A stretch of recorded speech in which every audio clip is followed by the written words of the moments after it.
of the house in Fata Morgana. Goodness gracious, I was so drawn in yesterday that, like, so many times I thought I was gonna take a break or end early or something like that. I was just like so sucked in. I was just like, one more scene, one more scene, one more scene. Like I was reading all this stuff out loud, even though, like, man, Bestia's voice sure takes a lot out of my throat, but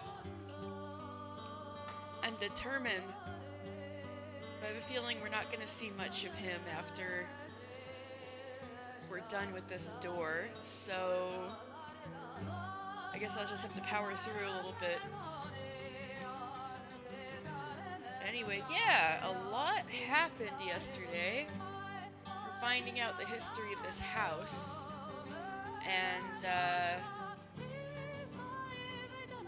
right now I think we're in a flashback with Pauline, who is searching for her lover, who she's certain is not dead, but her investigation is going to bring her closer and closer to the beast that did take his life. But the beast has been, finding his humanity, so... And not only that, but Pauline is being guided by a boy who the beast, like, killed his parents in front of him. So as the beast is finding his own, like, way to life and redemption and stuff, the elements of disaster are drawing closer. And it's also tragic because we've grown to like all of these people who have no way of reconciling. So it's about to get interesting. Oh, alright. So let's go into how Pauline met the merchant. We met 3 years ago. I thought for sure I would get burnt, sitting beneath the hellishly pounding sun on that sweltering summer day. It's only ever on days such as those that we end up having lunch outside. Not just out of the house, literally outside. The heat was searing. I could hear the cry of seagulls from the restaurant's terrace. I remember that day clear as crystal. Ah, yes, I have to say, the food here is spectacular. And I love that they give you so much meat. Though I thought my gut'd explode the first time I saw it. Wouldn't you say, son? Indeed. Yes, it is. By the look on your face, I'd say you're already feeling it. You're not gonna make it in this line of work without a big old stomach, son. I'm a huge fan of this country's food. One taste and you never forget it. I'd like to bring the entire cuisine back with me if I could. This is the first time we've seen you in how long, and you're talking about food? The first thing you asked when you arrived was, is the restaurant by the seaside still open, for goodness sake?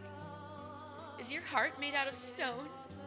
What, would you prefer we discuss the mundane? Why don't we talk about market developments and our spices inventory? That's not what I meant. It's hot. My parents' relationship is on thin ice, but the air feels like it's on fire. It's much too hot. My dad loves the seaside restaurant. It actually specializes in fish, but he always asks for meat. Though always isn't very often. He's out of the country most of the time, so we rarely eat together as a family. For that reason, I can usually put up with a little heat for a family gathering.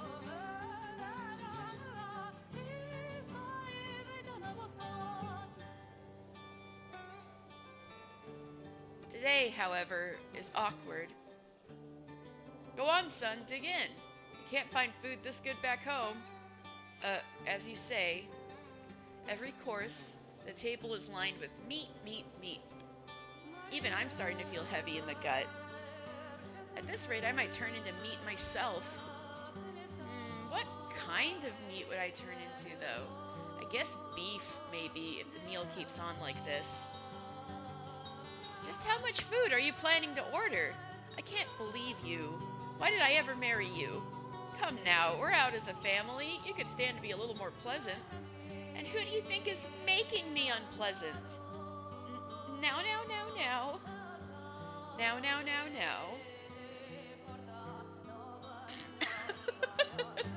From time to time, our eyes meet. But every time they do, we both avert our gaze. This goes on throughout the meal. My father invited him to lunch. Dad introduced him as his right hand, so I assume he's also a traitor. His eyes are somewhat narrow, his posture perfectly upright. He looks very no-nonsense and not especially affable. Frankly, he kind of scares me. Hey, Dad? Are we going anywhere after lunch? I figured since we're all together, maybe we could take a walk or visit someplace out of town. Ah, yes. Actually, I've got a letter to write after this. A letter to one of the bigwigs back home. So I'm planning to head straight back to the trading post. Oh, okay. Can't say I'm especially surprised.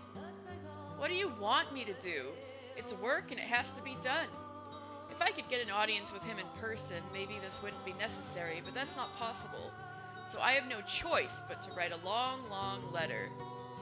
Oh yes, Pauline. If you're going on a walk, bring him along. I'm sure he's tired of putting up with me day in and day out.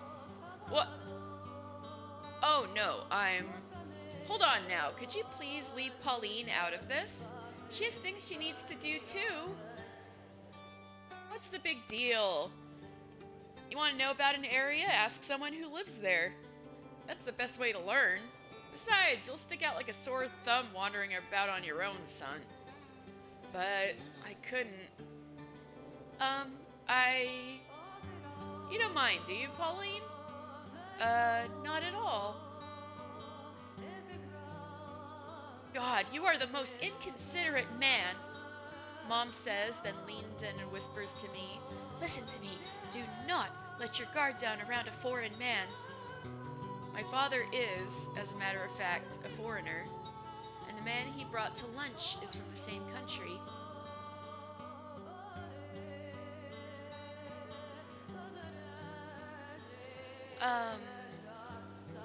This is a park. Indeed it is. It is a park.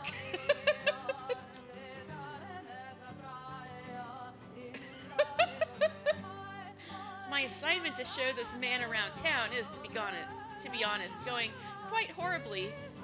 This is a park. No. Couldn't you come up with anything better, Pauline? But I don't know anything about the history of this park. In fact, I don't know much of anything about this town's history. I just sort of walk around every day, not really paying it much mind. Wouldn't someone more knowledgeable make a better guide? I can't do it. Don't ask this of me. Also, he doesn't talk very much, and he's got this perpetually stern look on his face. He really does scare me. Don't worry, Mom. Your daughter won't mistakenly fall for a foreigner. At any rate, regardless of how I feel, I technically am still his guide. I've got to try a little harder. Though I know it won't be easy. And then, there's a fountain. There is, indeed, a fountain. Oh, Henrique, or is it Enrique? Welcome back! Playing more Fata Morgana. These two are so cute, but that makes it sad. There's a fountain. Again, no. Seriously, Pauline, he has eyes. I'm sorry, I'm not much of a guide. Maybe my dad could show you around instead. No, don't worry about it. I think you're doing just fine. In fact, I'm sorry you got roped into this. I doubt you much enjoy having to walk around town beside, someone like me. What? No, that's not it at all. Oh, is that so? I'm glad to hear it. Here's an idea. Rather than guide me, how about this? Why don't you show me what you usually do, the places you normally go? Do you really want to see that? I'd prefer to see the town through the eyes of a resident. To see it for what it is instead of what makes good sightseeing. Uh, alright then. I often get ham sandwiches from the shops near here. Having lunch on the wall by the fountain is the most wonderful thing. Look over there. See the butcher shop and the bakery next to it? I buy bread from the bakery, bring it to the butcher, get a few slices of ham, then put it on the bread. It's absolutely to die for. But you just had a huge lunch. I'm not getting one right now. Also, please don't think I'm as carnivorous as my dad. Sorry, I didn't mean to imply any such thing. Jeez. Wait, hold on. Did he just smile? He did. It was a small one, but he did. He can actually smile. Being human, that should be obvious, but it's kind of strange seeing him do it. Maybe, just maybe, we'll be able to get along. Even just a little bit? Do you mind if I ask you a question? Sure, go right ahead. Could you tell me about your home country? I've asked Dad, but he won't tell me very much. Ah. Come on, how about it? I'm really curious. He probably doesn't know very much himself. What? About his own homeland? Some don't. What do you... How about that fountain? I'd like to get a closer look at it. What? Why are you changing the subject? At the spot you say you like to sit. Okay. Oh, is that just now? Did he just dodge my question? Is there something there he doesn't want to get into? From this angle, it looks like the fountain's sitting on atop the ocean. Ah, yeah, it does. It does. If you want, we can go to the beach. It's a straight walk from here. No, I like this view. The sea is a pretty color here. You can see the white of the fountain upon it. The sea is a different color than the fountain? It is. In fact, the sea is often changing colors itself, but out on the water it can be easy to overlook. It can be the color of emeralds, or deep blue like sapphire, or almost black like obsidian. The sea has a face, and with it many expressions. Huh, I'd like to see that. Maybe I'll ask Dad and get him to take me out on his ship. You have quite the adventurous spirit. Not many women say they want to ride a ship. You think? I want to go everywhere I haven't been before. I want to see for myself that the world extends beyond this town. Ah, that's a fine ambition. Hopefully the time will come when anyone can have access to a ship with relative ease. He actually smiles quite a bit, I guess. And we seem to be talking pretty comfortably, too. He's a lot more friendly than he looks. He appears almost noble, the way he looks out at the sea, his gaze steadfast and unwavering. Oh dear, that was close. He almost deceived me. He's a foreign man and I'm simply his guide. You mustn't think you've grown close to him just because you were able to hold a brief conversation. By the way... Pardon me, yes? That outfit you're wearing. What, this? Oh yes, it's absolutely splendid. My dad brought it back for me. It's of a peculiar design with unusual accessories. The moment I saw it, I said, oh my. Oh my, I said. It's so pretty. I want to show it out to everyone. Also shows off your badonkers. Maybe that's what he's talking about. I see. Oh, it's just so magnificent. He actually has a decent eye for clothing. I guess he has more of that in his head than me. Actually, I brought back that outfit. Huh? When I heard I was going to meet my boss's daughter. Oh! Oh no! He beat him to the present. I thought it would be best if I brought some kind of gift, so I had a tailor imitate the style of my homeland. I'm delighted it's to your liking. Whoa! Whoa! What? Hold on a second. Yes? So you're saying these clothes I'm fawning over were given to me by you, and you had them made for me? Indeed. Oh, plot twist. And completely oblivious, here I am wearing them now. More precisely, you've been wearing them since lunch. Why didn't you say something before?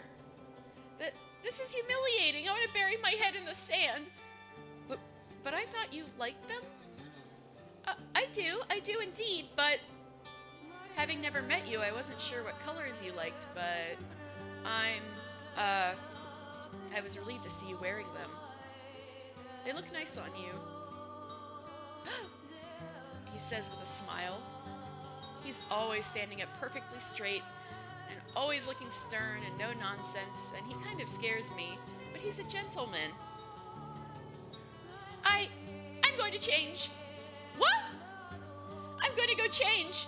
I'll be back in 5 seconds, so just wait there. 5 seconds is infeasible.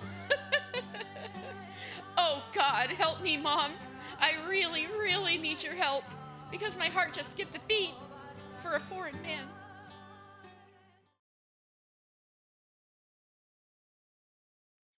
Oh, is that so? Very well then. Oh no. Thank you for the information. Oh, this is back in the present. Wait, oh no, thank you for the information. I really appreciate it. And don't worry about me, I'll keep safe. And she's still wearing the clothes that he had made for her. Wah! Goodbye. Shortly before I arrived at the village, a beast appeared. It killed a number of villages and then disappeared. Ever since then, the village hasn't been itself. There's a cloud of gloom hovering over it, fear visible in everyone's eyes. At first, I thought their fear was of the beast returning, but that's not quite right. Their troubles with the beast are, in fact, still ongoing. Ah, Javi! Hey, I hear you were asking around about the beast? Yeah. Talking about the beast is taboo. People are going to push you away even harder now. Though, I guess you are leaving in a few days. People going missing. Your beast problem is still going on, isn't it? Huh. After asking around, I'm beginning to piece things together. When the beast first appeared, you chased it away. However, later, the beast came back, killing villagers. After that, the beast disappeared, but villagers began disappearing too. Once a week, someone would just be gone. And even as the weeks passed, none of them ever returned. The people of the village think the beast is responsible. They think it's kidnapping villagers. That's right. This village is under the beast's curse. So you're better off forgetting about this place and the savage beast that dwells nearby. Well, more technically, the town is under the mansion's curse. Since, the mansion is... The mansion was, granting the beast's wish, um, giving it prey from the village. You don't belong in a place like this. Go back to your hometown where it's peaceful. That's the kind of life you deserve. Javi. What? I want you to be honest with me about something. Where does... I won't tell you. Why not? They told me that you would know where the beast is, Javi. I heard from the other villagers that you once chased the beast. Sure you didn't mishear him? No, I'm positive. You know where the beast ran off to, where its hideaway is. You chased after it, found its den, and then you came back. That's what I heard. Didn't you? Why did you keep that from me? When you told me about the beast, I asked you to tell me everything you knew, Javi. But you brushed me off, said you didn't know anything. Said that I should talk to someone else. When in reality, you know more about it than anyone else. Tell me, why? Why did you hide that from me? What were you thinking? As you watched me frantically asking around the village for more information, were you enjoying yourself? Oh, Javi, he's sad. Tell me, why are you always so mean to me? Shut the hell up! Like I could tell you. Like I could actually tell you that. What'd the village tell you about me? Did it go something like this? That the kid couldn't even take revenge for his parents? That he's a damn coward? I'm sure you heard that one plenty from everyone. And now you think that I'm a coward too. I don't. Yeah, it's true. I went after the beast. I chased it down the night it killed my parents. Hiding around back, I saw it slip into the forest. So I went after it, chasing it until I reached its den. I despised that bestia with everything I had. It murdered my mom and dad. It murdered my friends, the kindly priest, every decent person in town. I needed to get revenge for what it had done. It was my duty to bring retribution upon the beast that stole everything from me. So I tried to confront the bestia, but I couldn't do it.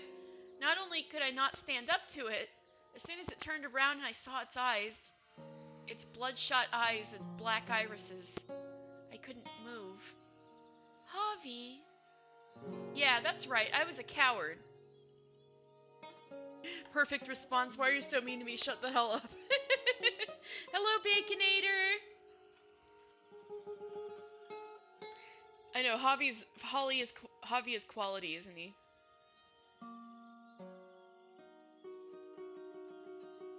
Yeah, that's right. I was a coward. I watched as it killed my parents and even followed it home, but I couldn't do anything. Anything except run, flee, screaming in terror. That was all I could do. Javi, that doesn't make you a coward.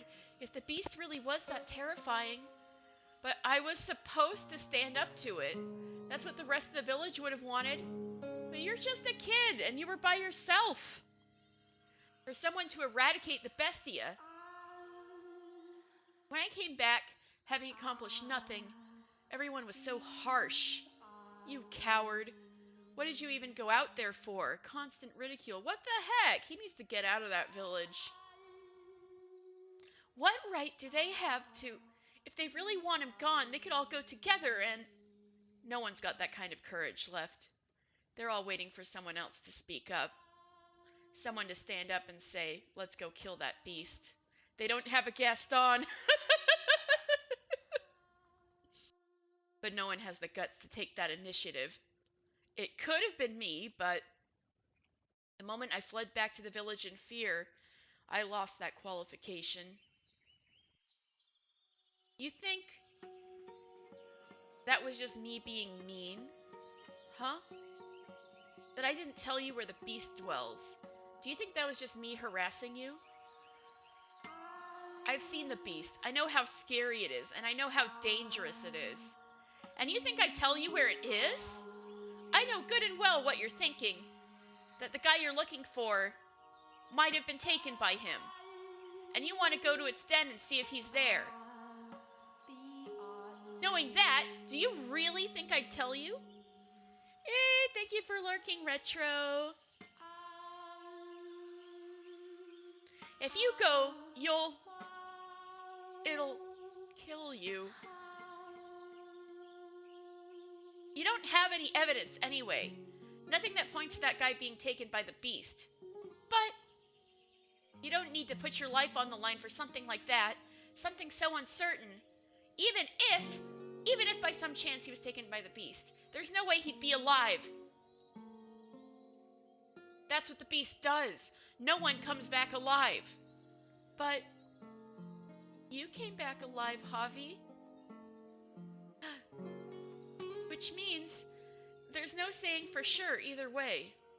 That's just because I ran away immediately, but even if he did manage to escape, that's all the more reason not to check the beast's den. I want to know for sure whether he's alive or dead. Every extra minor character in this game is a jerk. But, you know, Javi's being a jerk out of kindness. He just doesn't want her to put herself in a dangerous situation and die.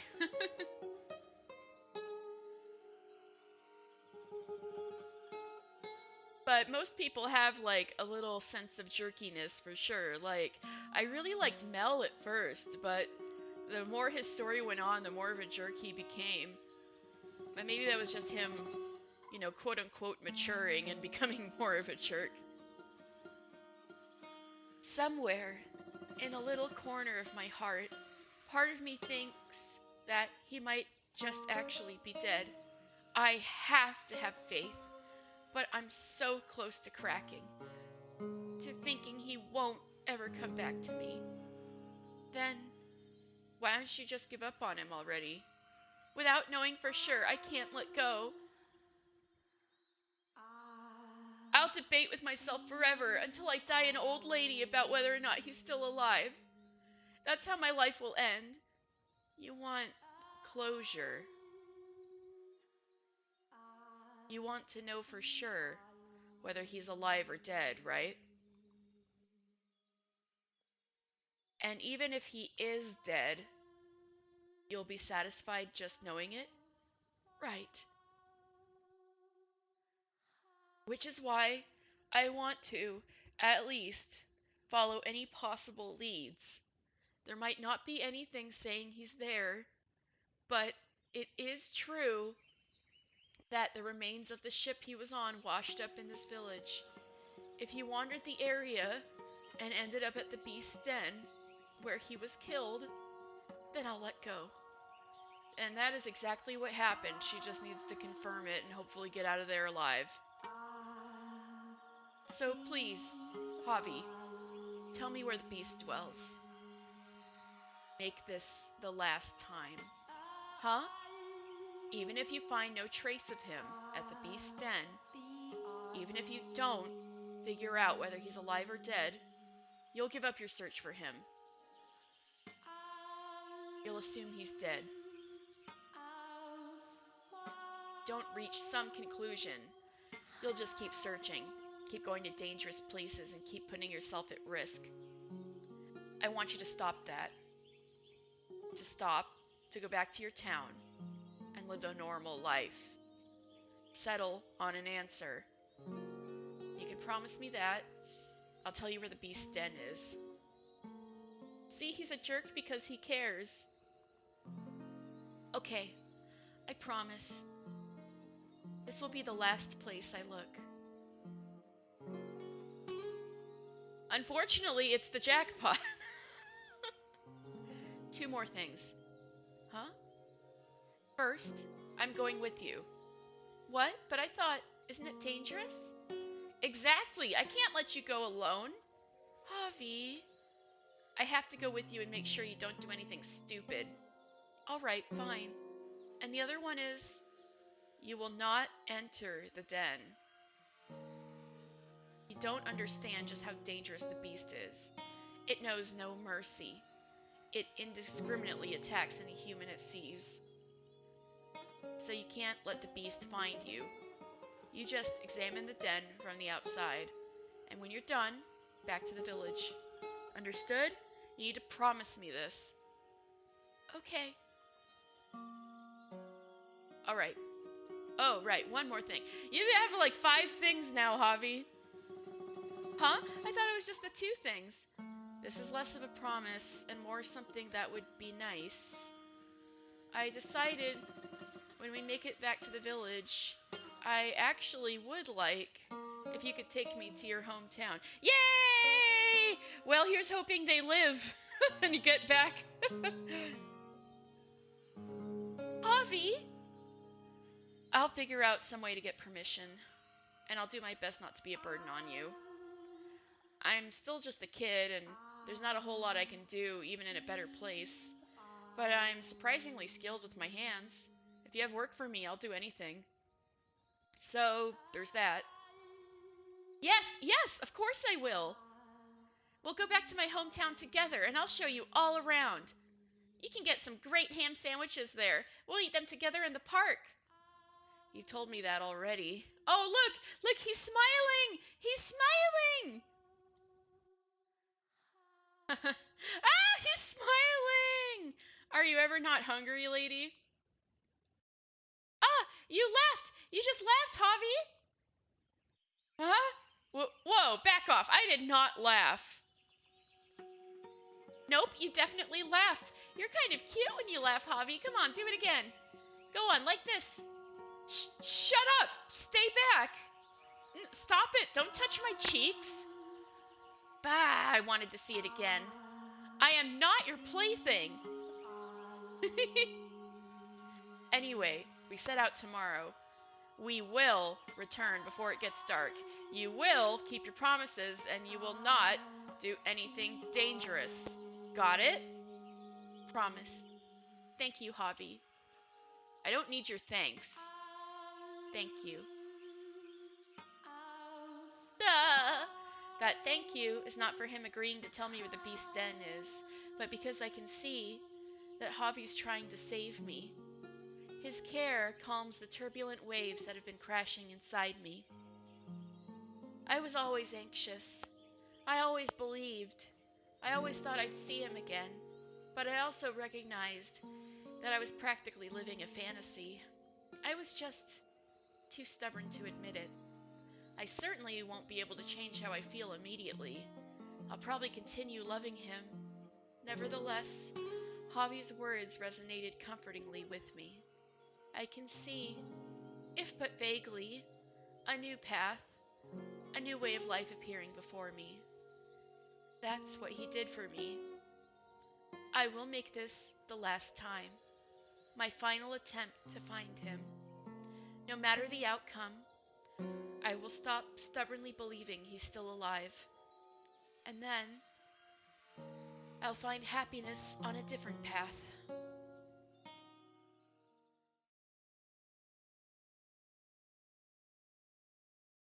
Master. Ah, you have awakened. You gave me quite the startle. Do you not remember? You suddenly started staring off into the distance, and you would not respond to anything I said. I thought you were playing a prank on me. Your hand? Oh yes, I did not let go of it. For if I had, we would be in quite the predicament. Someone approaching the mansion, you say? You saw them? Those images were not shown to you by me. If you saw something, then it was by your own powers. But if you think about it, that is nothing unusual. You are, after all, the master of this house. You should, in all actuality, be able to do anything I can do by yourself, master. So it is very possible you could have knowledge that I do not. Now, let us return to the mansion's tale. After the second beast paid a visit, Bestia began to destabilize again. The white-haired girl would soothe his heart, but the calm was only ephemeral. He was like a cracked glass ball. If you dropped him, that would be the end. If you put too much force into handling him, he would shatter. He was very difficult to care for. And cracks do not heal. The damage still remains, even if the two sides appear to be held firmly together in place.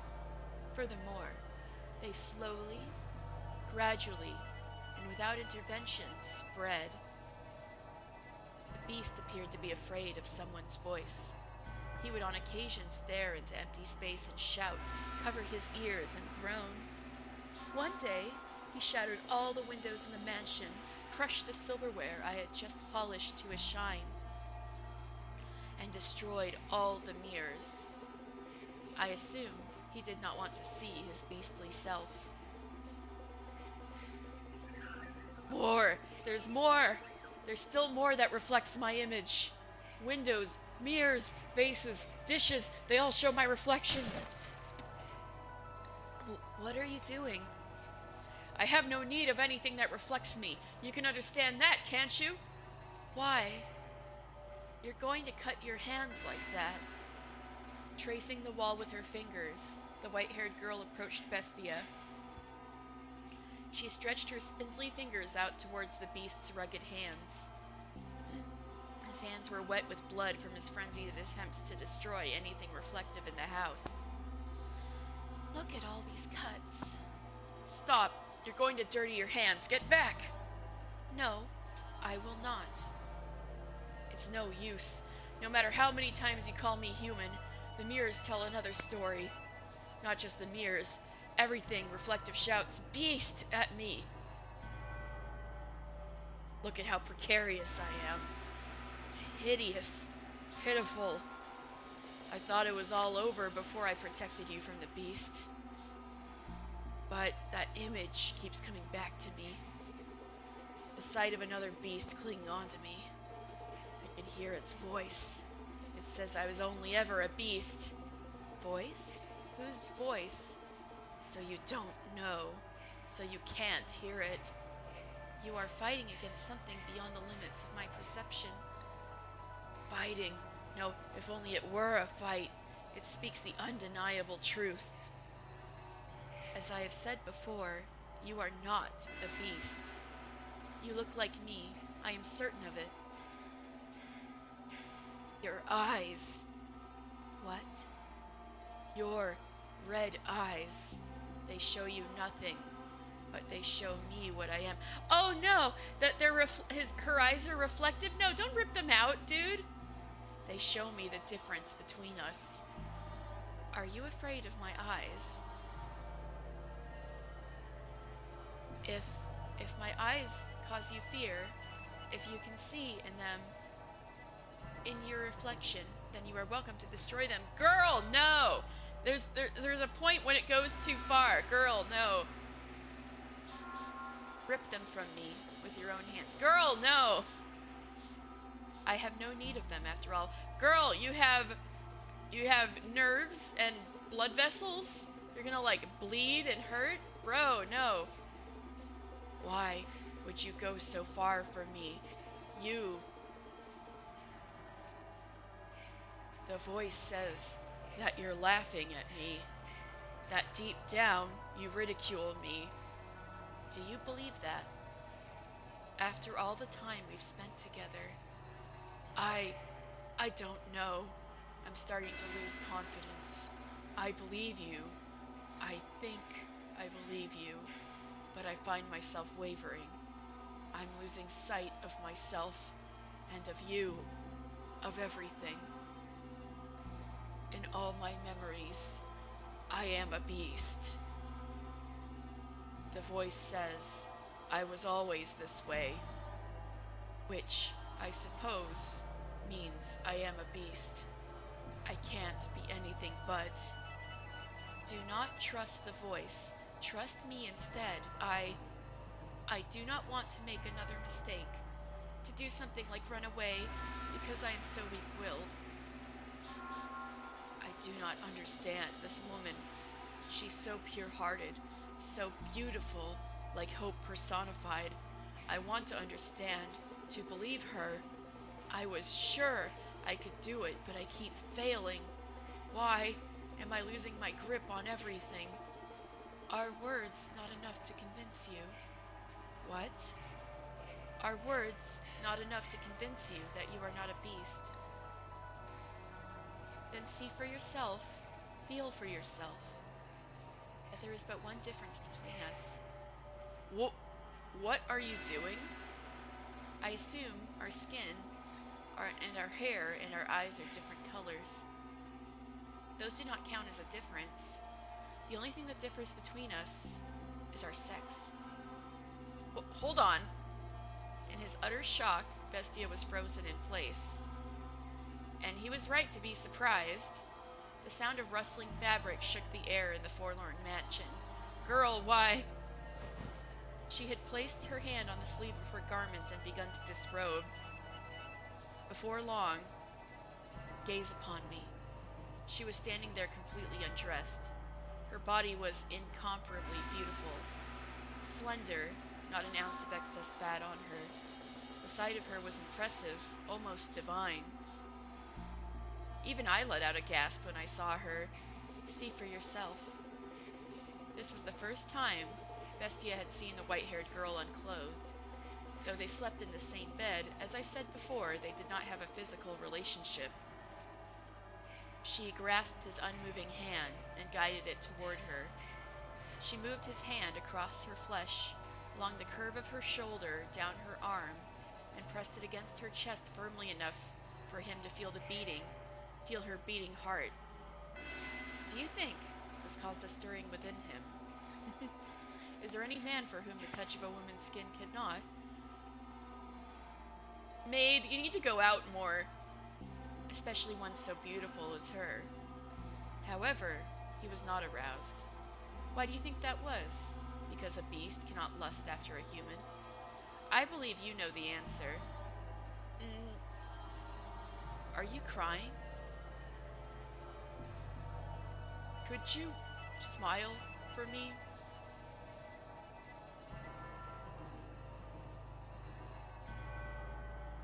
Yeah, she said that she could perceive a little light, and if she were to lose her eyes, that light would vanish.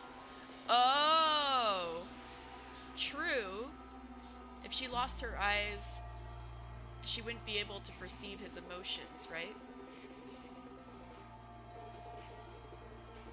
What? I want to see your smile. Like this? I'm not sure I'm doing a good job. No, you're doing fine. Your smile is so pretty. It calms me, warms my heart.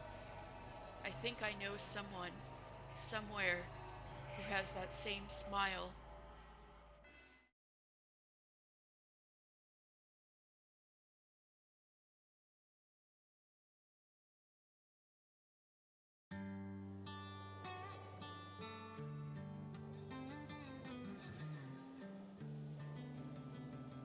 Thank you for seeing me off.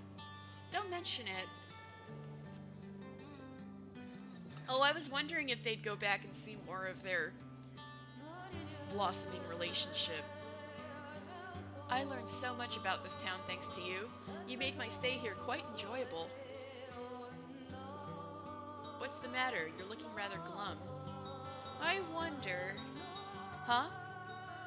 I wonder why the sea exists. I was born in a port town, so it's always been there for me. It's this huge, never-ending expanse of magnificent ocean. Far too big for a single measly human like me to cross. It's so pretty. It is. I feel like I understand why you like the sea. But right now, I can't help wondering why God created such an enormous sea. Why he didn't make the world smaller. Oh, you're making him sad too. I'm sorry, I'm talking nonsense. Not at all.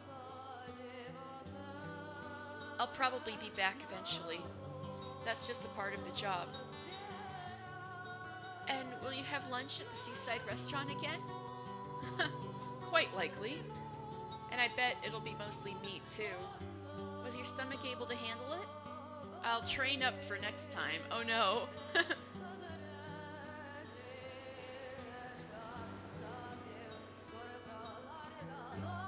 Your ship. It's going to embark soon. Yeah. Will people get mad you're not helping them prepare? Most likely. Then you should hurry off. Yeah. Pauline. I just wanted to thank you again. I appreciate you taking so much time to show me around. Is that all? No.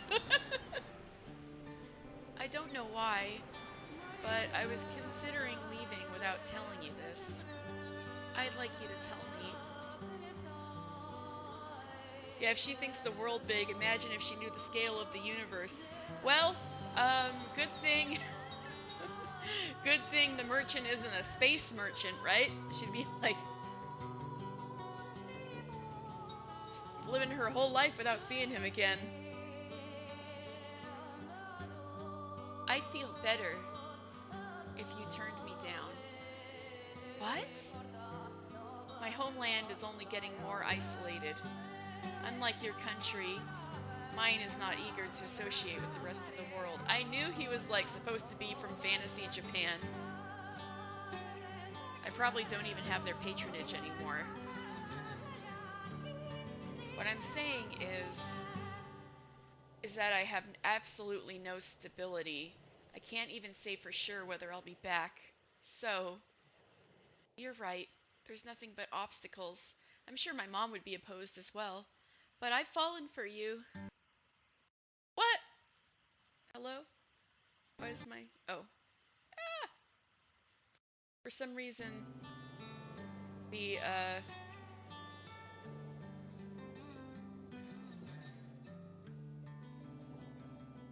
For some reason, the,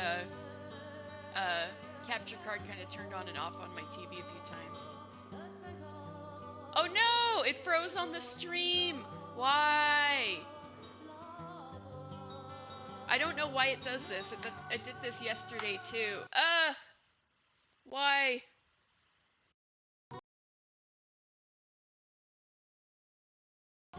Why? Alright, I'm gonna try to fix this. Hold on a moment.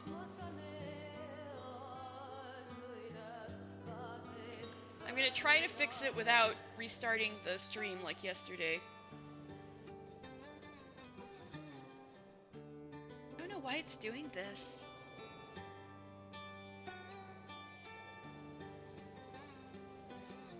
I really think it's my laptop and not the,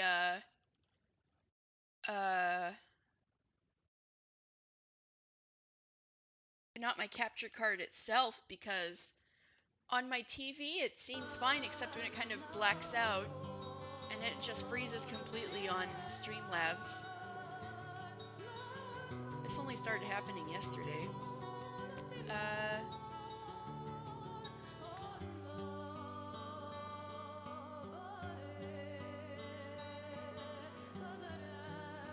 Alright, I think I'm gonna need to go here to mess with the asset.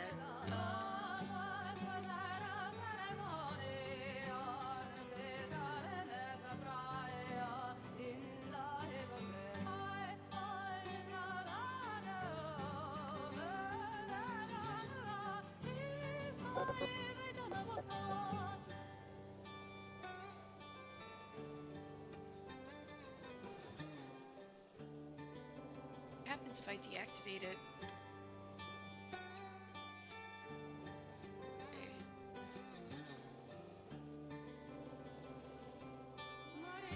Oh, it's working! Yay! Okay, that's pretty easy. So I can, like, edit the, I can edit this without, like, restarting the stream. Oh, hey, you caught me in the middle of technical difficulties, but I think it's fixed. Thank you so much for resubscribing, Del. Thank you, thank you. And hello there. Alright, we should be good. Let's see if it happens after this screen. Alright. The way you look staring out at the sea, the shape of your lips when you smile at me, the kindness in your voice. The more time I spend with you, the deeper I fall in love with you. Alright, it's working, it's working. Yay!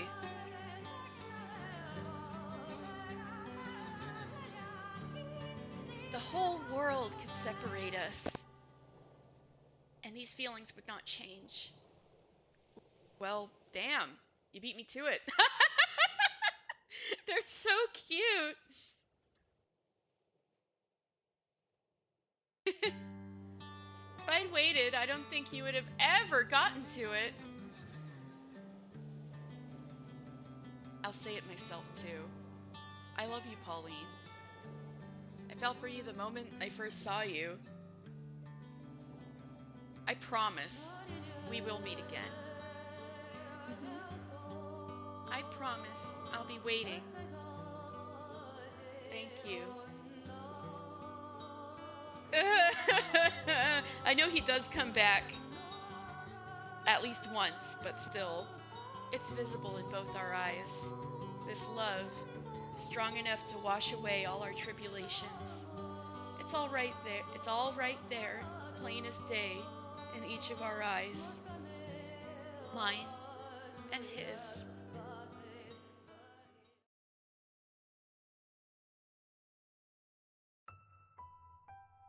And they're going into the forest. No!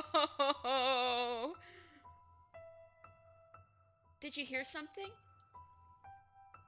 Huh? It sounded like someone's voice. I didn't hear anything. Must have been your imagination. Oh. You want to turn back, lady? Huh? You're looking nervous. I'm just fine. Let's keep moving. Ah, but there is one thing. Same, Enrique, same.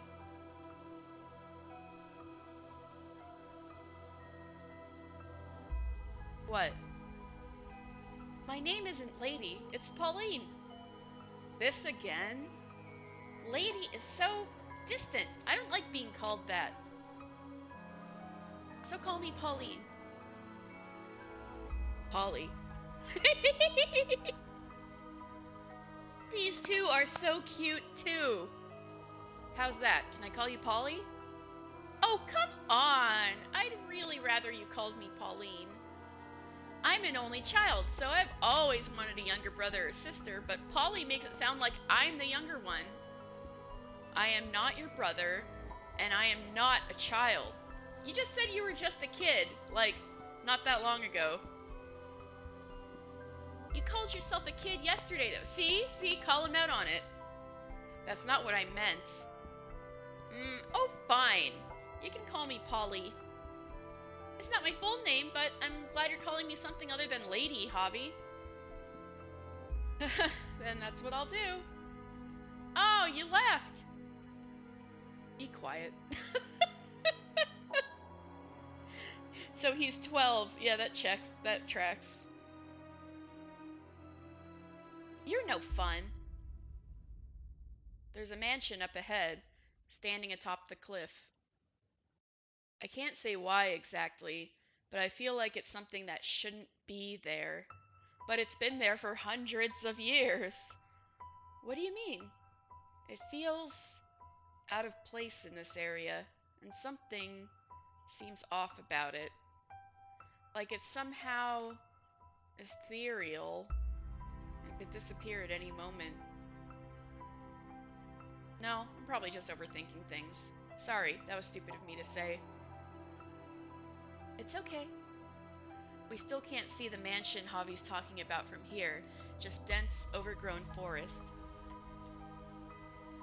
But for some reason, I can sense that we're approaching it, but like a encroaching sense of dread. It's a strange sensation. Anxiety is bubbling up from deep inside me, and at the same time, I feel like I could burst into tears. Yep, crawling sense of overwhelming dread. Not out of fear, but familiarity. Everybody's fated to cross paths with this thing. Familiarity? I've never been to this country before. Everything I'm seeing is new to me. There's nothing at all for me to find familiar.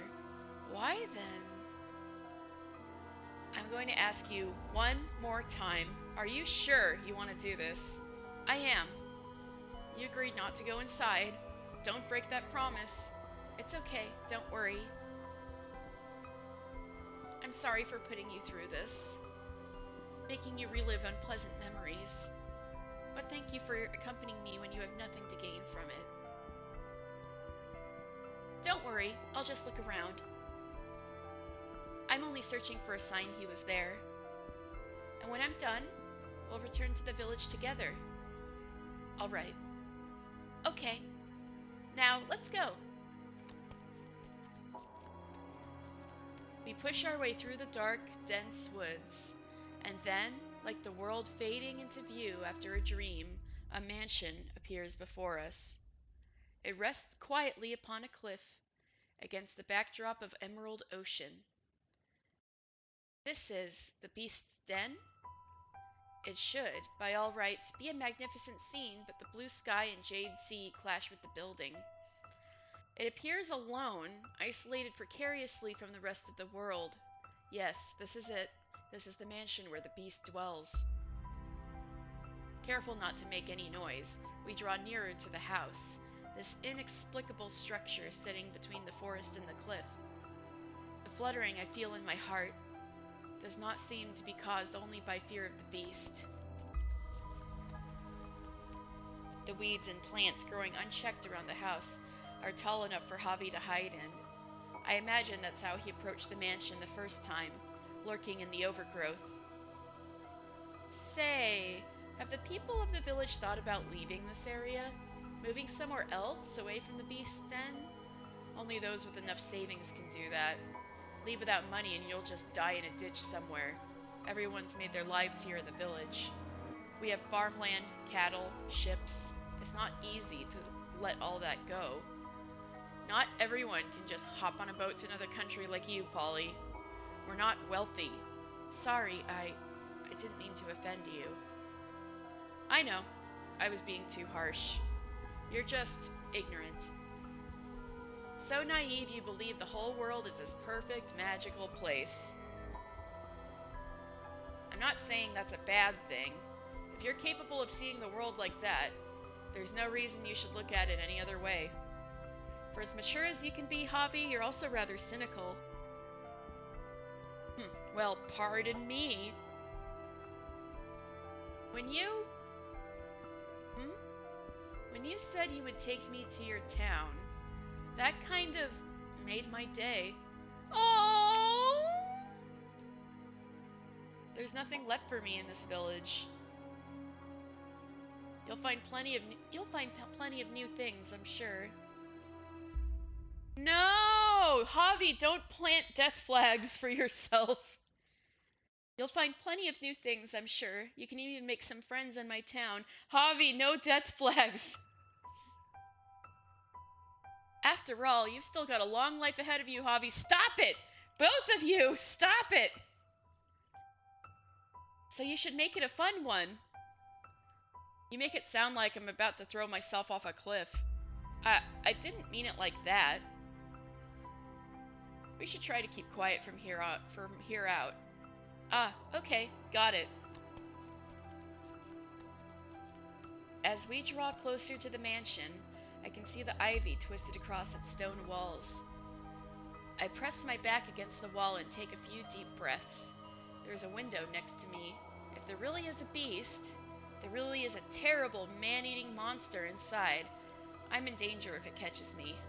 Javi's eyes entreat me not to get any closer. But I have to see. I have to see if there's a mountain of corpses inside these walls. If there's even the slightest trace of him. I'm just going to have a look. Peek in from the outside without being noticed. That's all I'm going to do. And when it's done, I'll go home. Through the window, I see a dimly illuminated hallway. Like the garden, the inside is desolate, but there's still the sense that someone lives here. It's not completely abandoned. Polly. Ah! I see something moving inside the mansion. I hold my breath so whatever is in there does not sense my presence, does not sense my gaze. And then a shadow whisks past. No. Polly? Hey, Polly! Open up! Please, open the door! Pauline? Stop it, you idiot! What do you think you're doing? Please, open the door! Polly, you promised me! Have you lost your mind? The only thing in here is it's not a beast! Huh? It's not a beast! A beast isn't living in this mansion! You're wrong. It is. There is a beast in there, a bestia. Get away from the door. The beast. It's not a beast. Open the door. Open the... I knew it. I knew it. I was right. You're alive. You're alive. You're alive. I never stopped believing. I knew you wouldn't die. Oh no, is the mansion granting her wish? No. Would you... Yukimasa? I had faith you were still alive. I wanted to prove it, and I was right. I'm so glad I had faith. I'm so glad I didn't give up. I missed you so. All this time, I've never stopped thinking about you. I've never stopped imagining our reunion. Yukimasa, I'm so glad you're alive. Stop it, Polly! Get away from him! That's the beast! That's gonna set him off.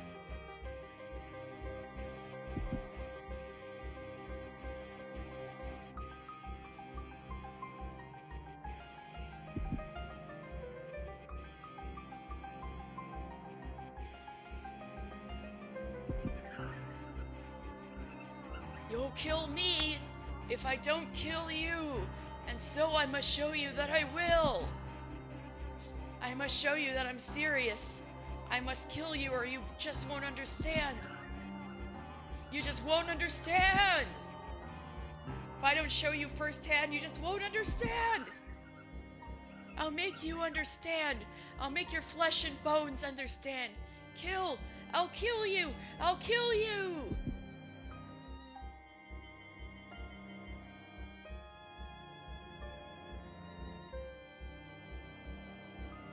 What?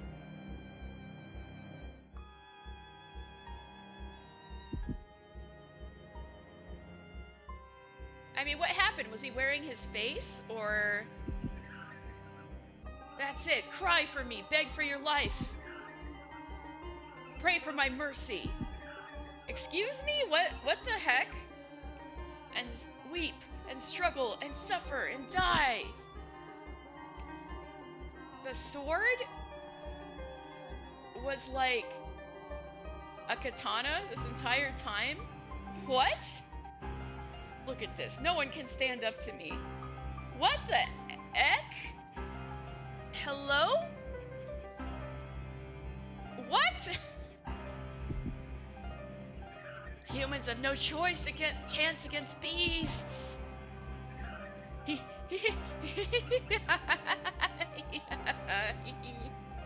His ship. Oh god, what? So were they just calling him a beast because they were racist? Yukimasa, what's wrong? They were just calling him a beast because he's racist, because they were racist. Oh my god. I did not see this coming.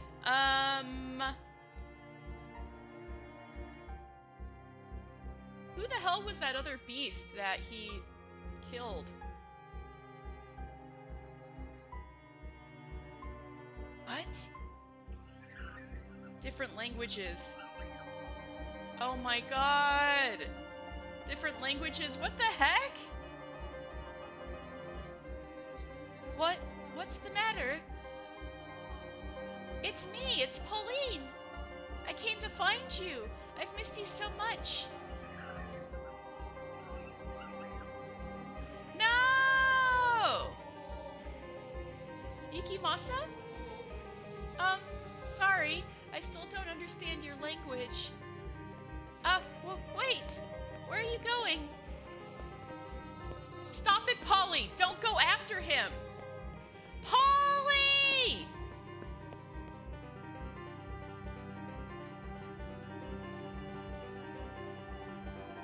Why? Why are you running from me? Oh, no! No! She was the other beast that he was scared of? Don't you recognize me? It's Pauline, your love. Why?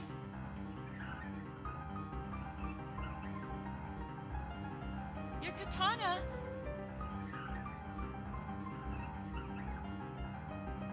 Why? Would you point that at me? You're scaring me. What's gotten into you?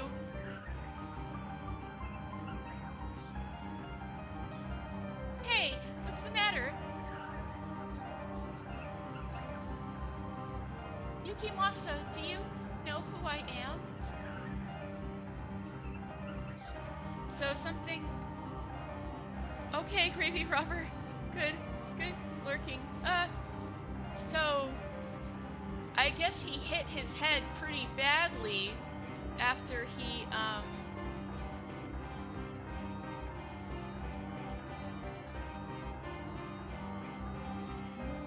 guess he hit his head pretty badly after he landed, after his ship crashed.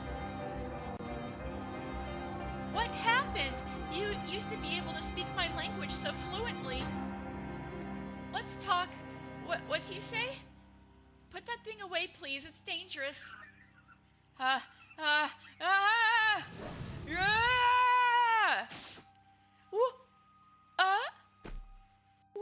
Why? You cut me? Ah!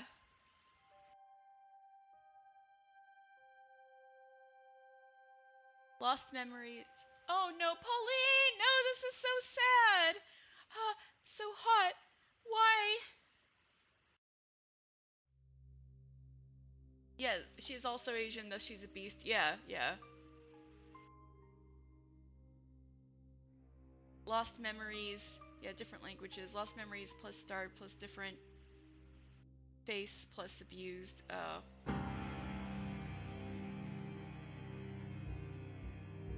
Yeah.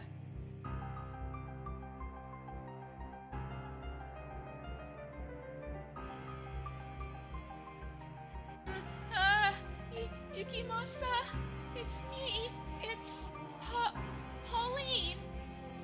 Open your eyes. Ah! So what was that scene when he killed the merchant and like started back on his killing spree? Ah! No! Stop! Yukimasa! Please stop this! Ah! I'm begging you! Ah! Why would you do this to me? Stop it! Yukimasa! Stop this! His blade, held high above my head, glimmers. Why? He's the beast? Tell me, Yukimasa, did you kill all those villagers? Are you going to kill me? That was metaphorical. He got some problems. Oh my goodness. So is the maid just telling us some really wacky metaphors? Wow.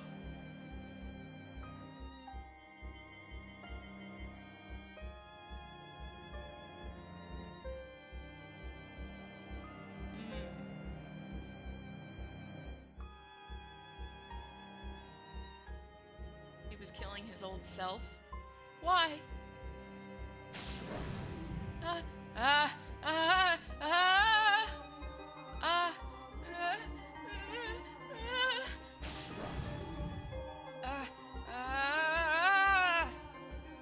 Kinda killing his old self to become a beast.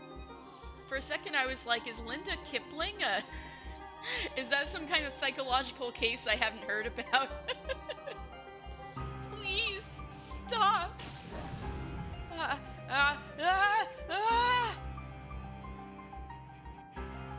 No, this is so sad!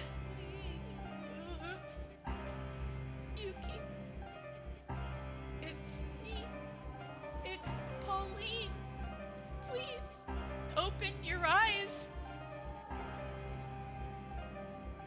Let's go back to my town.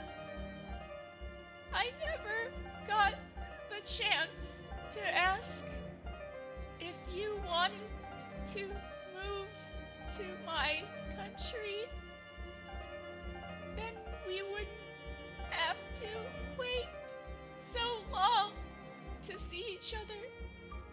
What do you think, Yukimasa? Burn in hell! Why?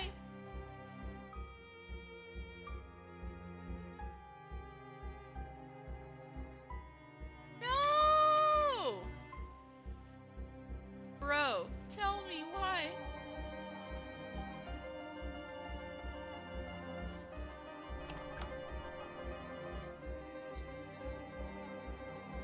What happened here? I am grateful that you cannot see, because you would certainly think me a beast if you were able to see this. Because you cannot see, you do not know what I look like, but I do know. Another beast like me broke into the mansion. Was it? I protected you! Did I not? I protected you! Say that I protected you! That I did this for you. Wow, he is totally off the shits. Actually a beast?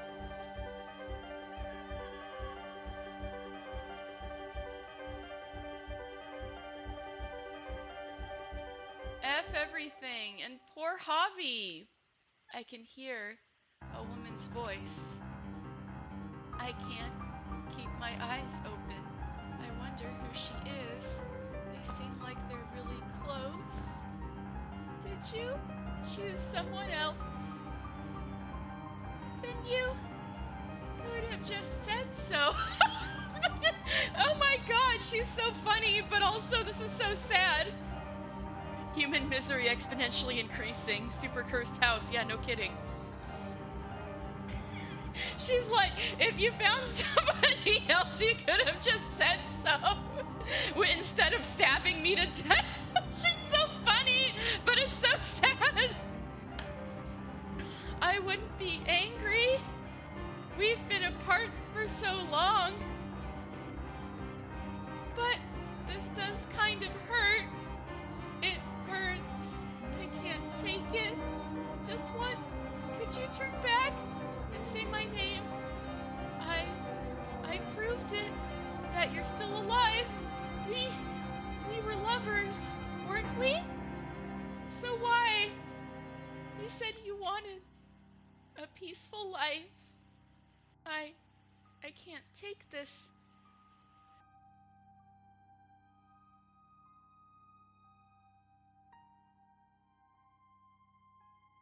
It hurts so bad. Yukimasa.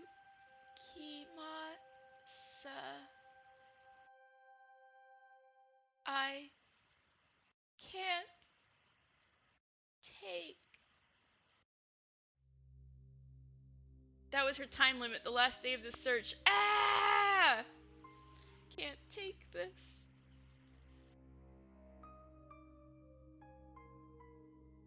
I hope Orlando will still take Javi back. What I want most is to spend a nice, quiet life with you. I don't need anything extravagant. Just an ordinary life, slowly growing older, having 3, maybe 4 children.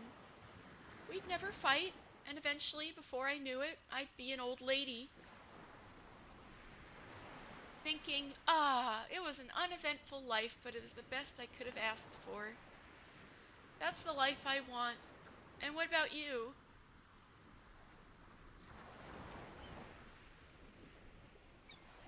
Yes, I too wish for a peaceful life with you. With the sounds of the ocean and the gulls. Blah. Polly, I couldn't do. Uh, uh, uh, uh, uh,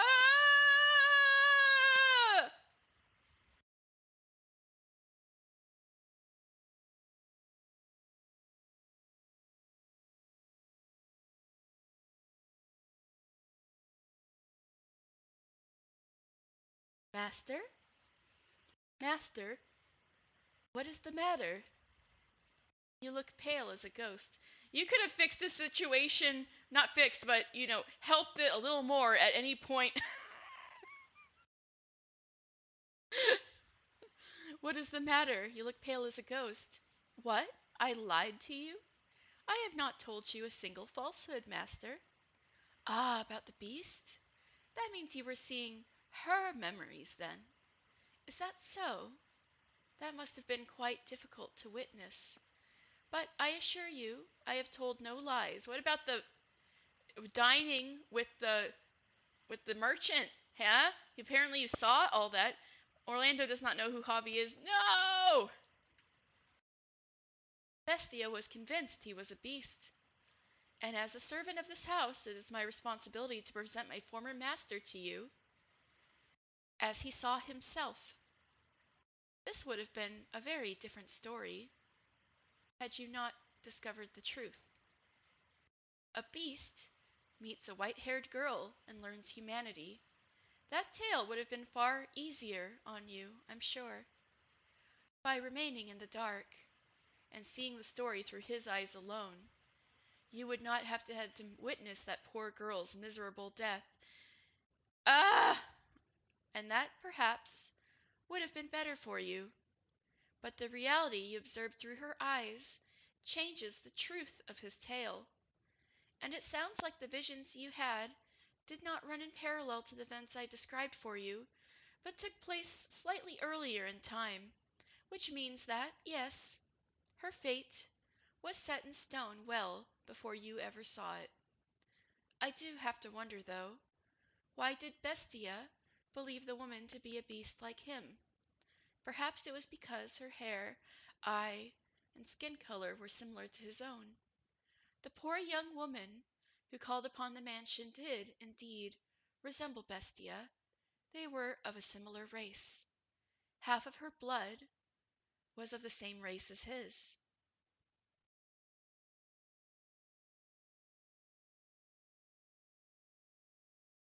Oh no, your autocorrect set to another language? Oh.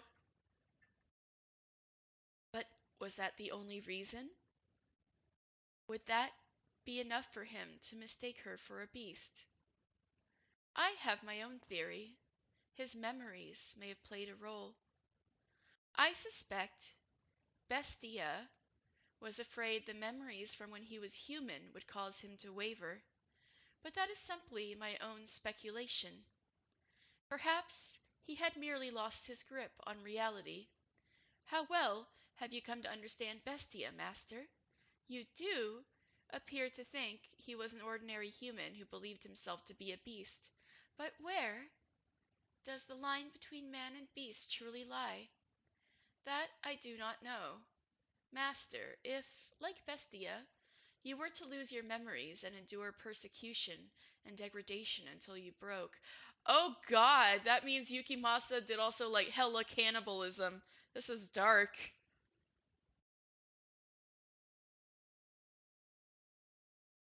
Would you still remember those you care for?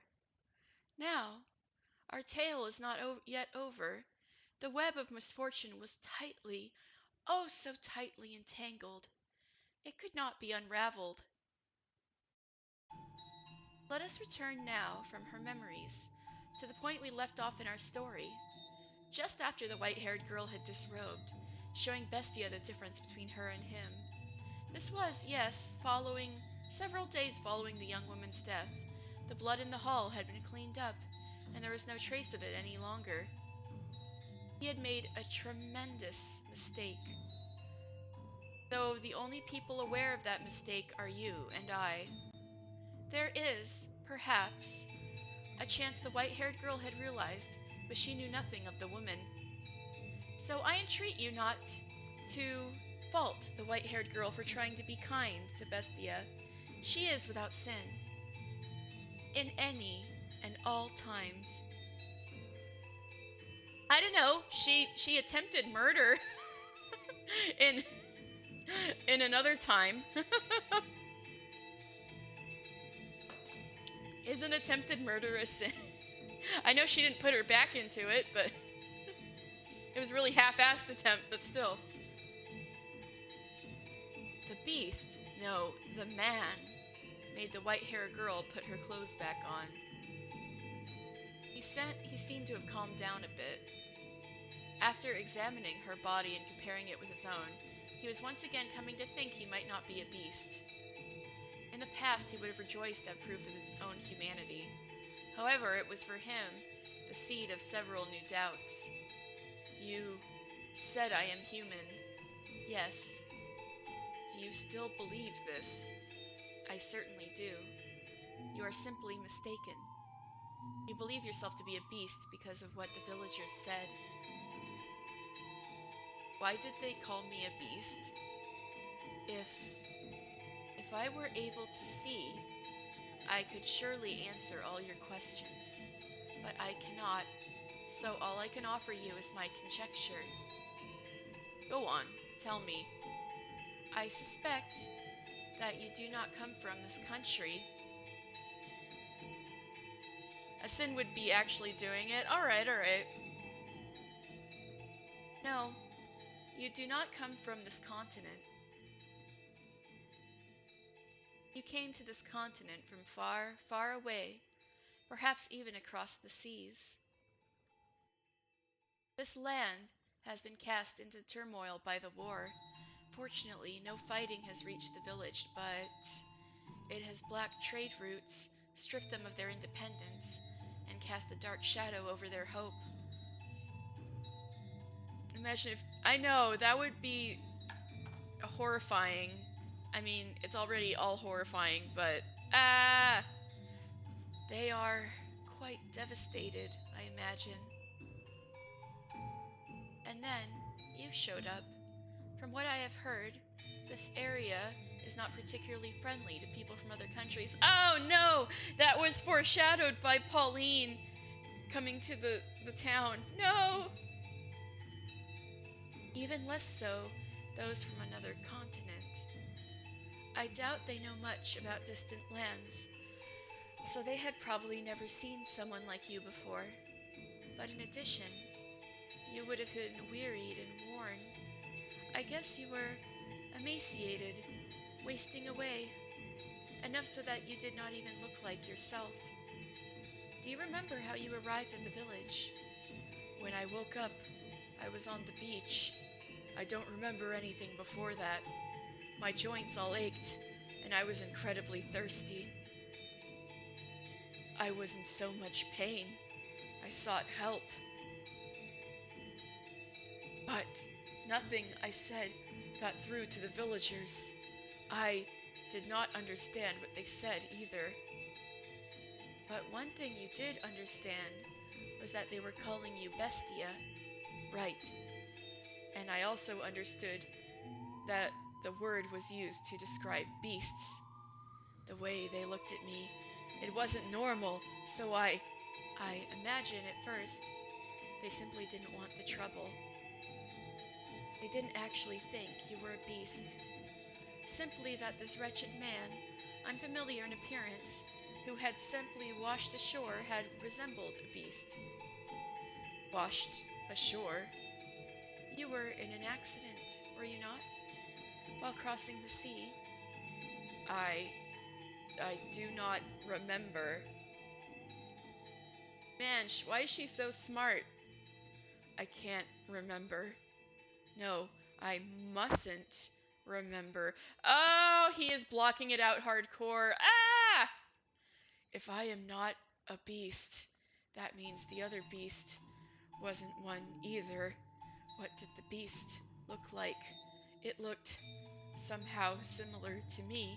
Its hair color, skin color, eye color, and the way it spoke seemed vaguely familiar, which means it was... I cannot accept that. If I do, then that means I have done something terrible. No! What? They did call me a beast. I was in fact a beast. As I've been saying, that's because... Tell me I'm a beast, please! Let me remain a beast. How do you imagine he saw the world? I cannot even begin to fathom. But you can never know what someone else sees. And there is nothing to say they see the same thing as you and I have seen different things. So too did the man and his lover see different things. Or perchance, the true shape of the world is visible only through the white-haired girl's sightless eyes. Do you think the reason he so stubbornly rejected his human memories is because he had taken the life of his beloved? I, personally, believe there was more to it than that.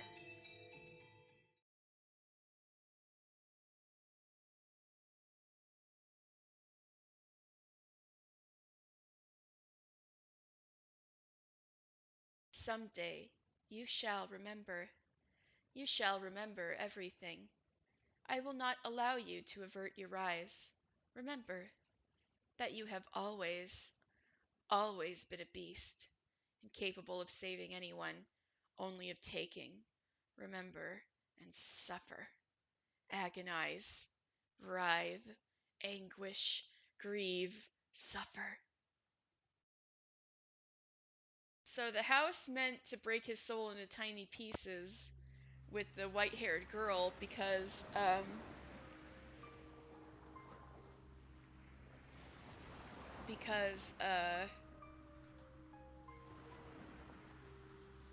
because she would be able to reveal the truth to him.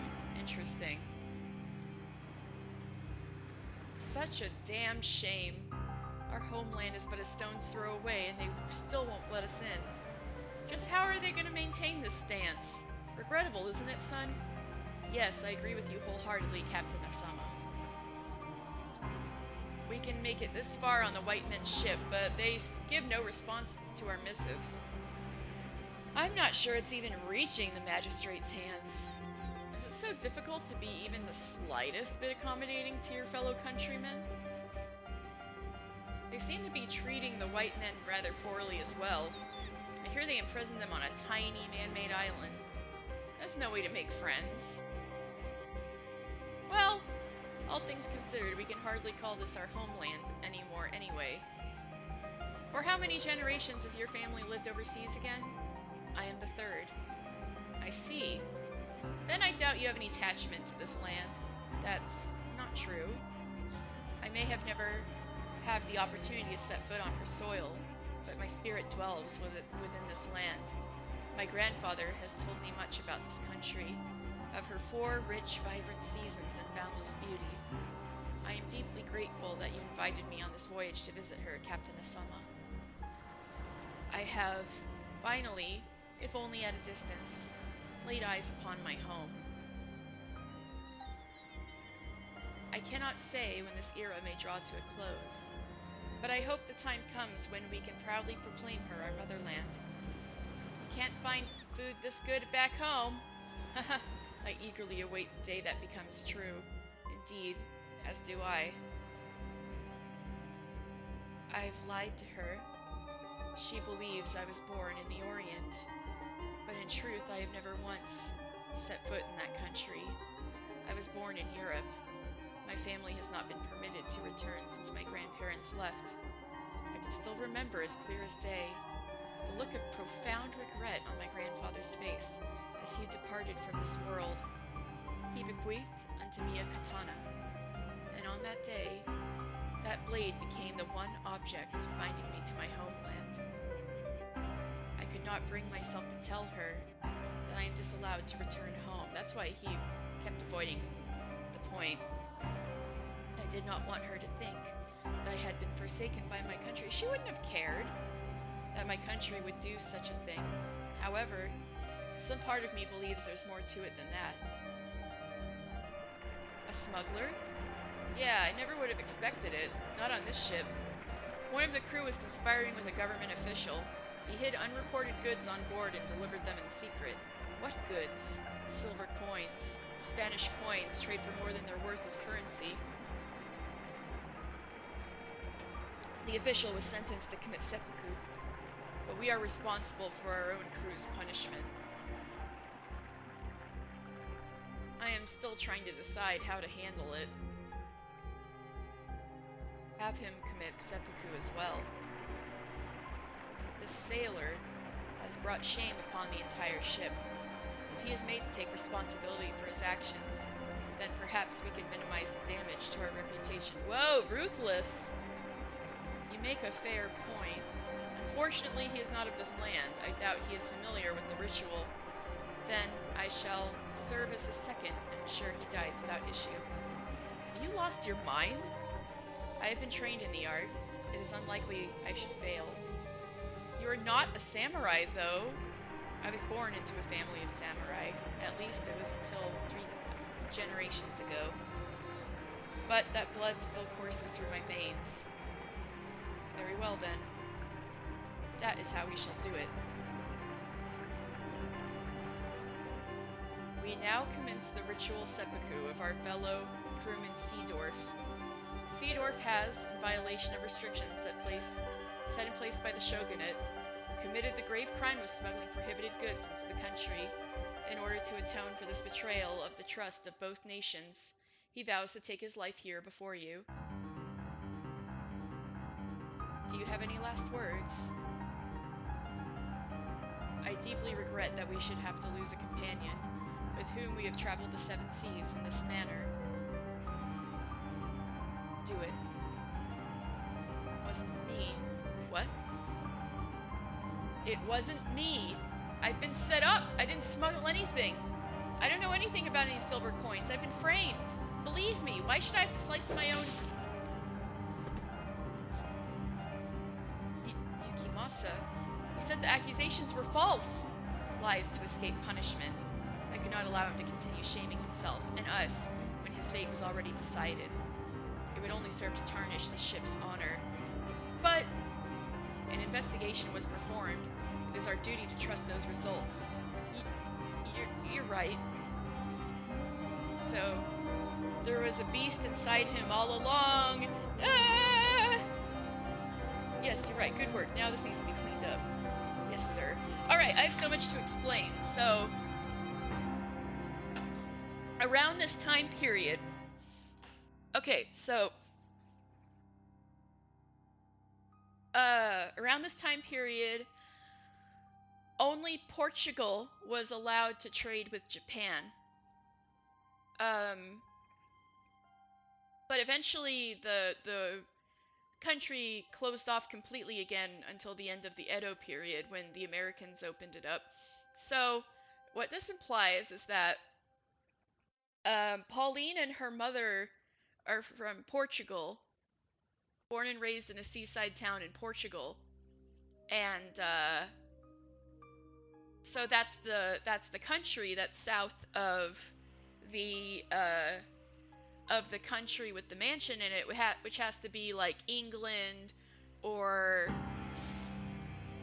Ireland or something like that. So pretty directly south of there is Portugal. I mean, makes sense. I mean, if you go out to the west on the Atlantic and stuff and south, you'll get there, but still. And when Yukimasa said he was going to be his second, what that means is someone will commit seppuku, like, you know, stab themselves in the stomach and try to disembowel themselves. I know this is going to sound nasty, but this is actually a thing. The second would be there with a sword to prepare to cut off their head to make sure they were dead. And apparently, eventually, this was like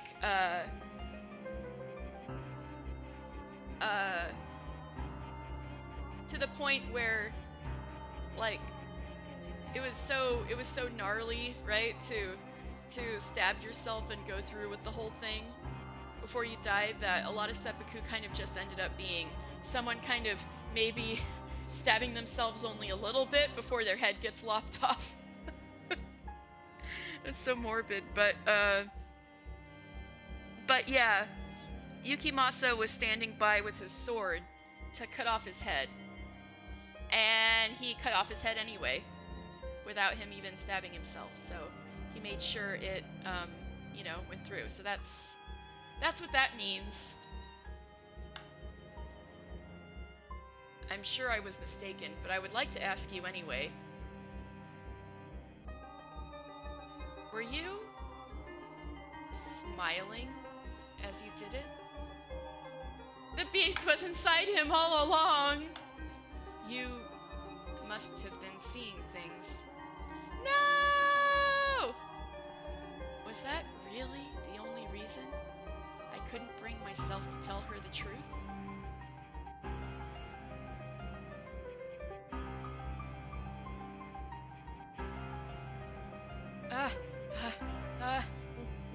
What was that dream? Was that from my memories? No. Asama? I've never met that man. Or that woman. No.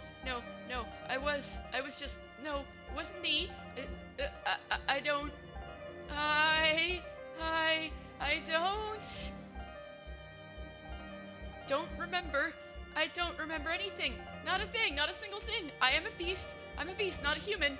I don't need those memories.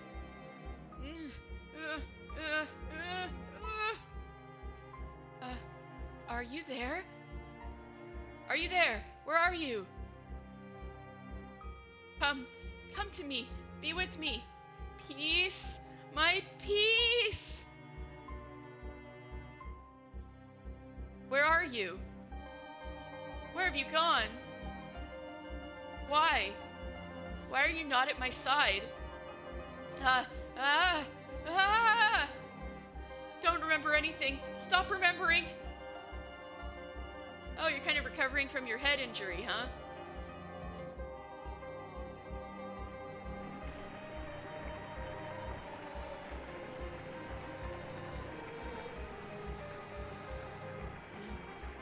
Is that a silver coin?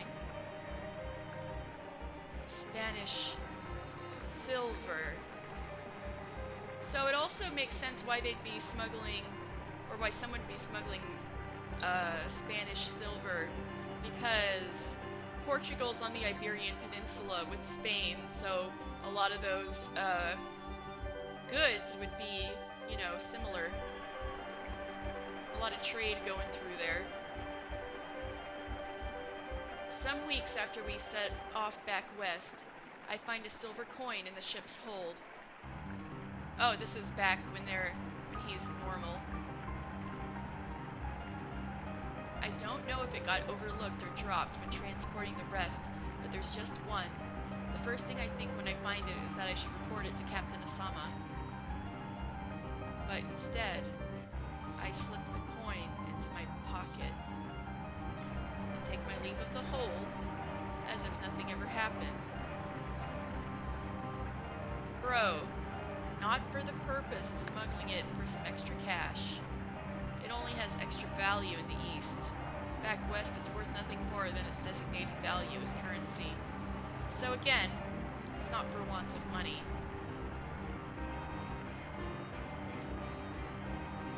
Well, damn. Seems Seedorf might have been innocent after all. Gah! Perhaps so. And if he had no hand in the smuggling, then I have done a horribly regrettable thing. No, as you said, an investigation was conducted.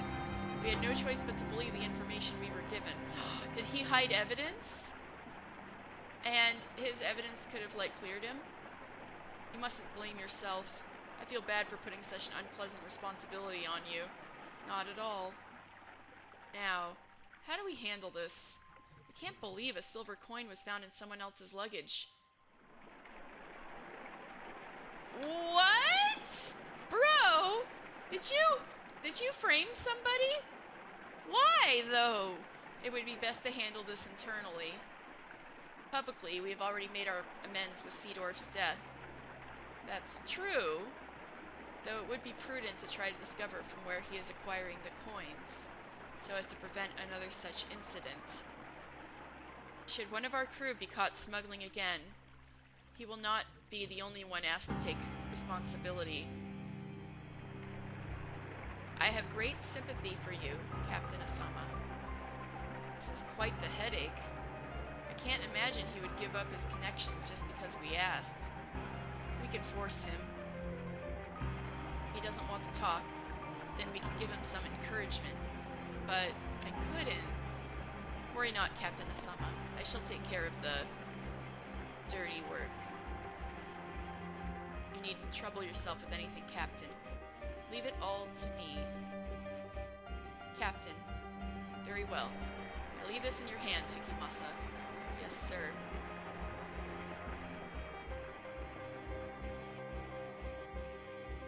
How are you feeling?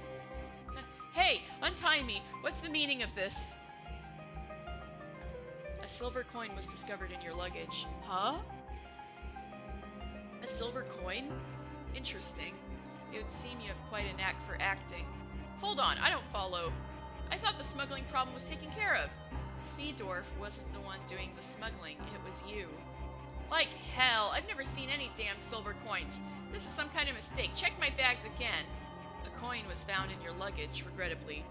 Captain Asama saw it himself. Lies! I swear I've never touched one. Is that so? I swear, never once. Please believe me, I'm no smuggler. I've done good work, even on this expedition. You know I'm not someone who would get involved in smuggling. I don't know what kind of person anyone is. We may have known each other for years, but that doesn't mean I have any way of knowing what you think in private, how you feel, what kind of person you are. You smuggled the coins, didn't you? I didn't. I had nothing to do with it. Who was your supplier? I'm telling you, I'm no smuggler. It puts Captain Asama in an uncomfortable position if you don't talk. We can't risk damaging our homeland's trust any further. I swear to God, I had nothing to do with it. So you won't tell? How can I tell you something I know nothing about? I see. You believe me? So it's very, very important information. Enough so that you can't give it up so easily. In which case, I'll just do what I have to until you talk. What are you... Whenever you're ready to talk, let me know. I'll stop right away. Hey, stop! Where do you... Quite the thick fingers you have. Let go! Where do you... But it's all meat. Your bones aren't any thicker than anyone else's.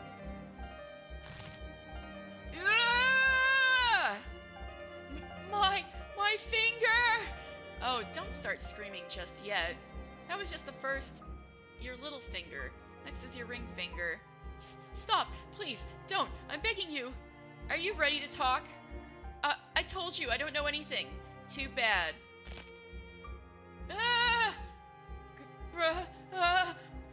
Your middle finger. Don't! Your right hand is going to be useless if you don't start talking soon. What do you want me to tell you? I swear I had nothing to do with it. What has you so stubbornly refusing to talk? Is your supplier really worth going to such lengths to protect? No, I can't tell you what I don't know. That's... All that's left is your thumb. Help! Someone get me! Just so we're perfectly clear, everyone on board knows what you did. No one's going to come to a smuggler's aid. God, I can't take any more of this. Please stop. Ready to talk? What will it be? I'll talk. Okay, I'll talk. If anything you tell me is a lie, you can consider your life forfeit. Are you ready to tell me the truth? We will investigate the details of your confession. If you lie, we will find out. Understood? But I... Speak. But... Or can't you? I don't know anything! That's a shame. Well, you won't be using your right hand ever again. Although, there are still 5 fingers on your left. Are you in pain? want me to stop? Yes, please. All right. Ah! Ah! Ah! 4 left. That is quite the face. I wish I could show it to you in a mirror. What is wrong with you? You monster! I'm not doing this because I want to. You're the one forcing my hand by refusing to talk. Now go on, spit it out. You wouldn't believe anything I said anyway. How long have you been doing this? You're the first. Liar, you sick bastard! It's the truth, though. Then why are you smiling?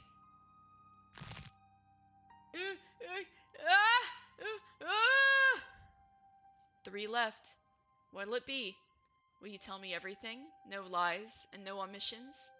It wasn't me! It wasn't me! I didn't do anything! Ah! 2 left. It's surprising how easily they break. No! Stop! This is the last one. Ah! Ah! Ah! Ah! It burns. It burns. My fingers are on fire. I just got quieter because I was just like, what if somebody hears me and thinks I'm in trouble? Like, like from outside.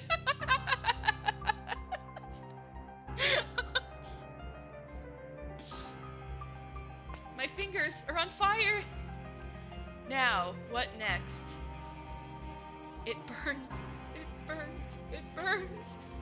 Are you listening? Hello? This, over a few broken fingers. Need me to wake you up? Let me tell you something. I'm the one who put the coin in your luggage. Of course you don't know anything. Someone! Anyone! Get in here! The silver coin wasn't... Don't go shouting things you'll regret. It's hard to fight back with your hands in that condition. Having trouble breathing, huh? Well, are you? You need air?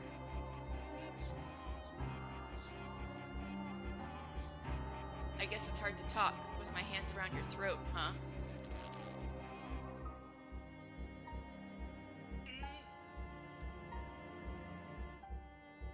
Do you want air? Alright. Then you can have some air.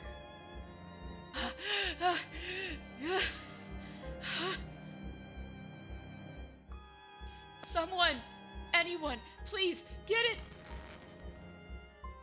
Just don't learn. I can see the words written on his face. Why? Why are you doing this? Why? That is a good question.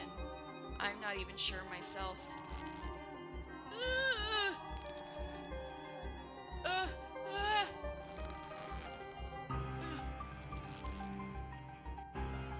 Hey. Answer me. Well, damn. I missed the opportunity to use my katana.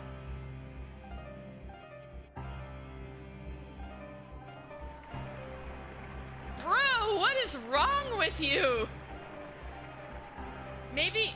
Wait, I'd say Pauline dodged a bullet, but he murdered her, so... I tossed the man's body overboard.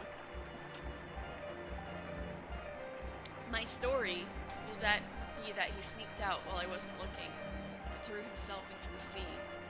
As I watched the sack of flesh sink into the depths, I'm thoroughly shocked to realize I don't feel the slightest bit bad about what I've done. No regret, no remorse, nothing. I comprehend that the things I've done are reprehensible, that they're evil, but that knowledge wasn't sufficient to restrain my urges. There's an itch I've felt deep within my chest, ever since the moment my blade sunk its teeth into Seedorf's neck. I don't know what to call it, but I feel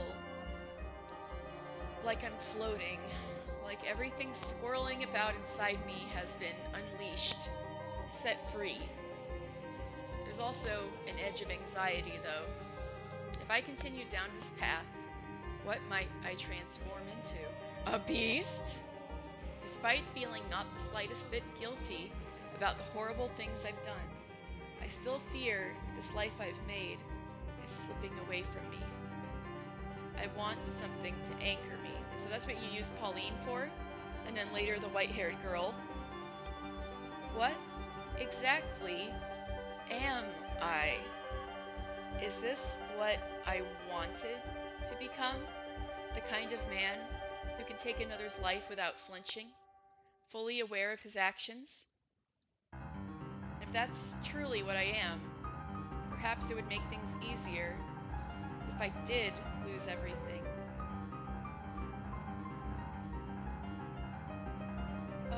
Oh, don't scare me like that.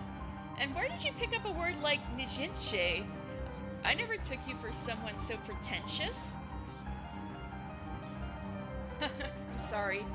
You just looked very much like a rabbit there, the way you were tossing your head back and forth looking for me.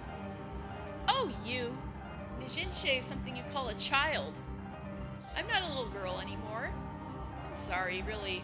Don't be so mad, Pauline. I'm not mad at all. It's been a year and a half. We finally get to see each other again. That we do. Did you have any trouble out on sea? Did you fall ill or get caught in a storm or run into any kind of danger at all? No, there was no trouble. Everything went fine, without incident.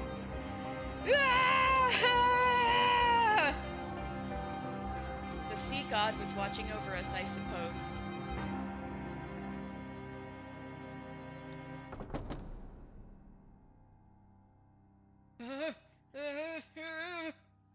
I don't know. I don't know. I don't know. I don't know. What am I? Who am I? Who? What is this room? What are those colored windows? Were those here before? In the mansion? Ah, I know what that is. It's an angel. The angel. The angel is, it's looking at me and laughing. The angel is looking down on me and laughing.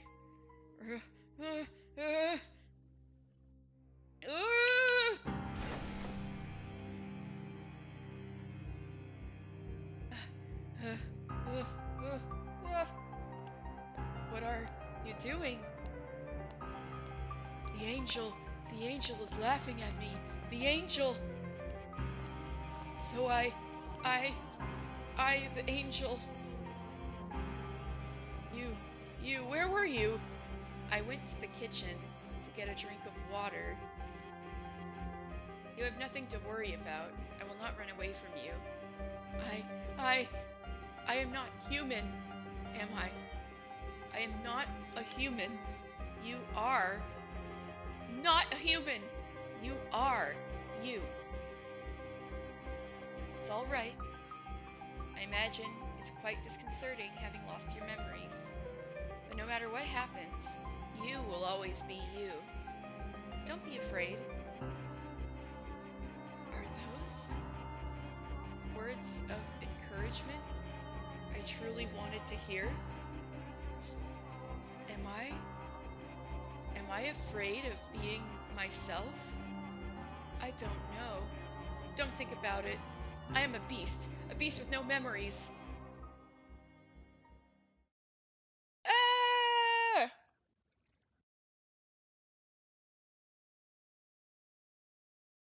His psyche drifted erratically between human and beast. If he accepted himself as a human, it might cause memories better left buried to return to him. If he accepted himself as a beast, and in exchange for his memories, he would no longer be able to rejoin human society. The white-haired girl fervently supported him in these precarious times. I was quite amazed. I had never imagined she would grow to be such a strong woman. Nevertheless, God is a cruel master. For what strength he gave her spiritually, he took an equal part from her physically. Though she persisted day in and day out to stay by the man's side, one day she suddenly fell ill. With her, in the throes of a high fever and not knowing the cause, he fell into a perpetual panic. There was no medicine in the mansion. They could hardly manage to put together sufficiently nutritious meals. Though there was no medicine, maybe there was something else that could make her feel better. However, everything he could think of required him to leave the house. Hey, hey, is there anything you would like? Anything I would like? I'm considering visiting the village. I see. You're going to the village. I thought I might be able to get some medicine. I would prefer to bring a doctor here, but no one would come if they learned you were in this mansion. So, he was planning to put on a disguise to enter the village as a person. The white-haired girl smiled when she heard his idea. She had, after all, always wanted him to think of himself as a human. However, because she was so pure-hearted, she did not comprehend the full extent of the slaughter he had confessed to committing. The revenge he had taken on those who had chased him around, how sinister his cackling and furious his reaping. She did not grasp just how serious it was. She had faith that Bestia had kindness in his heart. If you cannot get any medication, then buy me some oranges, please. Oranges? This is a land blessed by the sun. You should be able to find some wonderful, fresh oranges. Will that make you feel better? Yes, it should. Okay. Bestia's mind was made up. He would don the skin of a human for her, to protect the peace he had. He would return to the place that had left him with many painful memories. It was, to him, the source of his fear. Whenever he let his guard down, their shouts would play back in his mind. Bestia! Bestia! Bestia! Hideous beast! Though he had physically conquered the people who lived there, Bestia's memories of the village still haunted him. But her health meant more to him than any of that. Ooh, I think I can see where this is going. He was willing to cast aside his fear if it meant the white-haired girl would recover. The girl, still in her bed, he made his way out of the mansion.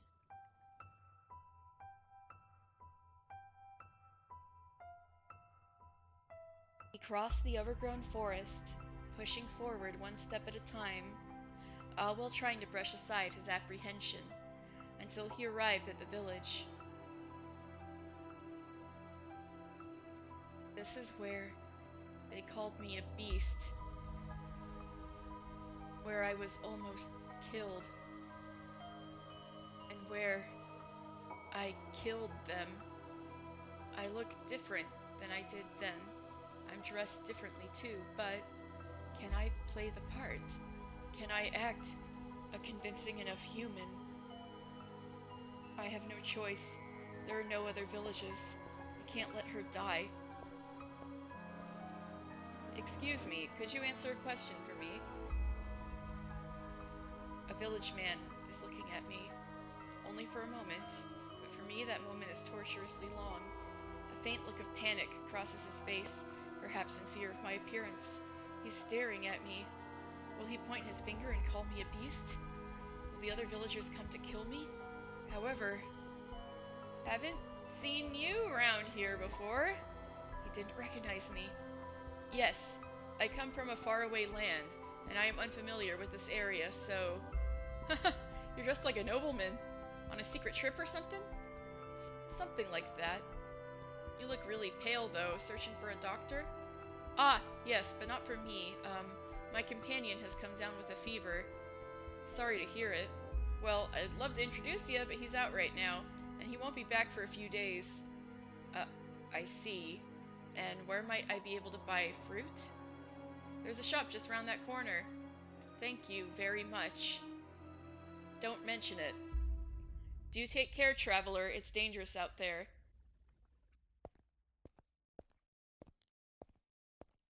I'm starting to attract attention, but not the same kind as before. They don't look at me with revulsion, hatred, or furious indignation. They're simply curious. The village feels different than last time. Could it have changed this drastically? Or is it because I really did look like a beast then, and now I look like a human? I don't know. Excuse me. Me? Yes? I would like to buy some fruit. Some oranges. Oranges! Alrighty, just a sec. The fruit vendor doesn't recognize me as the beast either. Any other year and they'd be a lot plumper than this. But this year we've had the end of the war and this whole mess with the beast. It's just been crazy. If you'd like, how about you come back in a few years and try our oranges again? They'll be several times better, I assure you. I'll keep that in mind. You bet, that'll be... I'm sorry, I don't have any local currency. Would this suffice? What? How is... No good, I take it? No. On the contrary, it's hardly fair for you, trading a jewel for a few oranges. That's all I have to offer. I hope you can exchange it for money. Sure. You nobles are something else. Noble. Aren't you? Though if you wander around dressed too well, you'll put yourself in danger. You might find yourself stripped bare by a bandit, or even catch the attention of the beast. The beast. Everyone mentions the beast. They speak of me. Have you heard the tales? Oh, hi. Oh, it's okay. Did you text? No, I just drove here. Okay.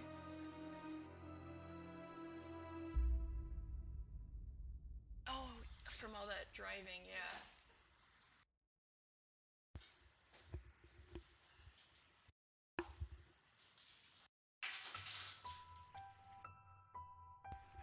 Sorry about that. Have you heard the tales?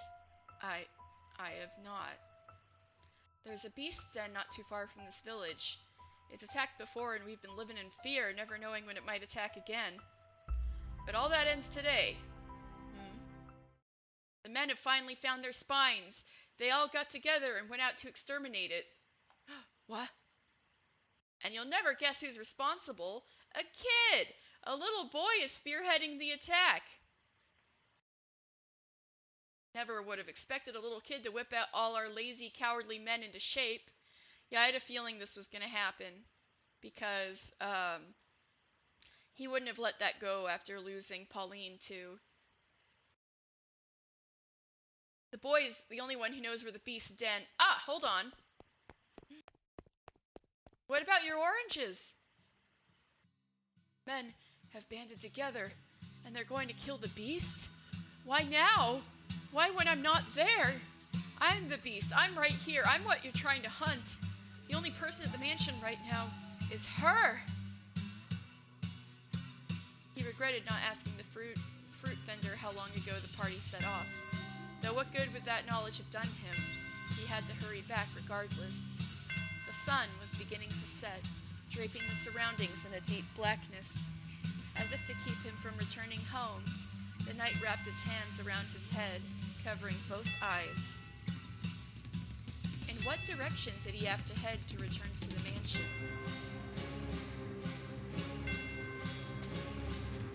He stormed through the forest, and eventually the mansion appeared before him, like the world fading into view after a dream. Bestia was a tempest in the night, blowing through the undergrowth toward the house. Please make it in time. I need her. I need the peace that she provides me. The last thing I want is for her to die. In the blink of an eye, he was through the door, charging down the mansion's halls. He could not sense anyone else inside, though. All he could hear was the whoosh of wind blowing into the house from somewhere. It seemed a window was open. Where are you? Where have you gone? Answer me, please answer me. He cried out the girl's name, again and again, until his throat was sore and his voice hoarse, but she did not respond.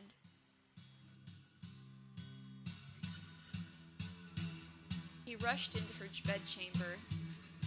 Hey! Hey, hello? Where are you? Where are you? Answer me! The man swung his head back and forth so hard he might break his own neck, and when he made to look down, he slipped, falling on his tailbone. He felt something slick on his hands, a sensation he would recognize anywhere. The liquid was still warm. No, that cannot be. It can't. It can't! It cannot be! Muttering incomprehensibly in fear, he crawled back through the door of her chamber and into the corridor. Like a genuine beast, he followed a trail of slippery fluid on all fours. The trail glimmered like red wine. It stretched down the hall, past the living room, smeared across the floor like it had been wiped down with a mop.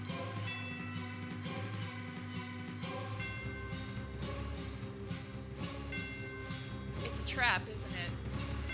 The man crawled and crawled and crawled until at last he reached the stairs leading down to the cellar.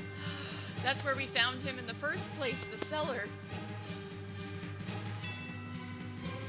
The ruby trail continued. From beyond the door, he could hear men's voices.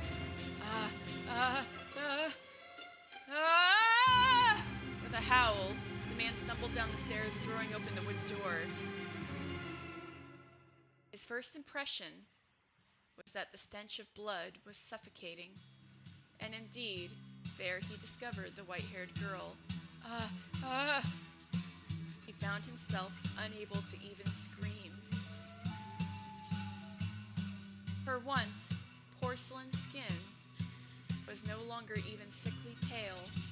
It was now the bloodless color of dirt. She was sprawled haphazardly out on the cellar floor, dried blood stains around her half-open mouth. And those lips were, naturally, lacking their former rosy sheen. Her body was covered with an array of wounds, but the most prominent was the man's singular sword, standing tall in her chest. This is the Bestia? He doesn't look like the same. It's him. He's the same guy. He's the Bestia. Several villagers surrounded him at the behest of a young boy. He's gotten himself dressed up all proper and fancy, but good clothes don't make a good man. Isn't that right, you Bestia? No. You murderer! Why did you kill her? Why did you kill her? Why did you kill her? Why did you kill her? Why did you kill her? Why did you kill her? Why? You want to know why? Her death was an accident, I'd say. I feel bad about what happened, but any woman who would live with a man like you must be a witch. Does that hurt? Are you hurting right now, you Bestia? Then maybe now you understand. You not only stole my parents and friends from me, you ripped the last shard of hope I had from my hands. Do you get it? Do you finally understand how I feel? Now you know how it feels to have someone you care about taken from you.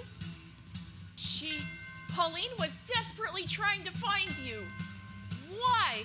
Why would you kill someone so devoted to you? Do you understand what you've done? I'm asking you a question, you goddamn murderer. I see. And now, I have nothing left. What? Man stepped forward, almost perfectly calm. Oh, this isn't gonna be good. His panic had vanished, as if it were never there. His eyes were disturbingly vacant. Perhaps the sorrow had overpowered him, beating his heart into quiet submission. No, that was not the case. Though his eyes were empty, a faint smile spread across his lips. The transition was swift, as though a gear had switched in his mind. The boy and the other villagers were frozen in place at the sight. Before long, the man was standing before the deceased girl's body, and then he pulled the blade from her chest. I knew it. I really was a beast. And what I wanted was a tether. What are you yammering on about? Didn't you care about that woman? Didn't you choose her over Pauline, who you then threw aside and butchered? What is wrong with you? What was she to you? She was my serenity. But she's dead now, and there's nothing I can do about that. Peace, calm, tranquility. The man's behavior was downright eerie, causing the boy to flinch back. Believing he had everything taken from him and could not possibly lose anything more was, I imagine, what had allowed him to stand up to the beast, the source of such crippling fear.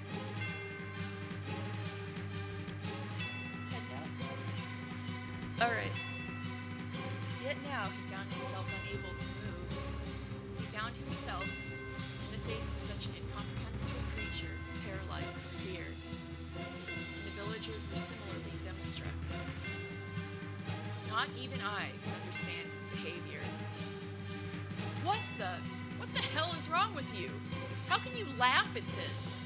I don't get it. How indeed? I wonder myself. I don't know either. But you know what? It doesn't matter anymore. Because every last one of my anchors has broken off and sunken into the sea.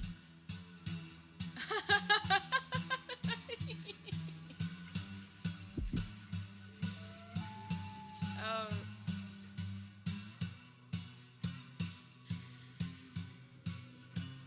I'm too embarrassed to go into my maniacal laughter with my roommate right there.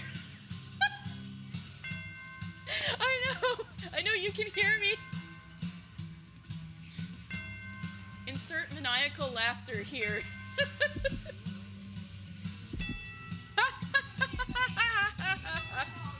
Okay. Sorry, no, don't worry, I was just... Alright, see you later.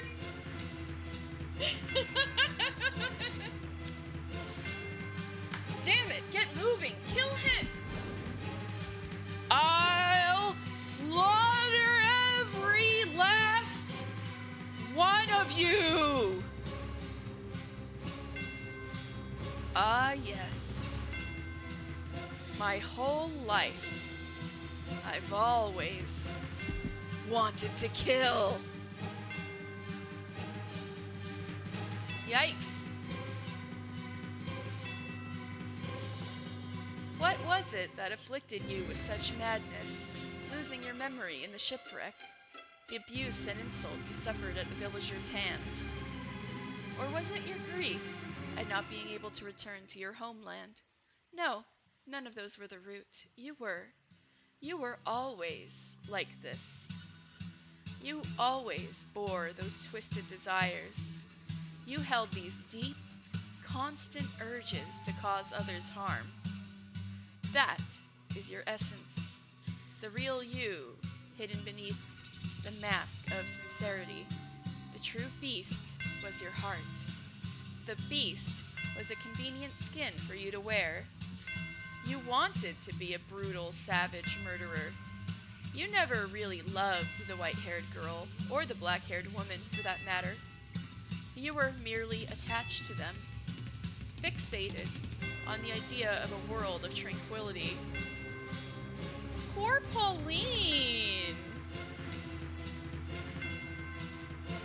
You used use this piece to anchor yourself to prevent you from drifting off into the ocean of your desires. You yearn to cause pain, while also hungering for the opposite, a calm life. You idolize this idealized life, spent in quiet harmony with another, because you knew just how difficult it would be for you to attain. Far more difficult for you than satisfying your cravings, but not impossible. The beast who wanted to become human.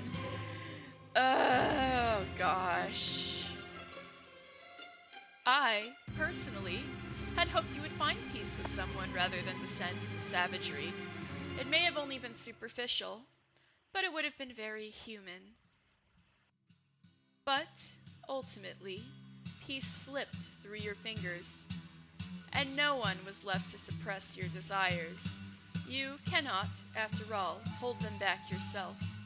What a tragic man. What a hopeless man you are.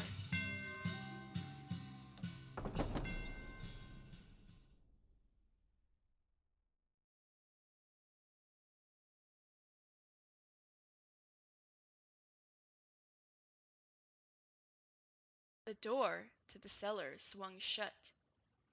You had fallen to the floor at some point, unable to bear the stench of blood. The maid stood behind you, her arms wrapped around your shoulders. The maid's voice was chillingly gentle. That was quite horrific, wasn't it? Are you feeling unwell, master? Oh my, you're shaking, master. Fear not. I assure you the beast will not come through that door. I am here for you, and I will continue to hold you for as long as you need to settle your nerves. Oh, so we're back to the present now. Okay. Oh dear. You feel like you might freeze in my arms. Am I really that cold? I cannot tell my own temperature. You wish to know what happened to Bestia after that. I could open the door once more and show you. But I have no intention of knowingly tossing you back into that den of horrors. He lost the rest of his humanity, becoming wholly beast. But, to tell just a little more of the tale, it is my understanding that an entire village was ravaged shortly thereafter. Oh my god! Nobody got out alive? Yo! He was a bewitchingly talented swordsman. Not a single person living in that village could stand up to him. The woman's memories you saw, he was a gentleman, yes? But even the mildest of men can change. Though personally, I believe that without an element of monstrousness buried somewhere within, a man cannot become a beast, regardless of what may push him in that direction. Do you follow? Now tell me, master, have you remembered anything? Oh dear, I was afraid of that. I am a remarkably patient maid. I shall accompany you for as long as you require. So do, please, find your memories. Now, let us head to the next door. The mansion is quite large, so hold on to my hand. We would not want to get separated. You and the maid traveled down the dimly lit hall, passing by the mirror once again. Top one on undocumented serial killer. Yeah, no kidding. How many people lived in that village? You know? Had to be at least 100, right? Top one undocumented serial killer, goodness. The light from the candle in the maid's hand was the only thing that reflected in it. The maid herself did not appear. However, just as you were about to avert your eyes, you thought you caught a glimpse of white hair. What?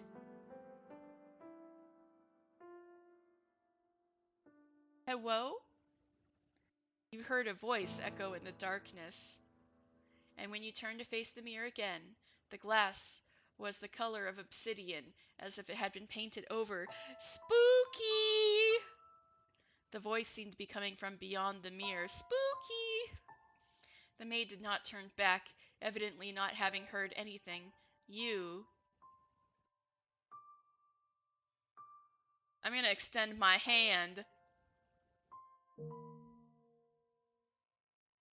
You extended your hand toward the darkness overrunning the mirror. The second your hand brushed against its surface, the tips of your fingers sunk into it. Oh, we're going into the Matrix! And the next thing you realized, your whole world was sinking into darkness. We're entering the Matrix. You could hear a voice. I am the witch. Whoa?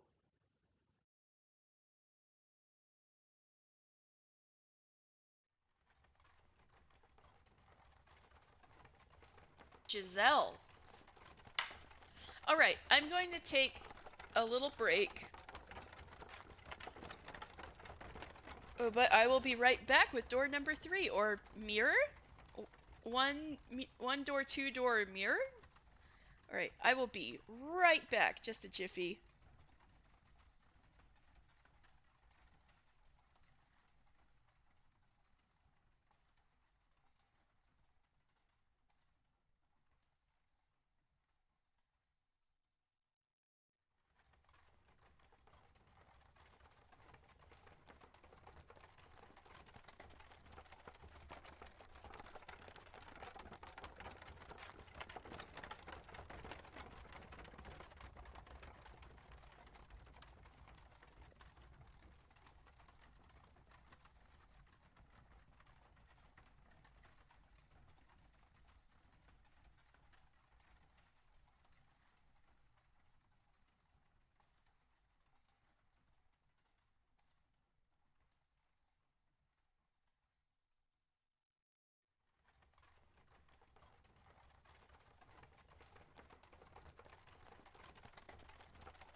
Alright, I'm back. So, did you, did you all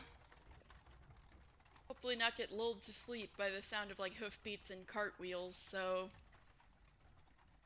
Giselle, whoever this is, it's getting foggy. Looks like it might rain. Maybe we should take a little break. You want to keep going? Oh, alright then.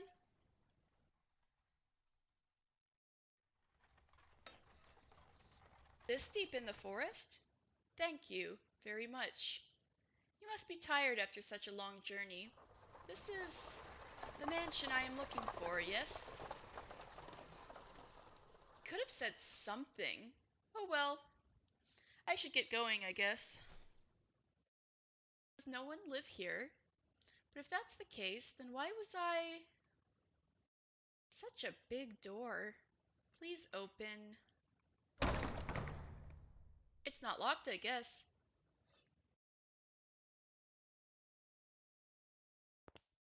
I wonder if the window's open. Darn, not a hint of light. Hello? Is anyone there? Please don't tell me it's actually abandoned. Suppose I can't know without looking around a bit more. What do we have here? Drapes? I see a little light beyond. It's so pretty. It looks like an angel? Why would someone cover this up? It's beautiful. With a little more light, it'd be... Please do not touch the drapes. Or the windows. Whoa! Michelle? Damn, what an image.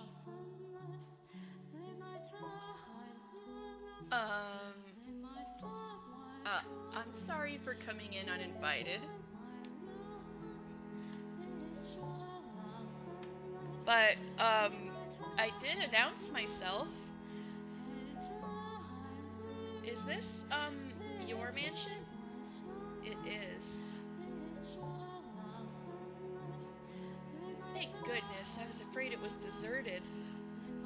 I suspect you would have preferred it if the house were abandoned. Oh, not at all. I would be scared to death staying in this dark mansion all by myself. I'm sorry.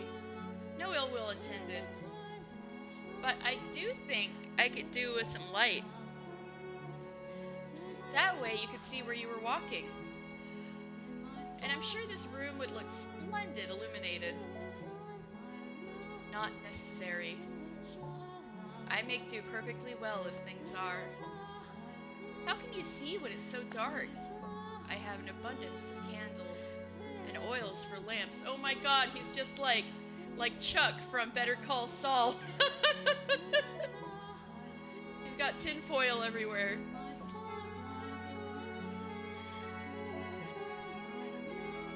I am not in want of means.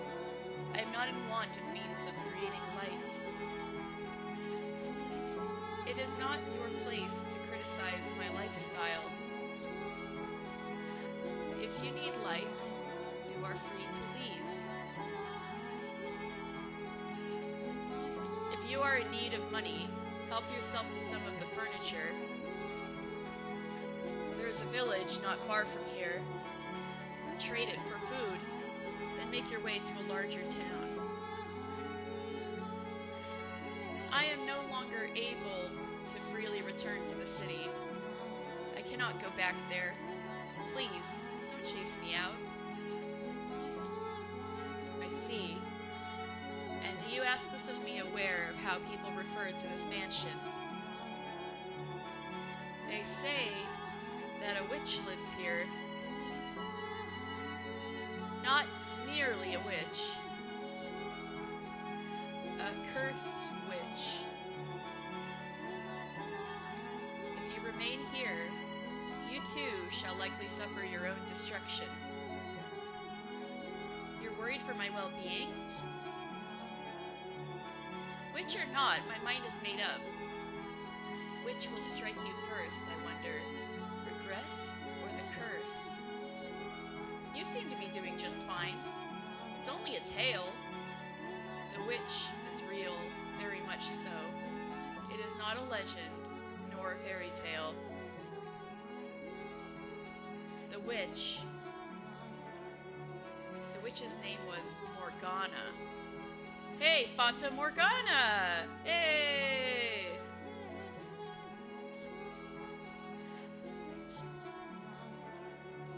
Is me. Michelle Morgana?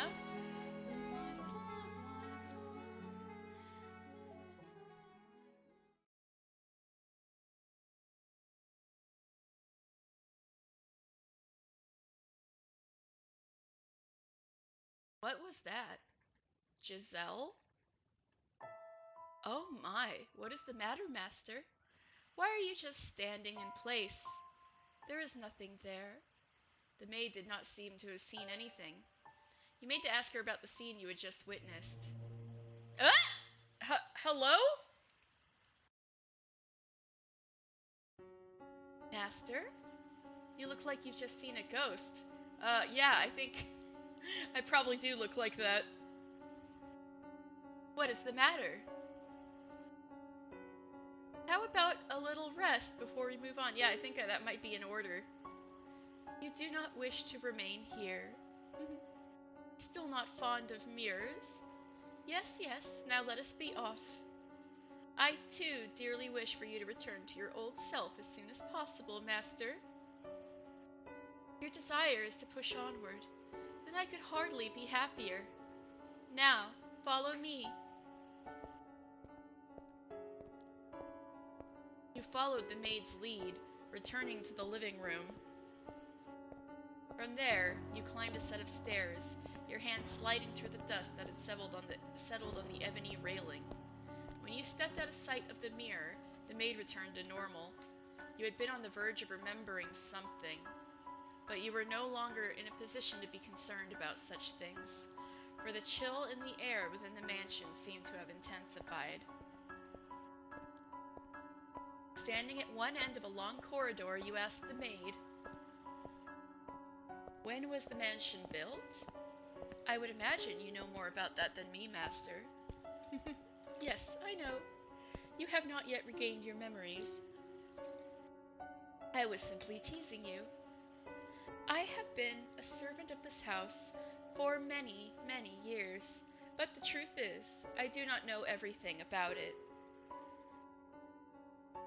All I know is that the mansion is cursed, and that it has brought misfortune upon its residents since times of old. I can make a conjecture as to when it began, but I believe you should figure it out for yourself, Master. There is no guarantee my perspective is the correct one. Now, let us proceed." You and the maid traveled down the dimly lit corridor. While the layout of the house was the same as in the eras of the flaxen-haired boy and the beast, the bleak, colorless room felt incredibly dreary. On the wall partway down the hall hung a painting. The painting, which depicted a beautiful landscape, was oddly entrancing, but you did not have time to appreciate the artwork. Your hand in the maid's, you passed by the painting. Before long, a door came into sight at the end of the hall. This door is what I would like to show you next, Master. Listen closely. Do you hear the voices? Lively but rough, energetic but coarse. What lies beyond this door is neither a period of elegance and abundance like the first, nor one of ruin and savagery like the second. Technology and culture had become quite developed. Cameras and photography had been invented. It was a time of great progress and many breakthroughs. Ooh, the Industrial Revolution, let's go! And for that reason, those who lived in it were constantly seeking to try new things. The tale I'm about to tell you is one of a man who wagered everything on his ambitions. Yeah, let's have a good old 19th century seance in the mansion. Let's go. I hope that is what you see, Master. I hope that what you see, Master, will stir something in your heart. Now, through the door we go. Please do not let go of my hand. The maid pushed open the door. Colorful balls bounced around atop a dark green table. Billiards? One man, dressed in black and standing by the billiards table, turned toward the door. The room was inundated with eye-watering cigar smoke, causing you to squeeze your eyes shut. Sounds very 19th century to me. The third door. 18 something. 1869. Nice.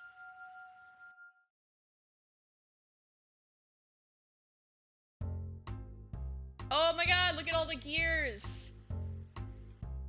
That era was a rat race of innovation and development.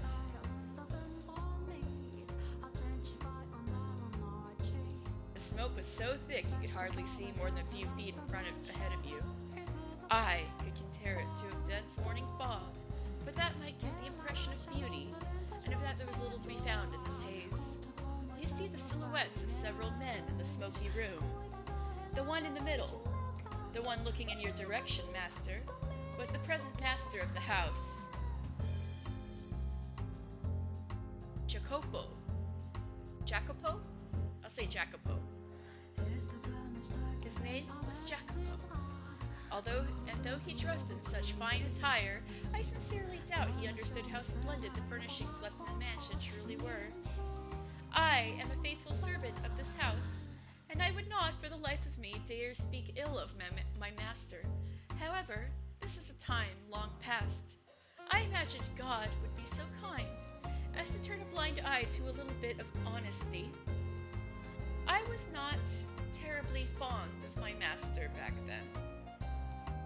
He had wavy hair, the color of over-dried tea leaves, a piercing gaze, an arrogant smile, and he wore a hat that made him look rather haughty.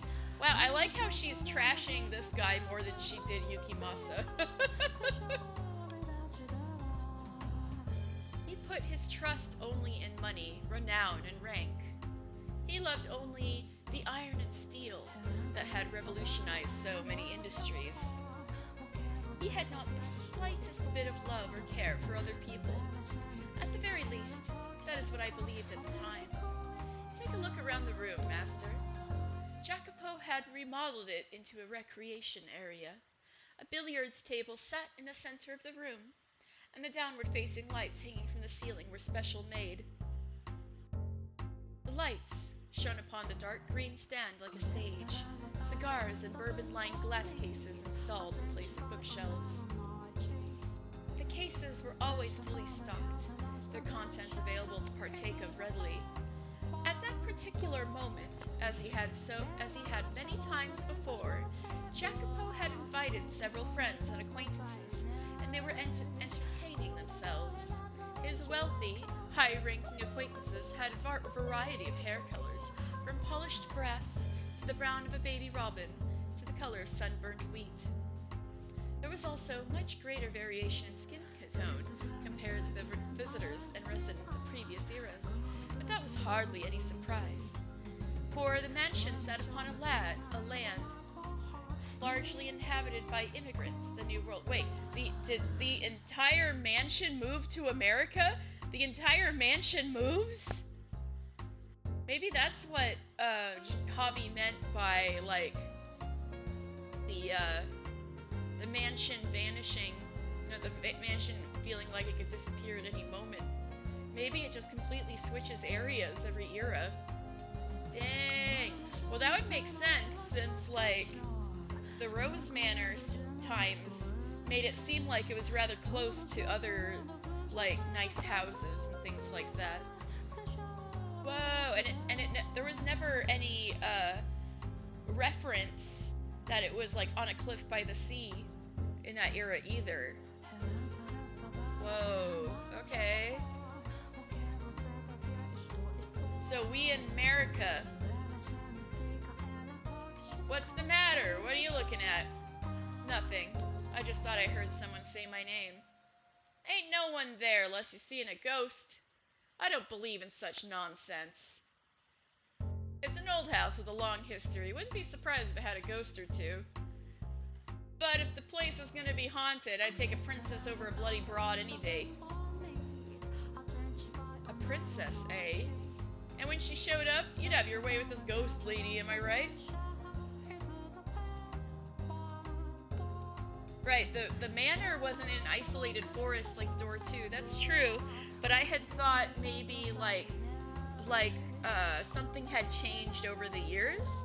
It wasn't until now where I'm like, oh, they're definitely teleporting to different places.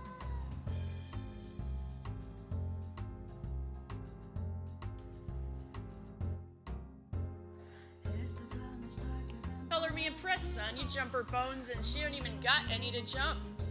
Come on now, that's hardly fair. Not much you can even do with a ghost.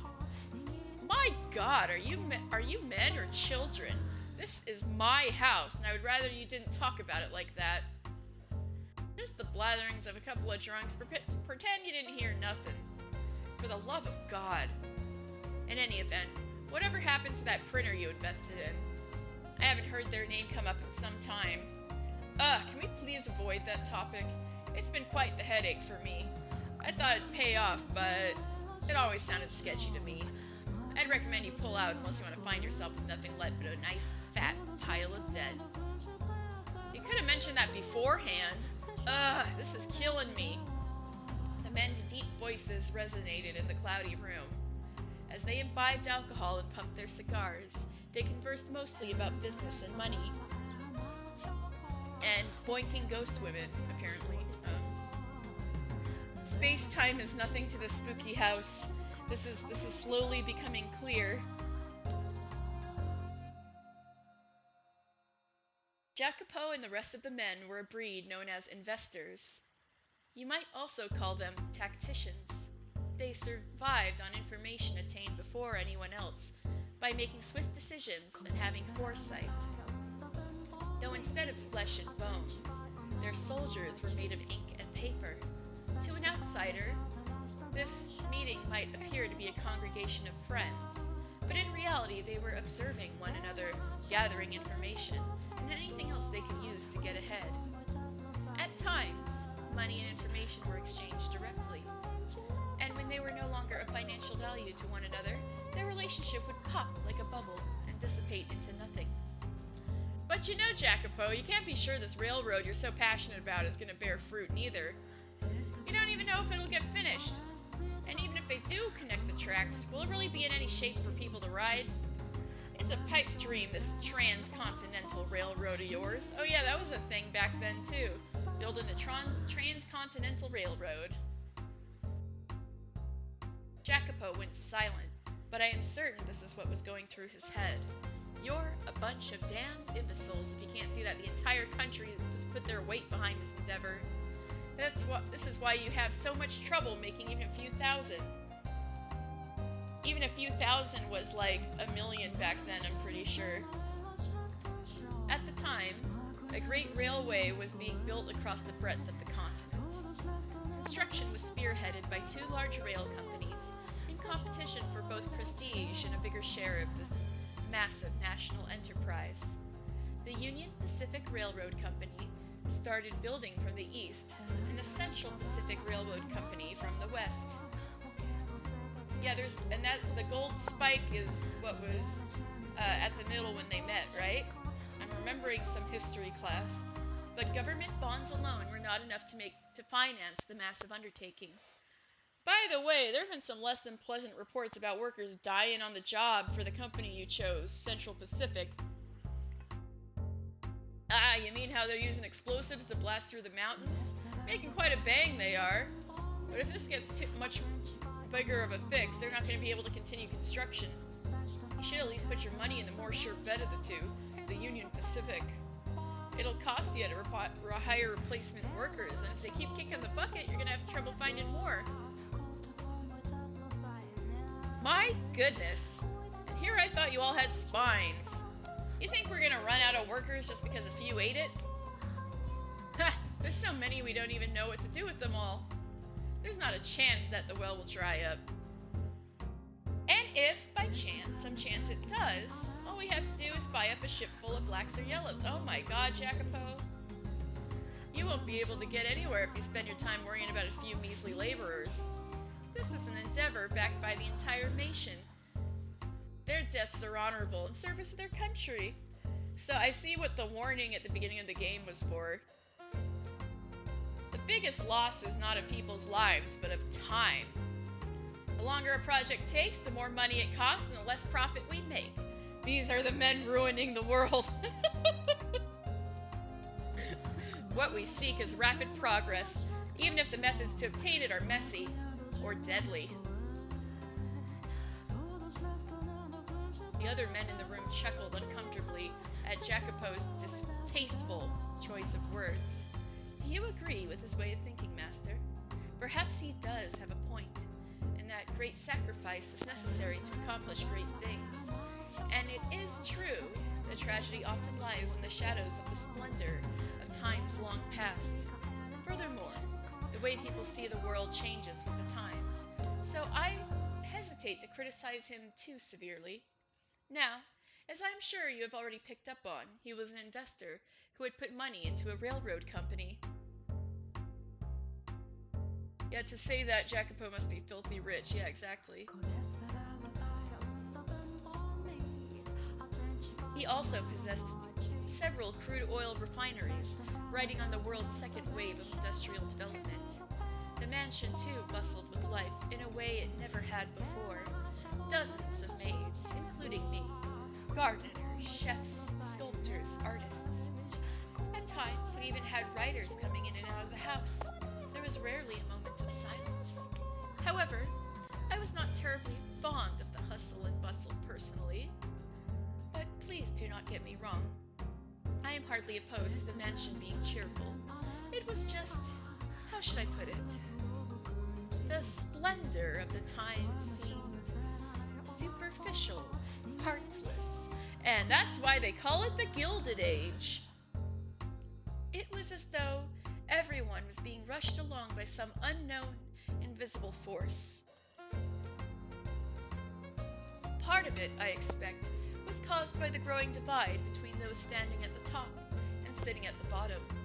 Or perhaps the mansion was simply taking after its master. There's no time to waste. Everything is resting upon the success of this project. Whatever it takes, I will ensure it happens. I need more money and more power. They must be like, we are horrible monsters, but we shouldn't say it out loud. Yeah. Suddenly, a restrained knock on the door stopped his train of thought. From beyond the door came a woman's voice, gentle as a soft spring breeze. Pardon me, I have made some tea. May I offer anyone a cup? I knew it! It was gonna be the white-haired woman. When the door opened, in it stood a beautiful woman with pure white hair. It was indeed her. Are you surprised? Or did you anticipate her appearance? Yeah, at this point I'm anticipating it. Though she was not the same age and dressed differently, the white-haired girl, whom you saw fall into the hands of misfortune in the eras of roses and the era of the beasts, was also present in this era of innovation, the era of roses and the era of the beast, the era of innovation. Furthermore, she was Jacopo's wife. Poor lady! Get out of there! Tea? I don't recall asking for that. When were you asked to make it? I wasn't, but I had these leaves with the most wonderful aroma, and I thought you might enjoy. Shut your trap and know your place. What do you think we have all these maids for? She's trying to do something nice for you, you bitch. Hey now, no need to treat your lady like that. She was just trying to be courteous. These are my personal affairs. Please keep your comments to yourself. His friends were unsure how to react, but ultimately nobody stepped up to stop Jacopo. They merely shrugged, tossing glances at one another. Jacopo stomped over to the white-haired girl. He then grabbed her by the arm and dragged her from the den. Slightly older again. Yeah, you're right. What the hell do you think you're doing? I've told you time and time again to stay away from that room unless absolutely necessary. I'm sorry. But, I made tea, and... Shut up about the tea already. You think we're having tea parties in here like a bunch of prissy nobles? I'm sorry. If you really feel so bad, don't go in there in the first place. Get the hell back to your room. I meant no harm. It's just, I'm your wife. I thought it would be nice if I could do something. Like I've told you, that's not your job. Don't show yourself in front of the other men. I have nothing else to say to you. Got it? Now scram. Sakes alive, first them, now you. It's driving me up the wall. And her hair finally grew after more than 200 years. You're right. And I noticed the red roses in her hair. What is it? I told you to get out of here. Right, but, what? When will you spend time with me next? It has been some time since we last went out together. But we don't even have to go out. Just having dinner together would. How many times are you gonna make me repeat myself, you worthless tramp? Are those ears only for show? Go back to your goddamn room! My apologies. Looking utterly downtrodden, the white-haired girl made her departure. Such a piteous sight she was. As he watched her go, Jacopo merely snorted. Just thinking about the way he behaved then angers me. Yeah,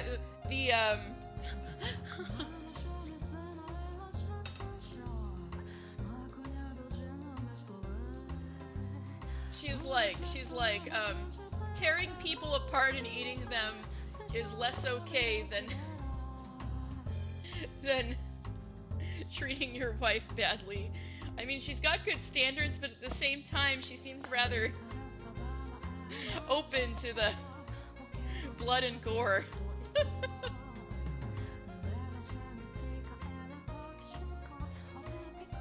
Just thinking about the way he behaved then angers me. I have little fondness for men who do not treat their spouses with respect. So, as you can see, the white-haired girl was in hardly a joyous situation. She was devoted to Jacopo and tried to do whatever she could for him, but he not only brushed her aside, he did so in an insulting, deliberately hurtful manner. They were far from picturesque partners. Do you wonder then, Master, why she married him?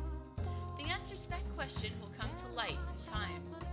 For now, let us follow her.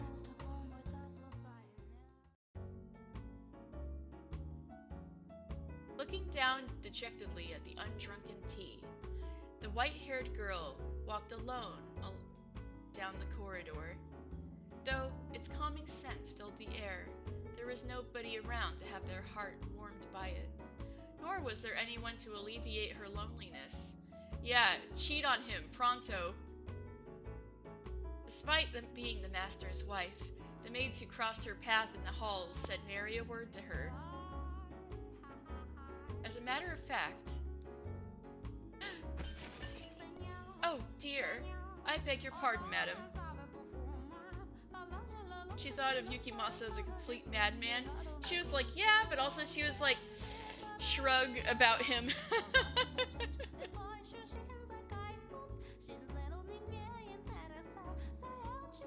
Ah, it's fine. One even bumped into her, stifling a laugh as she trotted off. In all likelihood, she had done it intentionally. Even the maids are mean to her? What the heck? Yo, get out of there. The poor white-haired girl, who had fallen to the floor, stared helplessly at the broken cups. The tea she had made for her husband was forming a stain in the carpet. The maid's behavior toward the mistress of the house was absolutely unacceptable. Nonetheless, it was commonplace. All because of the way Jacopo treated her. The more the man of the house acted cruel to her, the less weight her position as his wife held to the servants. Day in and day out, the maids worked busily, offered little opportunity for leisure, so they would naturally have accumulated quite a bit of stress, and she became the target for them to let off the steam. This is so bad! Not directly, but through a more subdued kind of harassment from the shadows. She must have felt quite miserable. I imagine she would have been better off as one of the maids. On the surface and in front of others, they showed respect for her as Jacopo's bride, but behind closed doors, they acted very much the opposite. The disparity between the treatment she received around others, the treatment she was supposed to receive at all times, and the way she was actually treated made the abuse that much worse. And furthermore, as you have seen through the other doors, Master, she was a very reserved young woman. She could neither raise her voice in reprimand, nor raise her hand in retaliation. I have to get this cleaned up. She extended her spindly fingers toward the shards of shattered porcelain. But even the broken cup seemed to have no concern to spare for her. Its shattered edge cut her fingertip when she made to pick it up. Jeez! This is a banger, though. All the music's been good, but I'm like, hey, jazzy. Even though it's not jazz age yet, but still. A trickle of warm red blood ran across her unearthly white skin. As painful a sight as it was, it had a sort of taboo beauty to it. The blood, spilling from her finger, showed no signs of slowing down. She clenched her hand into a fist, let out a sigh, and went back to collecting the shards of porcelain. But when she did... Madam! Madam! What's the matter? Madam, you're bleeding! While all the other maids ignored her, one came running over, shouting to the white-haired girl's side. We need to get that cleaned and bandaged up. Oh, you don't need to pick that up. That's not your job, madam. It's all right, Maria. There's not much to pick up.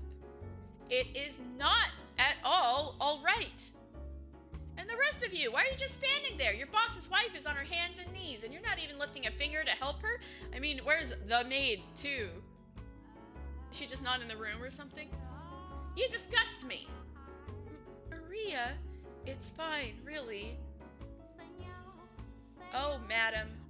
If you weren't so timid, this wouldn't happen. You're allowed to yell at them, you know. It's all right, really. It's my fault. Anyway, we should get that finger taken care of. Maria's cute.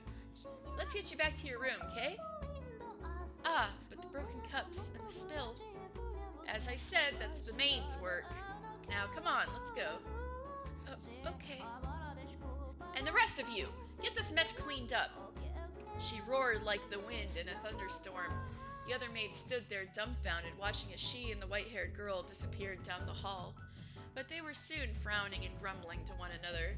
She thinks she can act all high and mighty just because the master is fond of her. The woman's name was Maria. She was one of the maids. And she was the one person in the mansion the white-haired girl could think of as an ally. What about yourself? Why aren't you nice to her? Though her husband paid her no mind to the maids, her husband paid no mind, and the maids made her life miserable. Just one person, Maria, treated her with respect and kindness. What about you? And I'm sure you can readily imagine just how much of a lifesaver that was for her. I, too, found myself somewhat relieved that Maria was there for her. What about you? Being a servant of this house, I was also one of the maids working there at the time. Were you mean to her? However, I was unable to involve myself to any great degree in her fate. This meant that there was little I could do to assist her. Even in times of pain and unpleasantness, the best I could do was pray that Maria would continue to lend the white-haired girl her hand. So the best you could do was not bully her. Okay.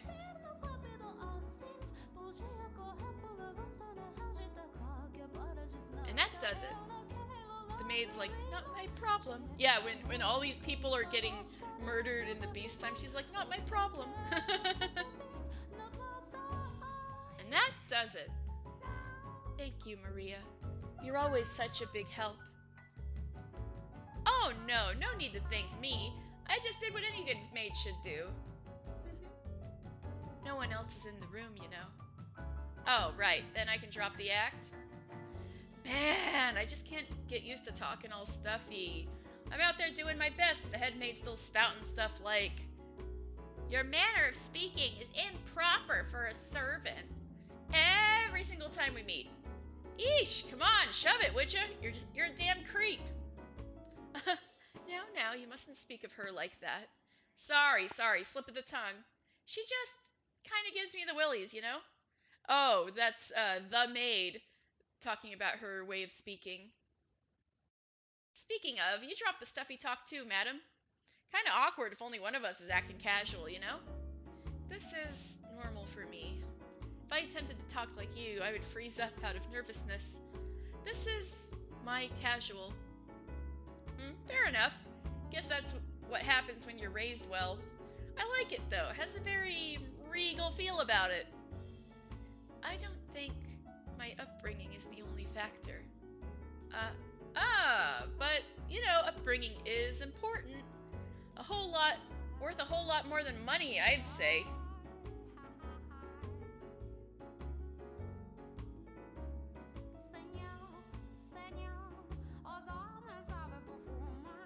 Yeah, she wasn't different to Mel's suffering. I guess that is right. But I guess, like, but the thing is, back then she was helping the white-haired girl out. So that's why I'm like, since she was nice to the white-haired girl in, like, the first and second doors, I'm like, what the heck with this door?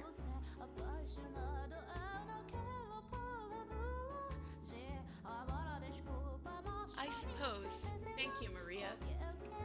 You're always so compassionate. You betcha! They don't call me the Virgin Mary for nothing. I'd practically bleed compassion. You know, that might be true. You very well could be the incarnation of the Mother of God. No. You're supposed to laugh at that. It's just embarrassing if you take it seriously. Alone in the white-haired girl's room, Maria was acting much more friendly and relaxed as they conversed, as opposed to her no-nonsense attitude in the hallway. The two women were, as you can see, quite close. They had crossed over the wall separating master from servant and built a bond of friendship. And at some point, they had begun to speak frankly with one another when no one else was around. Maria was the only person in the mansion around whom the white-haired girl felt comfortable being open. I imagine she very much enjoyed these moments of conversation. You wish to know who the head maid was? My. Are you sure you want to ask me that, master? Some questions are better left unasked, for your own good. What the heck? I have to say, madam, you have the prettiest fingers. Mine are all rough and dry and nasty. You think so? Mine haven't the slightest bit of muscle. They're about as frail as dead branches. Who needs beefy mitts anyway? I still think healthy-looking hands like yours are far more attractive. What? What's the like about these things? Women all over the world would dream of having hands like yours. Slender, feminine, and perfectly cared for. I don't know, just looking at him lights a fire in my loins. Makes me want to lick every last one of them. Woo! Actually, say, can I lick him? Yeah, cheat on him. Cheat on him. Cheat on him. Can I run my tongue up and down all 10 of those sweet little digits? Come on, can I? What'd you say? Stop that, Maria. Seriously. I'm kidding. I'm just kidding. Oh, Maria. Right. How did those tea leaves turn out, madam? The ones you imported. All the maids just adore it. They can't get enough of that aroma. I'd sure like to get a taste of it. If you, end up with extra, you think you could spare a sip for me? That was, what was in the cups I dropped. Really? Well, ain't that a crying shame? And Jacopo wouldn't have any of it? God, why does that man have such a stick up his ass? You went through all the trouble to making it for him, and he was busy. It's not his fault. Busy? You mean playing billiards, drinking bourbon, and puffing a damn cigar? It may look to us like they are just making small talk, but I'm sure their meeting has some importance to their business. It was imprudent of me to try to step into the men's world. That's just not right. I mean, you're his wife. Why shouldn't you be allowed into the room? It doesn't bother me. You don't have to pretend. Here's an idea. How would you like to have some of that tea now? We also have some orange marmalade, which you like so much. Add a scoop of that and a tray of cookies, and we have the perfect tea time. You're singing a siren song, madam. But you really shouldn't be doing that with him. He would not have tea. I suspect he does not like it. I don't want it to go to waste, so... Madam? I know it's none of my business, and I have no place at all saying this, but it's not impossible for a woman to file divorce these days. You don't have to sit down and take it, not one bit. Yeah, that was one of my first thoughts, is like, she could divorce him. They could move to Nevada and divorce his ass.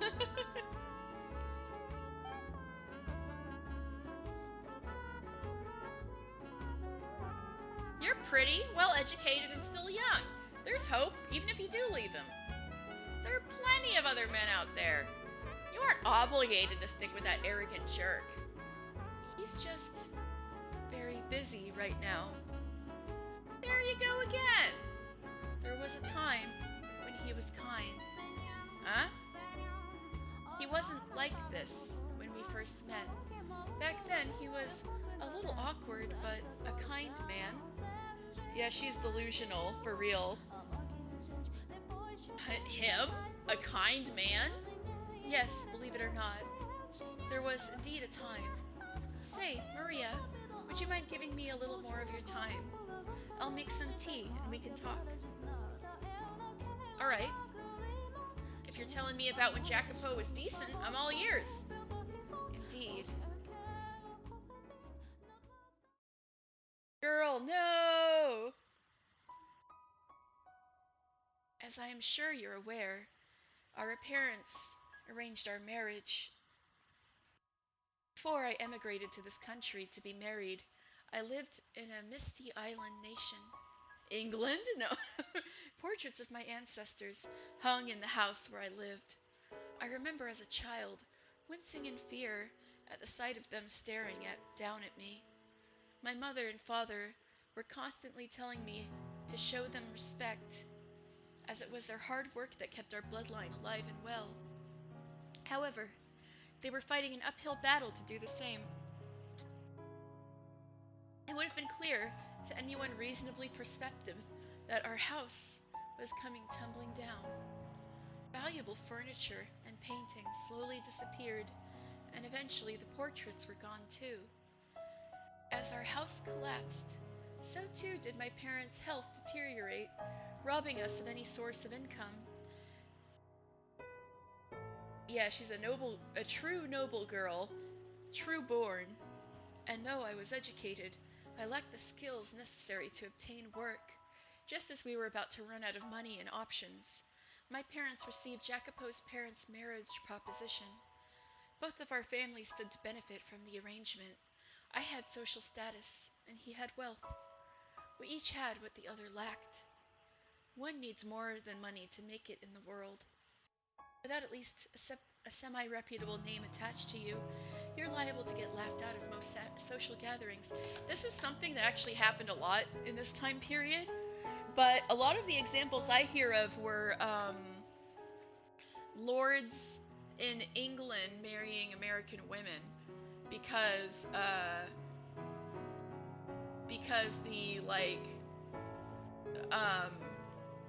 the nobility was getting weaker with all of the new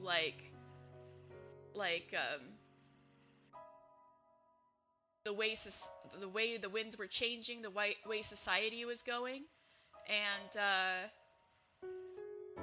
yeah, nobility had a less of a place in the new world, in not the literal new world, but like the way the times were changing. So it was pretty common for someone with a title to marry like a rich American, who would like an old money person to marry a new money American.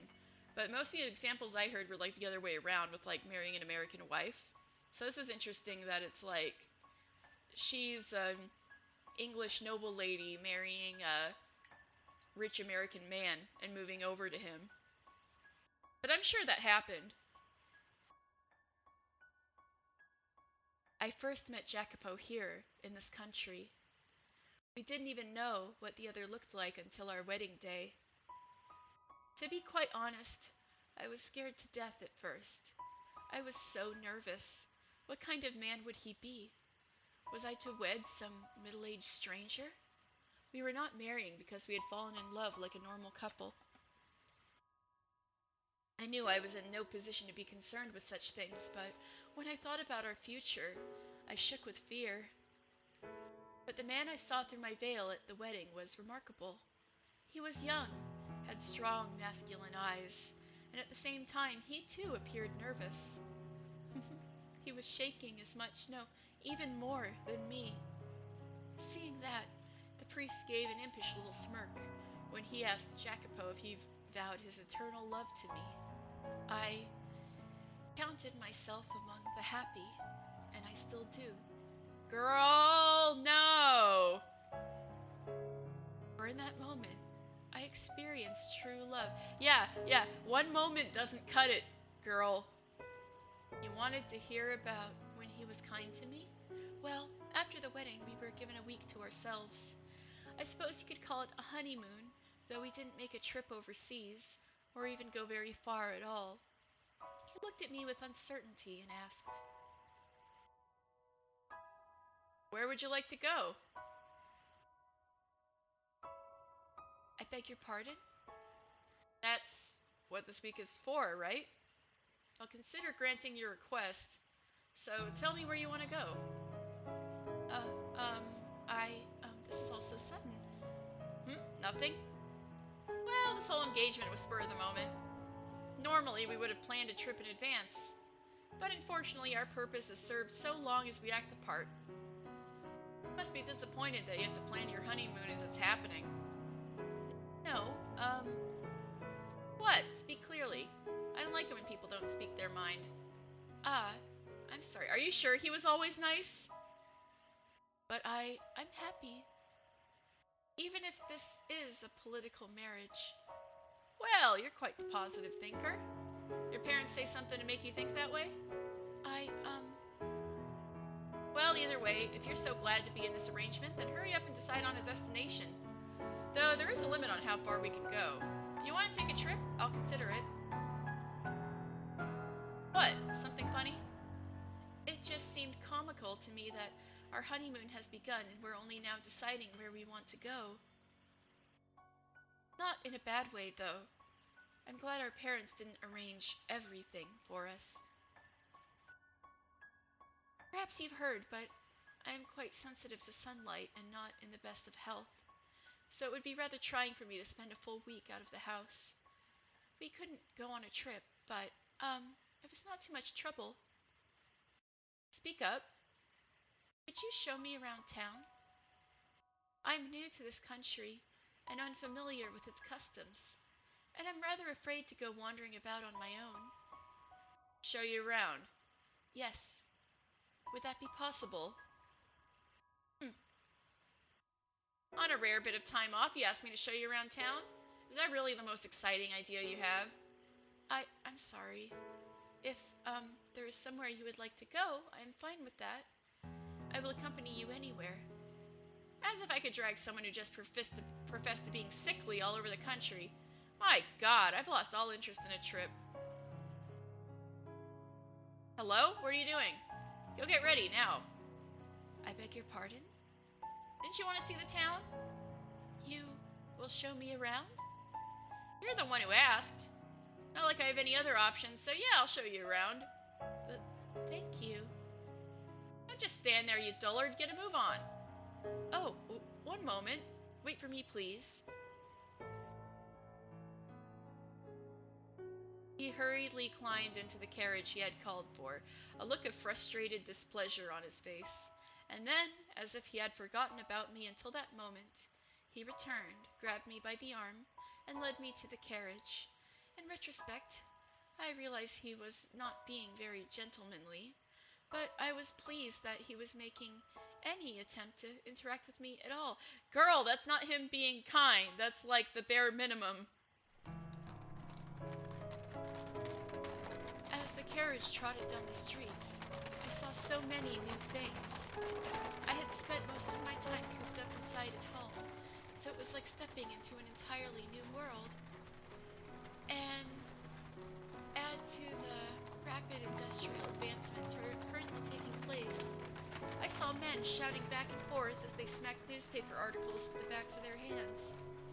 I saw corner cafes crowded with cigar-smoking men on break from work. It was like the hustle and bustle of a festival, but every festival has its underside. I also saw overworked men, looking like they were on the verge of collapse, drinking water from a spigot on the side of the road. By way of contrast, I wore fine clothing and had a carriage at my disposal. I imagine every day was a struggle for them just to remain afloat. Had I not married the man I had I not married the man I no, had I not married the man I had, I too might have found myself on the streets in a similar situation. But it was not relief that spread through my breast at the sight of them. It was pangs of guilt. It felt to me like a life of opulence was wrong, sinful. It broke my heart to know that I was living so much better than them. Jacopo snorted disapprovingly at me, seemingly reading my mind, and then said, "The poor man who envies the rich covets his wealth and finds the ambition to make the same for himself, and the rich man who pities the poor, thinking it his duty to give them offerings of philanthropy. To me, the latter is the far more nefarious. Excessive charity will ruin a man, come to make him come to expect handouts. And then there are those with the wrong idea of pity, who let themselves fall down to the same place, mistakenly believing it'll somehow make the poor feel better. What a joke. If you're going to do anything for them, you might as well encourage them to climb upward. Spur on economic growth and the flow of capital. Something tells me Jacopo believes in trickle-down economics too, if it was explained to him. Yeah, kind equals not harming me in her head. Like, Jesus, girl, get out of there. Doesn't that sound like the better option? I say nothing, simply smiling and giving an ambiguous nod. He had a point. My sympathy and guilt meant nothing to people actually experiencing hardship. If, feeling guilty of my own fortune, I acted upon that pity in the way he had described, it would accomplish little more than self-satisfaction. He seemed to have seen straight through to my very core. This was a man who had built his own fortune through investment, which I imagine required him to be rather astute. But doesn't a world where everyone is constantly trying to climb up higher and higher sound rather exhausting? Yeah, no kidding. I, personally, would prefer to be in a position where I could watch, if only from a distance, as others climbed. But obviously, I could not say as much to him. Some time later, the carriage came to a stop in front of a shop. As I looked at the building perplexedly, he gestured to the door with his chin, signaling for me to get out. Lost and confused, I stepped down from the carriage, and before me spread a showcase behind a large glass window. However, lined up in the case were not precious metals or expensive clothing, but machines. At first, I had no idea what kind of devices they were.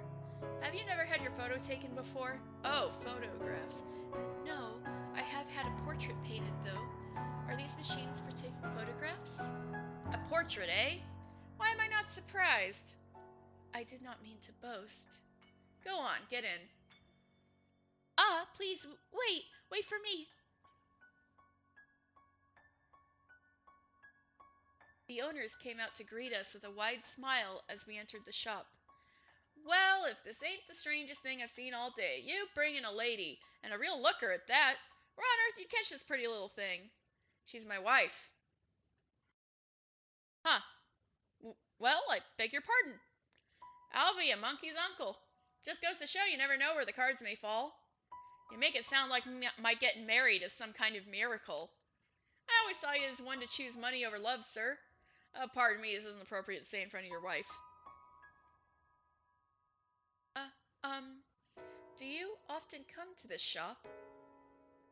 On occasion. I need some things here from time to time. I see. There you go, smirking again. What's so funny? We're going to have our photo taken, yes? I'm so nervous and excited.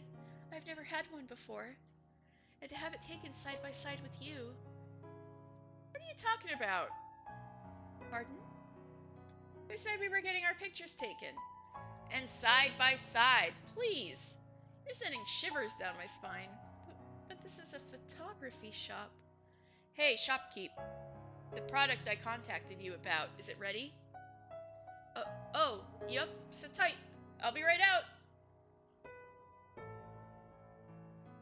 You take a seat. There's a chair over there. What? I'm going to show you something much more exciting than sitting still and waiting in front of a camera lens. Oh? Just do as I say. Okay. Oh, wait, is this that ghost photography thing? I sat down in front of a large mirror, which I presume was normally used to check your appearance before having your picture taken. Sitting before a mirror with someone else present was quite nerve-wracking. Out of embarrassment, I dropped my gaze to my knees, but when Jacopo returned, I was entranced by the curious object in his hands.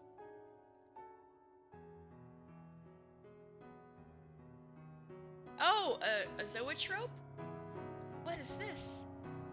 Do you know what persistence of vision is? The human eye does not perceive the world 100% accurately. This is especially true for objects in motion. It remembers images for a short time, so if you put a new image in the same place, your eye perceives it as in motion. Saying for yourself will be faster than explaining it. You see the slits in the disc? Look through the bottom one and into the mirror. Okay. Good, just like that. Bring your head in close. Here goes. Standing behind me, he slid his finger across the top of the peculiar toy, causing it to spin gracefully. And then,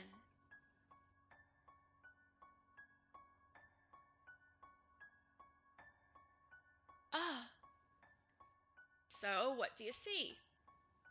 They're dancing. A man and a woman are dancing. Sounds like you're not having trouble seeing it. Are they dancing well? Yes, they are. It's the most adorable thing. Well, adorable? That's funny. I had asked to have it modeled after a ballroom dance. Yes, it's a very elegant dance. But you see, they're small, like little dwarves, which I thought was kind of cute. And they seem so close, going around and around, without ever letting go of each other's hands. This is incredible. Why does it look like they're dancing? They were all lined up in a row a few moments ago. Goodness, they were all lined up in a row just a few moments ago. Goodness, I just explained that to you. It's playing a trick on your eyes. What you're seeing is lots of different pictures in a short period of time. To put it in words you might understand better, it's an illusion. Your eyes are being fooled into thinking the image is moving. An illusion? But they're dancing. They really are. And they look like they're having a wonderful time. Are you sure it's an illusion and not something else? To me, it does not seem to be. I cannot see it as anything but two tiny people dancing. That's how it works. Reach out your hand and try to grab him. You won't be able to. You're right. That's a shame. I didn't think you actually would. But it's the most precious thing. They look as though they're dancing atop my palm. I was mesmerized by the strange phenomenon. Pictures were moving, after all. Still images had begun dancing before me. It was almost as if God had breathed life into them. He had called it an illusion, but I could not grasp that. It was such an adorable, heartwarming sight. I imagined the two were off living in some other world, separate from our own. They looked so happy. I was almost certain that they were off dancing in their joyous world, free from all the sorrow and loneliness and pain of this one. Eventually, the speed at which they danced began to slow, as if they were resting their legs. I almost thought I could hear the sound of their feet with each step.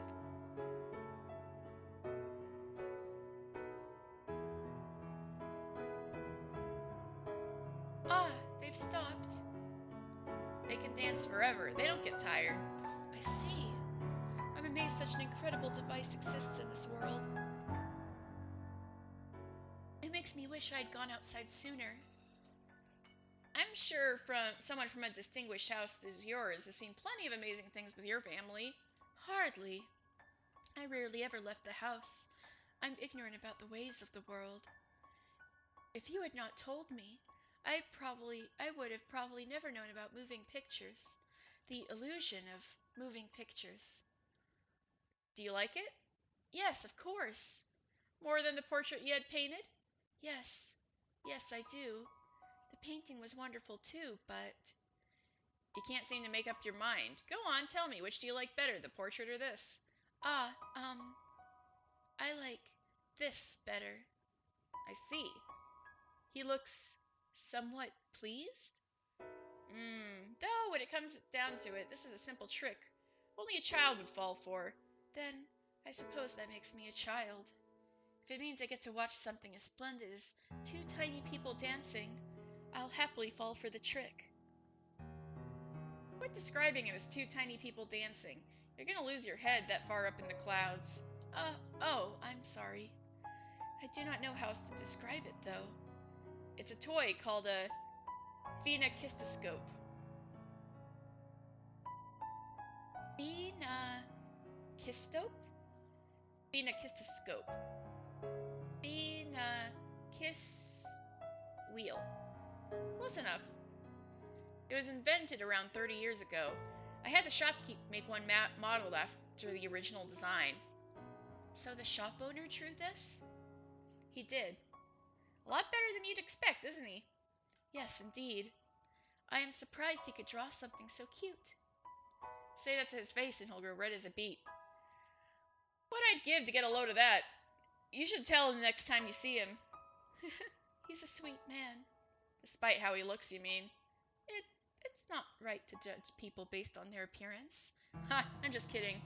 Don't take it too seriously. Shopkeep here loves new technology. That phenakistoscope is just one invention that caught his eye. You can trick the eye into thinking drawings are moving. Using a sequence of photos, you can perhaps make it seem as though real people are moving too. If it becomes possible to show those images to many people at once, the developments could broaden the options artists have to express themselves. Not drawings, but photographs? Yes, photos. By taking hundreds or perhaps thousands of photographs, it would be possible to reproduce the world as we see it. This room, people walking down the streets. There's no point in recording boring everyday life, though. If you're going to leave a record of anything behind, it should be the projects and enterprises that move nations. Say, for example, a move-in record of the opening ceremony of the railroad. That would be something worth watching. And then, in time, it would expand beyond a mere record-keeping technology and find its way into the hands of artists. Is such a thing possible? You must remain still for a long time just to take a single photograph. Right now it isn't. But eventually it will be. And I'm not simply fantasizing here. Is that so? It sounds so very futuristic. Do you... What? Do you want to support people who work on that sort of thing? Is that why you are friends with the owner? It has nothing to do with my wants. I merely think there's money in it. The rich starve for entertainment, and the artists create that entertainment. I have no interest in their pretentious self-expression. I just want their money. What? What's so funny? You look like you're enjoying yourself. Honestly, it's just about the money. As you say.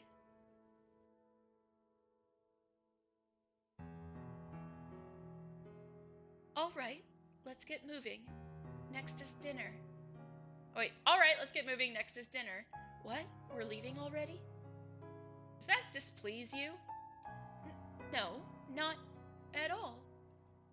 To tell you the truth, I wanted to spend a little more time playing with the Phoenicus wheel, but I could not bring myself to say as much. Reluctantly, I approached the owner to return the wheel. Don't bother. Bring it with you. What? But... If you don't want it, that's fine too. Just make your decision quickly. You're making the driver wait. Having said that, Jacopo exited the shop. I alternated between looking at his back and the Phoenicus wheel, debating what I wanted to do. And then, with a smile, the owner whispered to me, "You're allowed to keep it, really. Your husband out there had it made as a gift for you." For me? A little while back, he came to my shop asking if I could make a phenakistoscope. Now that about knocked me out of my chair. He's a man who almost never asks for favors.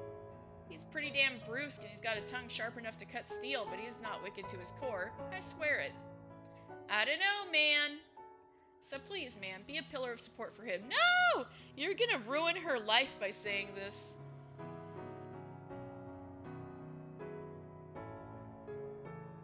In that moment, the Phoenicus wheel became a precious treasure to me.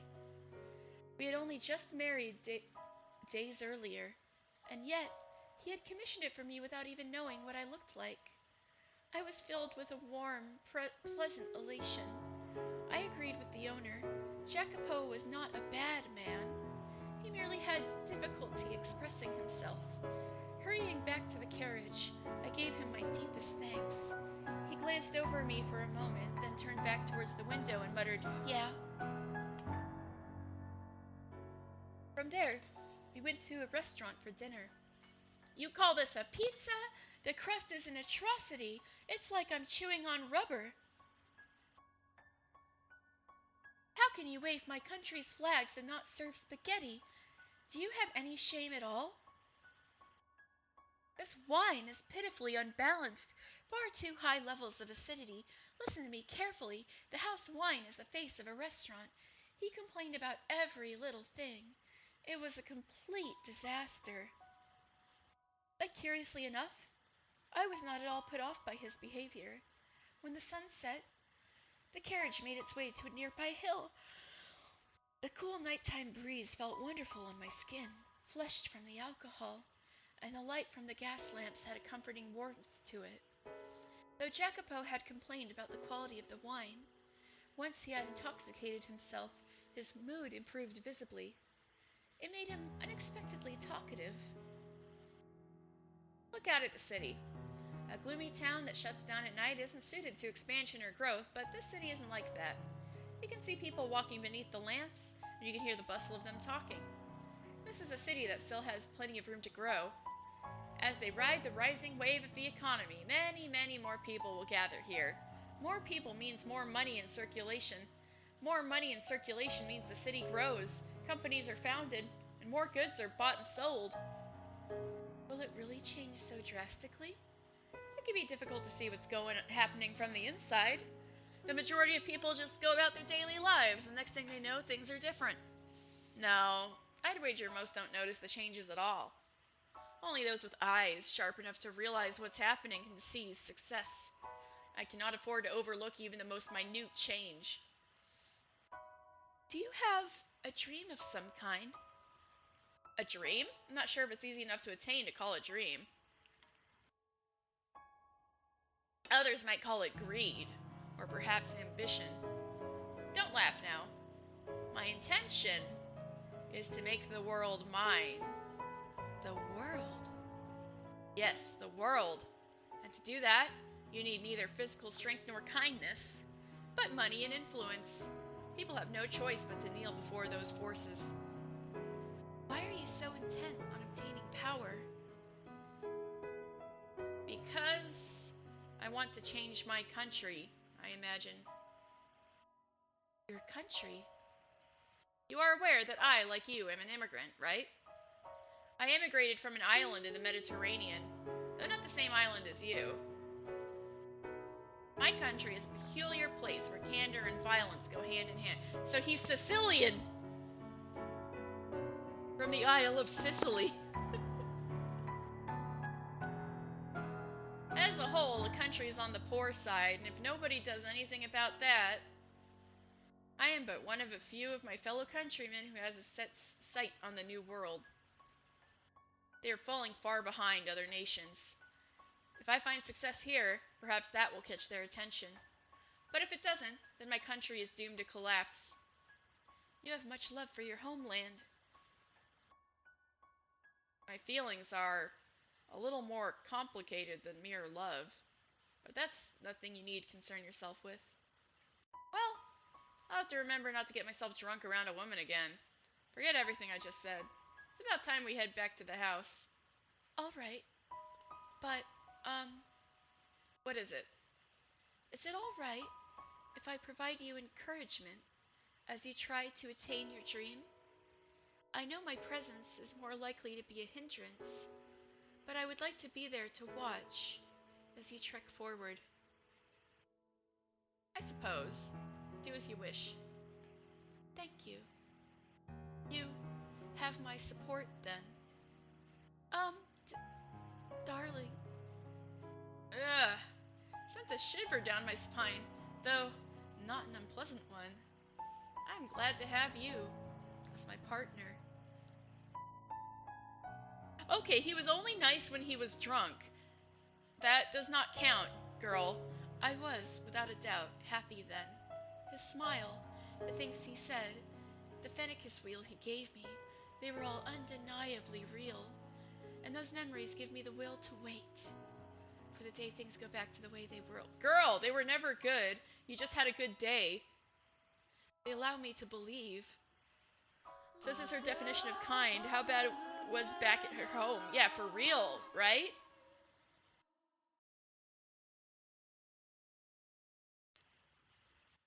This is something that actually happened to another maid. She heard a sound in the middle of the night. A sound like dripping water. At first, she thought it was raining, so she looked through the window, and there wasn't a cloud in the sky to cover the stars. Maybe it's a faucet, she thought, so she stepped out of her room into the corridor. Compared to her room, it was unearthly chilly. The maid regretted not bringing something to cover herself with, but that didn't make any sense. Normally, the temperature wasn't that much colder outside her room. Her night clothes had always been more than enough for a trip to the lavatory. Wondering what the reason could be, she made her way toward the sound, but then she realized something. There were no faucets in the direction she was going. Rather, she was headed toward a hall. The mansion where she served had many halls, but this one was off in a far corner of the house, the least used hall of them all. It had a high roof, but not a lot of space, and so it was difficult to make good use of. It also had a somewhat heavy air to it, a very curious room. It was the kind of place you might assign someone to clean as part of their hazing. Anyway, when the maid realized the sound was coming from that particular hall, she, as you might expect, let out an uncomfortable sigh. Might be a leak, and having noticed, she simply couldn't ignore it, you know? So, as much as she hesitated, maybe this is Maria talking, she pushed open the doors to the hall. There was nobody there, and it didn't look like anything was leaking either.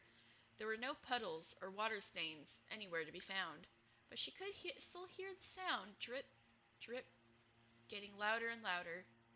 Slowly stepping further into the room, looking left, then right, then left again, she searched for the source of the sound, coming to a stop in the center of the hall. She stood there still, quiet, and then a chilly spot on the nape of her neck. With a little yelp, she reached back to feel her neck, but it wasn't wet. Confused, she slowly, warily, tilted her head backward. Yeah! And there hung a bloody skeleton from the ceiling! Yeah! It was Maria. That's rich. Amazing. Oh my god, you scream like a little girl. Maria, you little... My god, are you men or children? This is my house, and I would rather you didn't talk about it like that. Whose words were those again? Shut your mouth. How do you know about that? Were you eavesdropping? And another thing, I do not care for the sort of stupid, fantastical tales you women so love to pass around.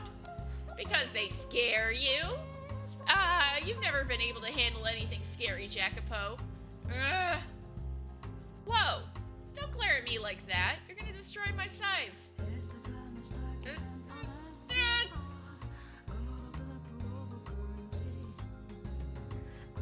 So, did you come here for the sole purpose of telling me that cheap tripe? Acting tough after the fact just makes you look like twice as much of a wuss. Well, they did mention before that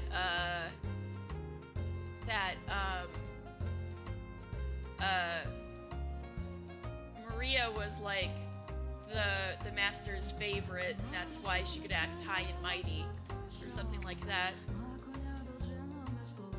So I guess we'll see how this pans out. She might just be acting like his buddy for, you know, her employment. Well, I mean, I did make up a good half of it, but the maid really did hear a sound in the middle of the night. And it came from the back hall of this very mansion. Did you know they said it used to be a chapel? Again, I have no interest in you women's little ghost stories. Is that so? You sure you're not just scared? Maria?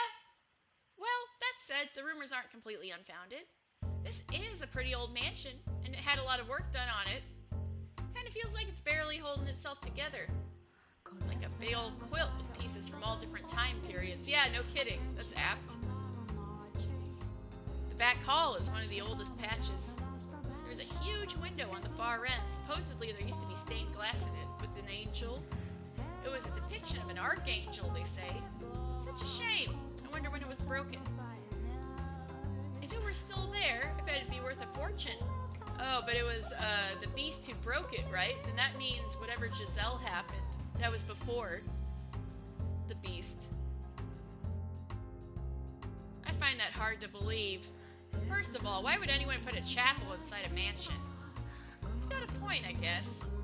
Now, how about you do some actual work instead of distracting yourself with all this nonsense? I do work, but the other maids can be a bit nasty, you know? Being with other women is like walking on glass. Am I to blame for that? What if I said you were? Don't give me that look. You're just not fond of me, simple as that. Nothing you can do about it. Is that so?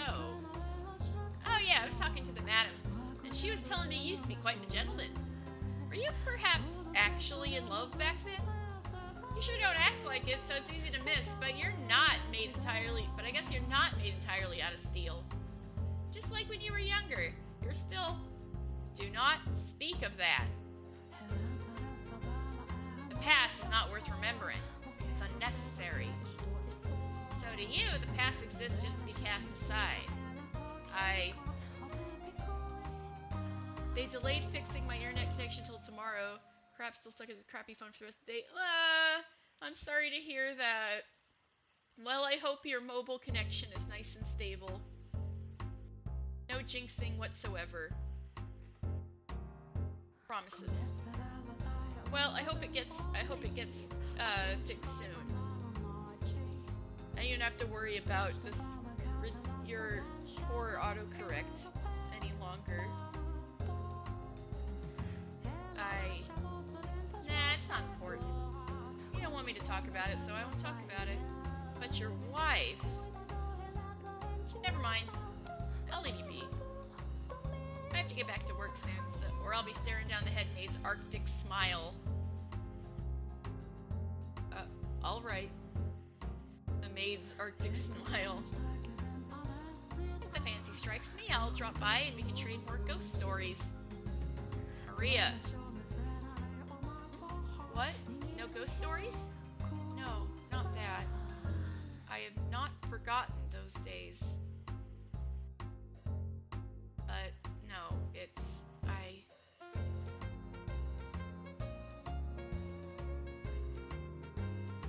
I'll be off then. Whoa, there was sure a moment happening there. I guess they knew each other when they were young. Alright.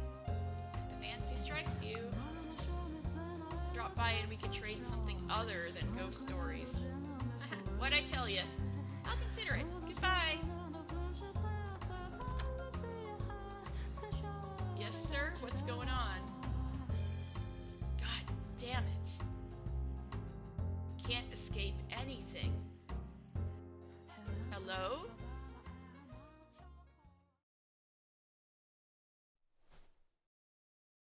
Ah, they have grown to be so beautiful. Such a wonderful fragrance. The scent of roses is so calming. Well, that's the same in any time period, isn't it? I wonder why that is. Would it cause any trouble if I picked one? Well, hello there. Out for a midnight stroll, are you? Quite the peculiar hobby, madam. Uh, um, I cannot spend as much time as I would like outside during the day, so I end up coming out at night. I apologize if I startled you. Oh, no, not at all. There is a chilling, captivating beauty to the sight of your snow-white form, standing there in the moonlit garden. I would hardly, um, what are you doing out so late? I saw a figure through the window. On the slight chance it might be a burglar, I thought it my responsibility to ensure that they did not break in. It was also the middle of the night when the grocer's servant broke into their safe. Wait, to you mentioned that in the Rose era. What? News of that spread quite far, as I'm sure you would have heard about it. That you said this exact same thing to her that long ago. Oh, but Gamache was in prison some time ago. You said the exact same thing. Dear me, cannot seem to get my head out of the past. Some time ago, as in hundreds of years. Uh, um? Do you intend to give that white rose to someone? Yes, I was thinking about giving it to my husband. While I expect he has little fondness for such feminine tastes, the scent of flowers has a truly calming effect.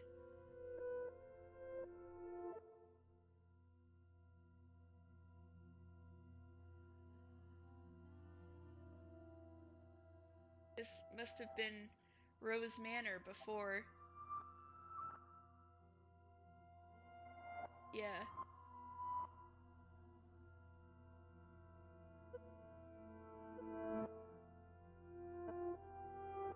Might find it relaxing when he needs a reprieve from his work. Oh, is that so? You are very kind-hearted. Speaking of white roses, the rose he meant to give you was the same shade of white. Oh? He? But when you touched it, it turned a deep shade of red. Oh, talking about Rose Manor again.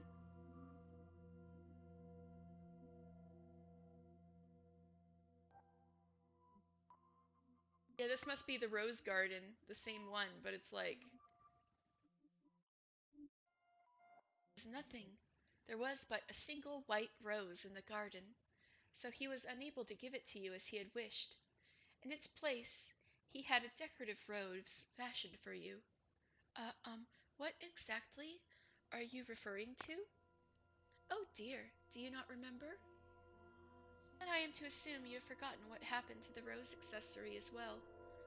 He was unable to give that to you either. But that time, because you rejected the gift. I'm not criticizing you for that decision, of course. You had a perfectly good reason for not accepting it. Heartbroken from having lost you, he buried the rose in this garden. Over the years, the roses in this garden withered away, and in their place grew a thick, unsightly nest of weeds. Many, many years later, that accessory was dug up by a beast, and curiously enough, it had not a speck of rust on it. A beast? You do not remember him either. The foreign man who, through his interaction with you, almost regained his humanity. I'm sorry. I have no idea what you speak of.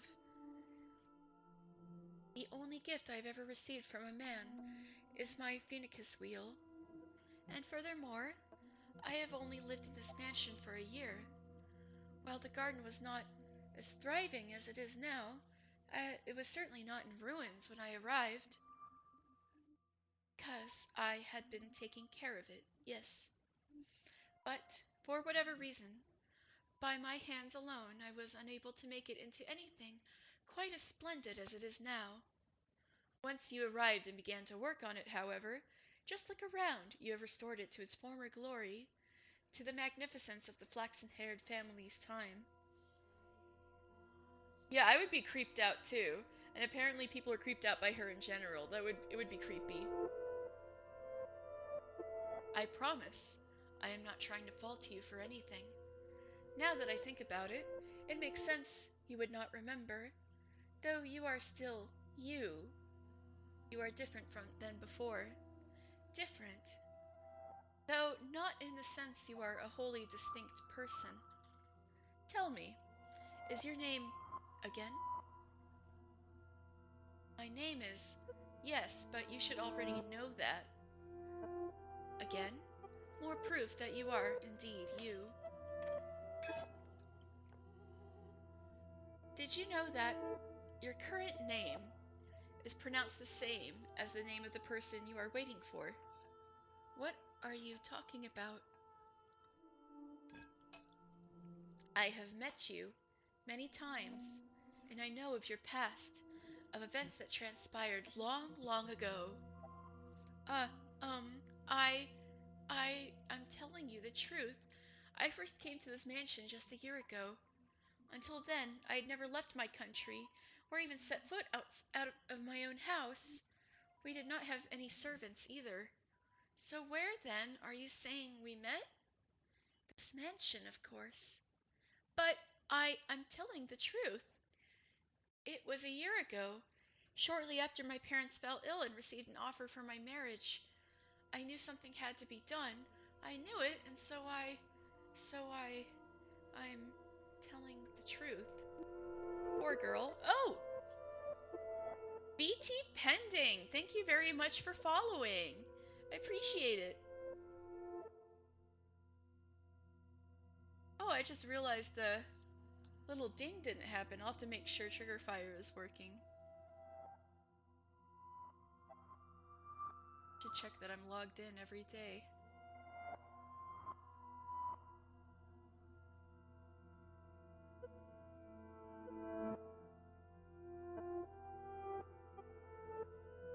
Yep, I was logged out. Alright. Noises should be working in a few seconds.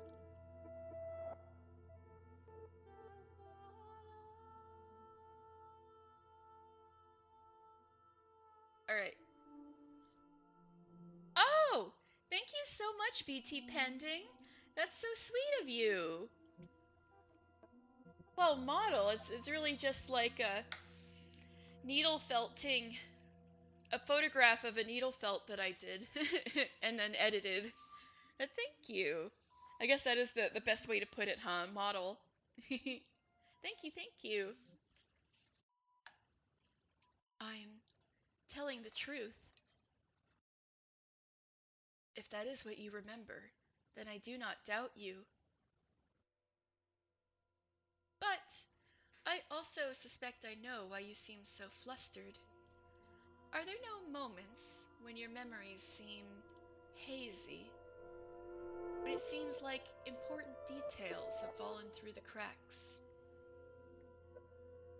You needn't fret. One day, eventually, you shall remember all. Oh, you needle felt too? Oh, that's amazing. Thank you. If you're interested, then Saturday I'm going to be doing a needle felting stream. If you'd love to join in Saturday, around the same time, that'd be great. Oh, that's so cool. One day.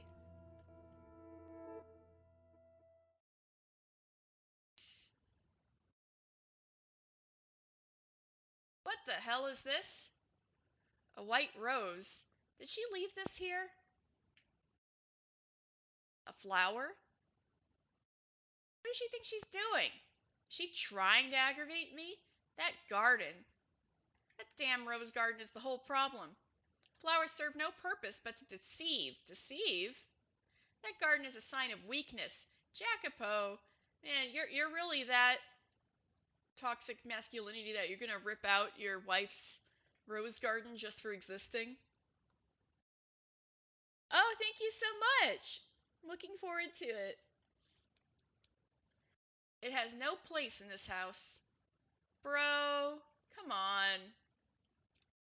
Approximately a week had passed since then. The white-haired girl was, as usual, spending her time in her room reading, staying inside the house. Then Maria barged in. Madam! Madam! Oh my, you're out of breath. What happened? What happened is we have a big problem.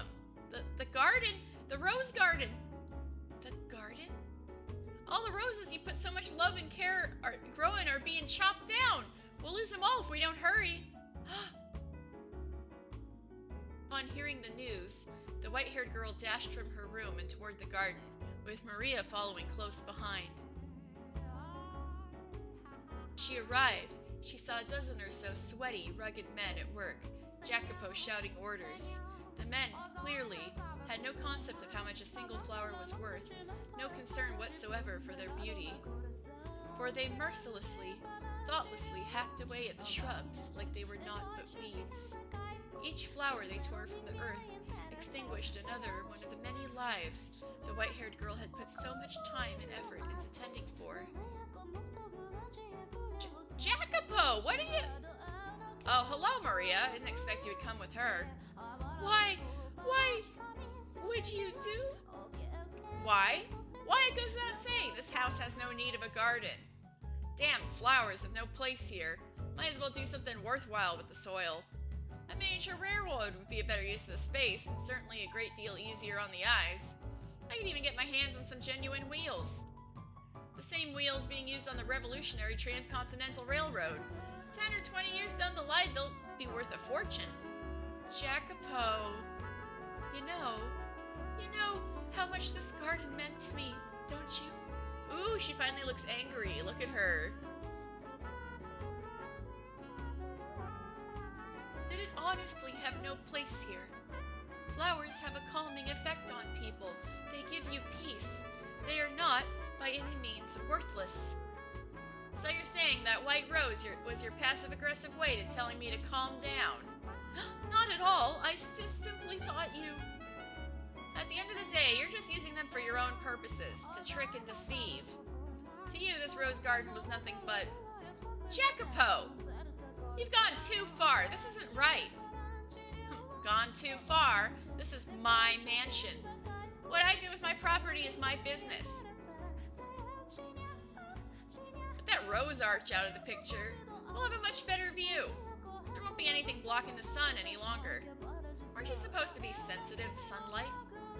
Spend too much time out here and you're liable to fall ill.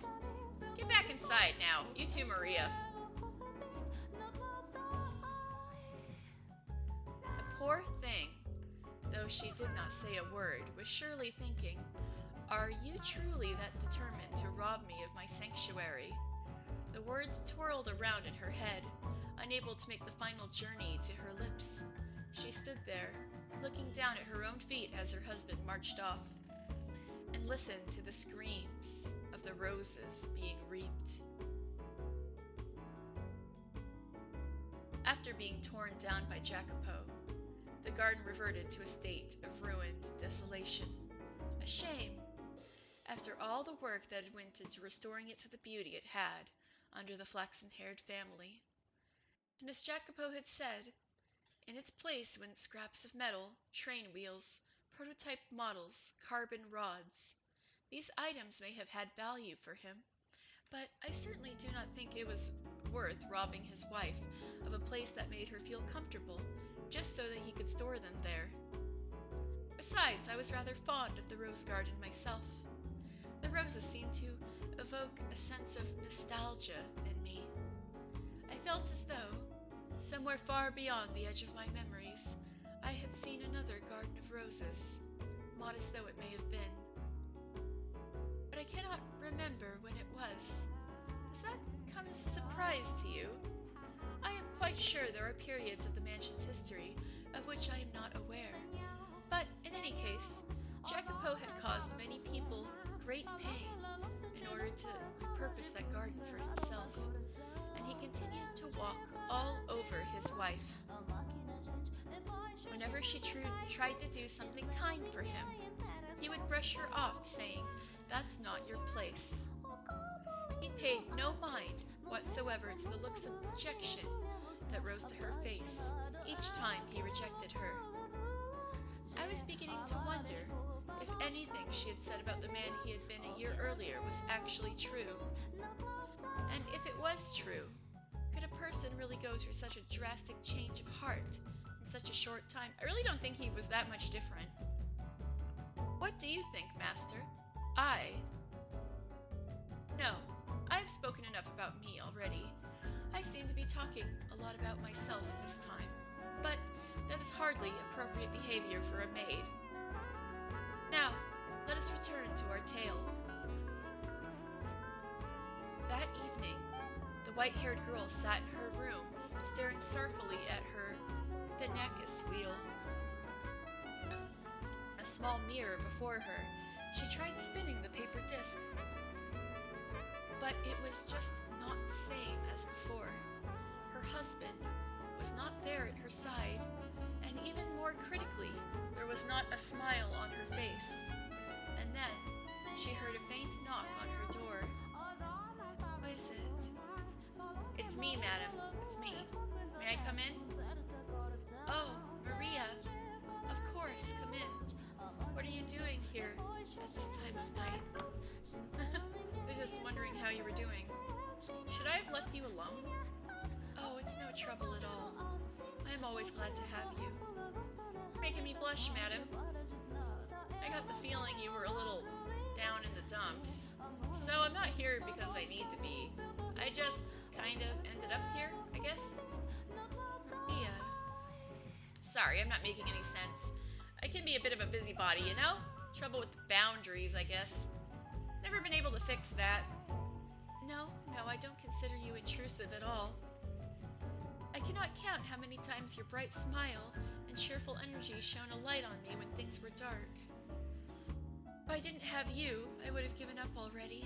You seem to see right through me. Even now, you are exactly right. I am feeling a little dispirited.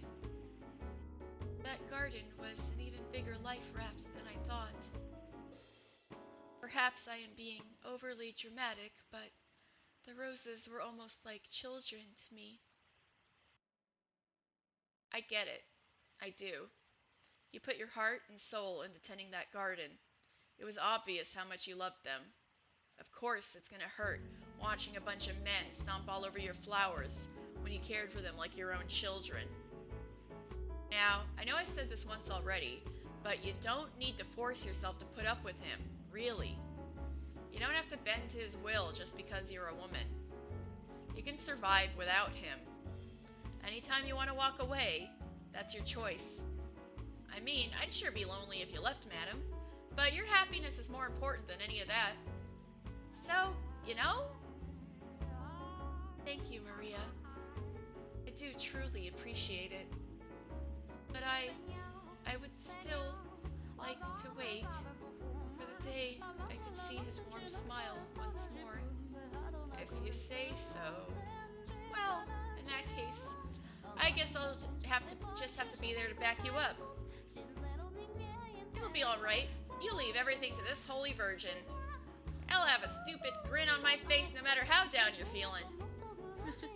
You truly are the reincarnation of the Mother of God, aren't you? Oh, you, I told you, it's just a joke. Yeah, whatever. So hey, madam, how about a dance? A dance? At this time of night? Yeah, and since it's so late, no loud music, all you get is a little whistling courtesy of me. But this room is too small for... We'll use the Great Hall. Wouldn't that put us in everyone else's way? He probably would complain about the noise, too. No need to worry. Jacopo's that, he's got a meeting, so he'll be staying the night elsewhere. The rest of the maids are in their rooms chatting away. No one will notice. Where I come from, we dance all the time. We take eat, drink, and be merry to heart. No food or drink for us, but we absolutely can dance. Dancing's a great way to forget all your cares. I am not much of a dancer. No big deal, nobody's watching. Come on, put a little fancy perfume and let's have some fun. I don't have any perfume, though. Didn't think so. You've got all the right ingredients, madam, but you don't try to make anything special out of them. You've got so much potential, but not even a decent-sized wardrobe. At the very least, you should wear some perfume. Which is why, ta-da! I brought some with me. The maids are in love with this stuff. It's a big hit with women all over the country. The base is vanilla. It's got several other fragrances mixed in. Give it a try. It smells divine. But Maria, Come on, what's the harm? Just a little splash on your wrists like so. What do you think? Ah, you were right. It smells wonderful. Doesn't it? So, you like it? Yes, very much so. Excellent. Now off we go to the Great Hall. Are we really going to dance? You bet your butt we are. It's not healthy to hole up in your room all day. I know you can't handle a lot of sunlight, but you still gotta have some fun and move your body. Come on, let's go. Oh, Maria.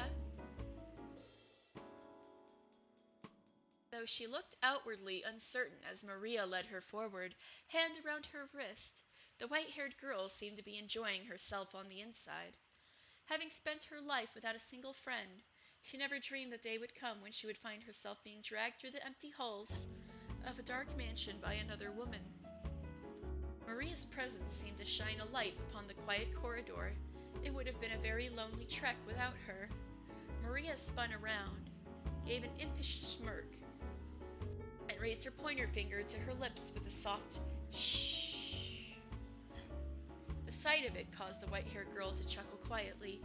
The two of them, on their way to their secret, private ball, were like two adolescent girls. In short order, they arrived at the Great Hall.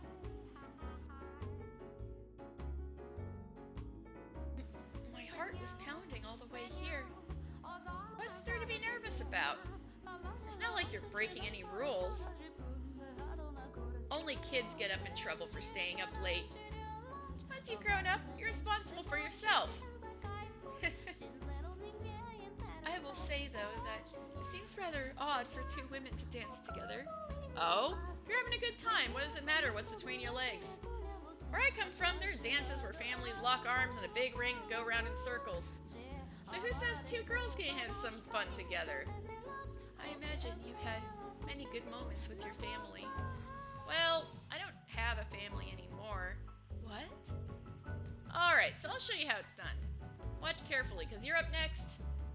Oh, okay. With a wide grin on her face, Maria began whistling softly and prancing across the floor with an energetic rhythm. It was not the kind of complicated dance you'd see at fancy parties. The motions were simple, flowing, unembellished, a folk dance, I suppose you might call it. She seemed to be improvising a little bit as well. But in any event, the white-haired girl was captivated.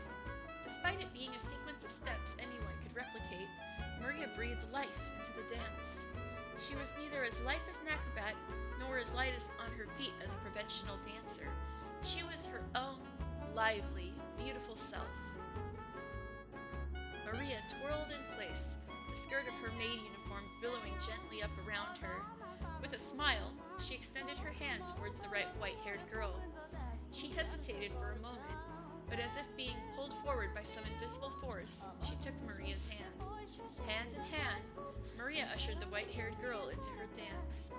It was just the two of them, but you could almost see the crowd forming around them. The other people stepping up to join in.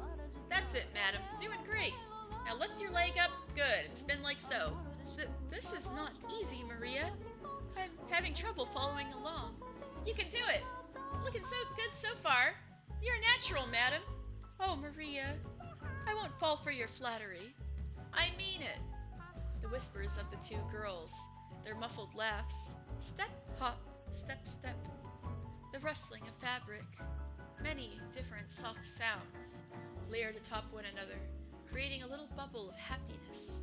In the center of the hall, white-haired girl's movements were a great deal clumsier than Maria's, but Maria would never disparage her for that. On the contrary, she showered her with praise. As flustered as the white-haired girl appeared, I imagined she was quite pleased. Before long, the tightness in her face muscles loosened, a smile spread across her lips, and she began to brighten up. See? What'd I tell ya? Fun, huh? Yes, I am quite surprised. Both that I can dance and that I enjoy doing it so much. Glad to hear it. They exchanged looks and both laughed. That might have been the first time I had ever seen the white-haired girl so delighted. However, because of her infirmity, she quickly found herself out of breath, her porcelain skin flushed red. Maria immediately stopped for a break. She could surely have continued dancing for some time yet, but Maria was conscientious of the white-haired girl's physical condition. She looked over at Maria regretfully. My apologies. If only I had more stamina. I'm hardly a suitable partner for you, Maria. Sure you are. This is all to cheer you up, madam, so as long as you're having fun, nothing else matters. And heck, I'm enjoying myself plenty too. What do you think? Wouldn't it be nice to do this again sometime? Whenever you're feeling down, let's dance. If you really do enjoy dancing with a frail girl like me, then I would be glad to. Have a little more confidence in yourself, madam. You're so pretty and kind-hearted. I have loads of fun when I'm with you. So you don't need to be hard on yourself, got it? Thank you. The pleasure is mine. 'Tis an absolute honor to have the rare opportunity to see such a bright smile on your face, madam. My apologies for keeping you out so late. I should get back to my room. Oh, I didn't even realize what time it was. I'm more than up for a little more gum flapping. You have improved my mood more than adequately. I would not want you to be tired for work tomorrow. Okay. Well then, let's get out of here. Yes, let's. Smiles on both of their faces, they made to exit the great hall. However, before they reached the door, it swung open. A man's towering shadow cast the two women in darkness, his cold, bitter glare fixed on them. I thought he was out of town! If I'd had even the faintest premonition this might happen, I would have done anything in my power to stop the two cheery girls on their way to the hall. But I am eternally powerless. What are you doing? Standing before them in the doorway was the master of the house, Jacopo. I thought you would not be back until tomorrow. And how would you know that? No, forget that. Does my staying the night elsewhere have any effect on you? You were just waiting for this opportunity, weren't you? No. What would I possibly want you out of the house for? I'm sure you know better than anyone. What is that smell? Perfume? When did you get perfume? And I have to say, you seem to be having quite the time. Look at you. You're out of breath, red as a beet. I made the right decision coming back. What? Where the hell were you going? No, I wasn't going. Jacopo, calm down, seriously. You shut it. Now you're taking this tramp's side? I told you before, you are not to leave this house without first consulting me. Or do you mean to tell me you've forgotten? God, your ears aren't just for show, all right. They're better than that. They'll even throw out the parts you don't want to hear. No, I swear, I was not doing anything. You... Silence. I have no interest in your excuses. You're always watching me from the shadows, observing, trying not to step on anyone's toes. And in the back of your mind, you're mocking me. No, Listen up and listen good. You just try stepping out of line again. You just try disgracing me again. You will not get away with it. For the love of God. Get back to your room. Now, you too, Maria. All right. God, what is this sickeningly sweet smell? How utterly infuriating. It'll take forever to get this off of me. I always thought you had at least some sense of taste.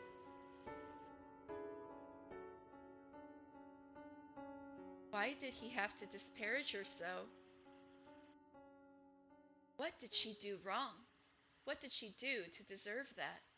She did nothing whatsoever wrong. She deserved none of the ridicule he showered her with.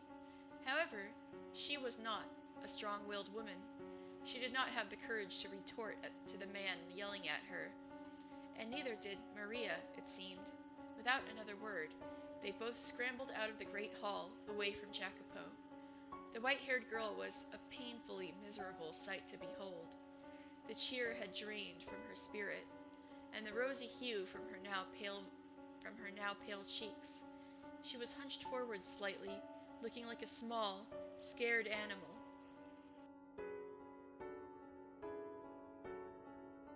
Say, I'm sorry. This is all my fault.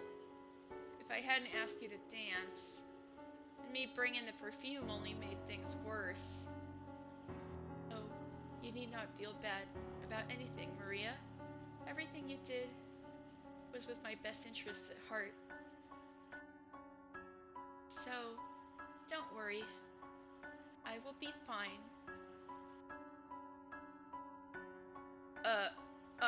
So, madam, I'll clear everything up. I really am to blame after all. He wouldn't even give you the time of day if you tried. He's a stubborn little shit when he's mad. I'll talk to him. He's more likely to listen to me. I'll make sure he knows he was just jumping to conclusions, and I'm the one who dragged you out there to dance. And also that I forced you to wear the perfume. I'll clear everything up, okay? So, please, you cheer up. It would be best if I could tell him myself. But yes, you are right.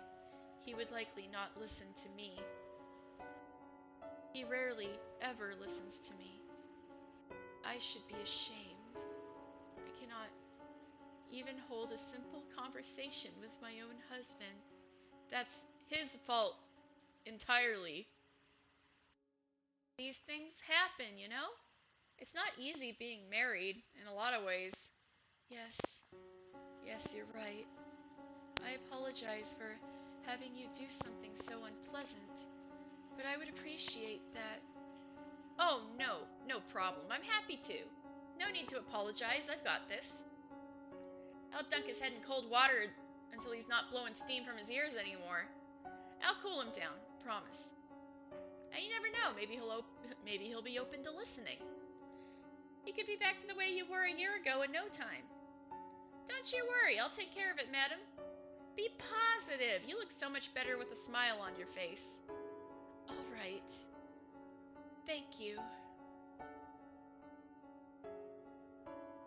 I doubted Jacopo would listen, even coming from Maria, and I imagine the white-haired girl felt much the same way. However, she grabbed on to that sliver of hope. She let herself dream. She let herself believe, even just faintly, that everything would go well. Such is human nature. When uncertainty has you in its clutches, you grasp at whatever hope you can find to keep yourself afloat. That night, she did not sleep. She was afraid that even in her dreams, Jacopo would be shouting at her. She felt as though her memories of a year prior were beginning to crumble away. Well, good then. That'll give you an excuse to leave.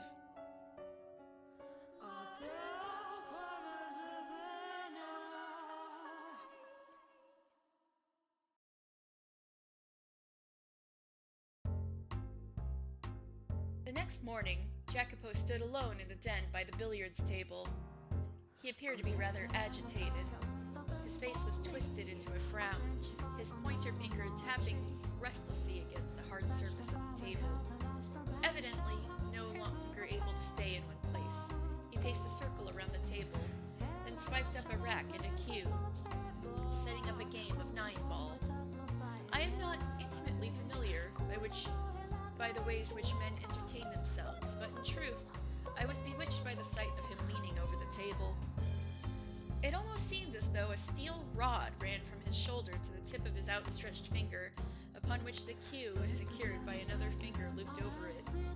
With a smooth, flowing motion, he thrust the cue slightly, pulling back and repeating the process once more, before ramming it into the cue ball, sending it rolling into the diamond of colored balls. And a chorus of clicks and clacks emanated from the center of the room. Balls collided with one another and ricocheted off the cushioned walls, a few landing in the pockets situated around the edge of the table. Jacopo appeared to have accomplished this with little trouble, but I imagine merely striking the cue ball with a stick would be rather difficult for someone of experience. So true! I am so bad at hitting pool balls. But despite his accomplishment, it seemed to only exacerbate his agitation. Lousy positioning, he muttered, though I hadn't the faintest idea what he was talking about. What should have been a game for his enjoyment, he went about with a constant look of exasperation. I suspect he was using it as a way to blow off steam, and as a result, the tension in the air was palpable.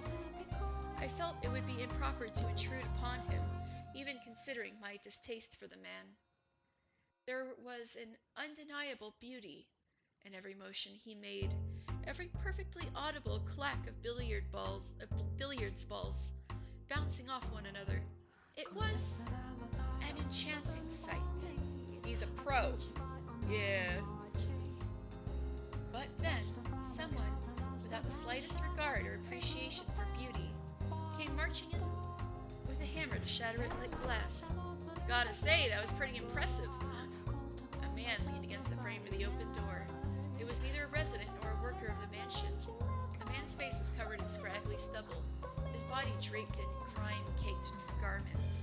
His eyes were sunken so deep, as though I was looking at a fleshless skull. There was a feral glimmer in him. Needless to say, he was not prim and proper. How long have you been there? Tommaso. Not long, but man, I can't help laughing. You were completely in your own world there. What do you want? Why didn't you send a maid for me? Don't be such a hard ass. We ain't strangers, man. Why should family have to go through the maids to see you? That just ain't right, brother. Your door should always be open for family. Enough. I am not your family. We're bound by something even stronger than blood. By our family, our Koska. Don't. You only ever bring up the Koska when it's your near interest. Ooh, scary. Come on now. What happened to you, little Jack? Where'd the boy that used to call me Uncle Tommy go? Don't you dare use that godforsaken name. Get the hell out of my sight. What in God's name are you doing here? The man hailed from the same country as Jacopo. They had a peculiar relationship. Though they were not blood-related, he referred to Jacopo as family. They came from a sunny island in the Mediterranean Sea, a place of many unique customs, and an entire underground society, the Mafia. Koska was a word that originated from and referred to one of those underworld families. It would be another 30 years or so before organizations like theirs received much public attention, but at the time they were not widely known. Just a short step into the future and they would grow so powerful the very mention of them would send a chill through the room. Hey now, that's no way to talk to a fellow Bearzaddy. You're on the short list to become the next Papa Familia. He's the next capo. We respect our brothers. That's how we operate. I could go home and say you threw me out of your house. How'd you like those rumors to spread? Soon to meet Capo Familia wouldn't even listen to a little request. I very much doubt anything you said could damage my reputation. I ain't been exiled yet. And as long as I'm one of them, they won't ignore me. Ooh, that's some mighty fine looking whiskey you got there. Don't mind if I do. Nothing here is for you to drink. Booze is my lifeblood, man. No love for a brother? You worthless leech. It surely won't be long before you find yourself in exile. You're lucky enough to get off the hook with just exile, that is. A child could snap that scrawny neck of yours. If I'm gonna go, I'd rather go tied up, tortured for days, covered in tiny little cuts from head to toe. You sick bastard! You disgust me. Call me a carnal adventurer. I despise the mundane. Last thing I want is to go out like a wet fart. Is this what you came for? To waste my time with your insipid nonsense? Oh, hardly. Surely you have an idea what I'm here for. And how much I need. How much I need. You damned maggot. A worthless leech, a sick bastard, and a damned maggot. What other names you got up your sleeve for me? Oh, you used to play pool when you were a kid at your uncle's house? Yeah, what I did was, my babysitter's dad's house had a pool table, and that's where I was first trying it, but I could, like, not even hit the ball. You know, I was really tiny. You son of a... Do you honestly think this is how you ask for a favor? Whoops, excuse me. I beg of thee, oh, esteemed future capo familia. I'm bone broke, not even enough money to put bread on the table. Could you spare a little for a brother? You brought this upon yourself, I'm sure. I hear more than enough stories about you, and hardly any of them pleasant. Drinking, gambling, debauchery. I'm humiliated to be in the same Koska as you. Want to make money playing, you gotta learn the game first. Says the worm who played himself into oblivion. Now, do you honestly believe I'll give you anything? Oh, but you will. You got no choice. Koska rules. You're required to help a fellow countryman. Especially considering how few of us there are stranded on this colossal landmass. I'm saying he means Sicilians specifically because, I think there were a lot of Italian immigrants back then, right? You won't even notice the money's missing. It ain't because you can't, it's because you don't wanna. But Jacopo, being a tight ass does nothing for you. Me coming to you for help keeps your good name clean. That's the thing about being boss. You quietly keep little shits like me out of trouble, so that trouble don't come raining back on you. You do not seem to understand your place. Rather than lecturing me, you should be on your hands and knees, begging and crying for my help. If that's what you want, I'll gladly comply. Happy to kiss your boots while I'm at it. Don't even think about it. Know this, there won't be a second time. I will be reporting your conduct to the family back home. I look forward to seeing how they deal with you. Just try to have a little mercy, would you? Hey, isn't there a maid around? Doesn't matter who. How may I serve you, master? Get a single stack from the safe. Here's the key. Goes without saying, but don't touch anything else. Give the money to that man as you're escorting him out the door. As you wish. Is that all you needed? Yes, now get to it. Very well. Excuse me. Well, that's one looker of a maid you got there. But there's something, I don't know, eerie, strange about her. Fancy that, we agree on something. Yeah, no pride whatsoever, no kidding. How long has she been working here? Couldn't tell you. As I recall, she came with the house. Is that the kind of woman you fancy? A gal you can't read will always be interesting. Is that so? Now that he mentions it, how old is that woman? Hundreds of years old. Though I suppose it doesn't much matter. Oh yeah, Jacopo. One other thing I wanted to talk to you about. What is it this time? And if it's more of your blather, I will shoot you dead where you stand. Now, no need for threats. This one's about your, better half. What about my wife? Well, to put it simply, yeah. She came to me asking for advice, looking a little distressed. My wife?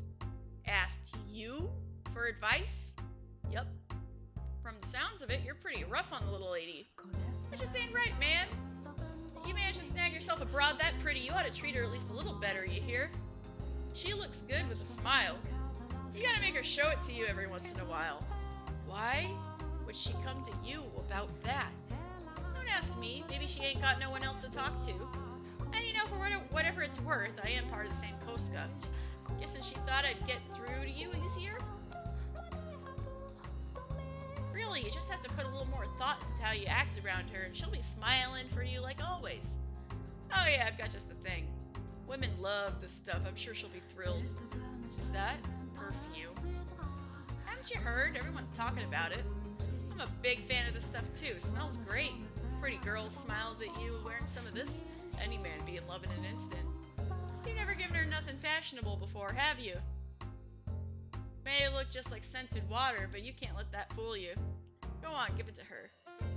You like my nice smelling lady too, don't you? A little bit of scent can give a different flavor to your light nighttime excitement. Vanilla. Well, I've said my piece, so I'll be taking my leave. Don't want to keep your maid waiting too long and get on her bad side. Oh, hold on, Tommaso. Why would she... Make it last. That's all the advice your Uncle Tommy has for you. Ciao. Wait, Tommaso!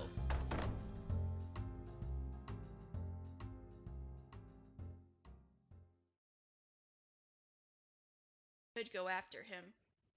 It would be a simple task to catch him, grab him by the neck, and make him tell me, "Oh, Enrique, you're subscribing? Oh, that's so kind of you. Thank you so much. Thank you so much. I really appreciate it." I could go after him. It would be a simple task to catch him, grab him by the neck, and make him tell me where he spoke with her and what she told him. But why? Why will my legs not move? Asking him for advice, fashionable perfume, her smile? She looks good with a smile. She'll be smiling for you like always. That can't be. She hardly ever smiles around me. But she'll smile for him? Will you treat her like shit?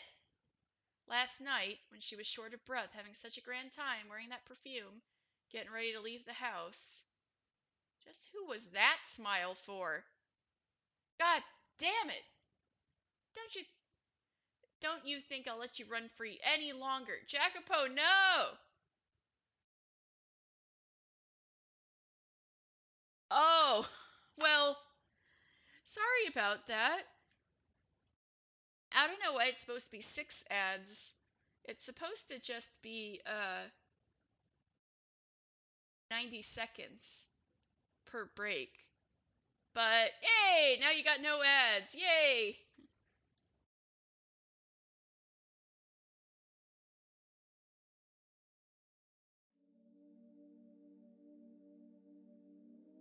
His eyebrows were furrowed, creating deep creases on his forehead.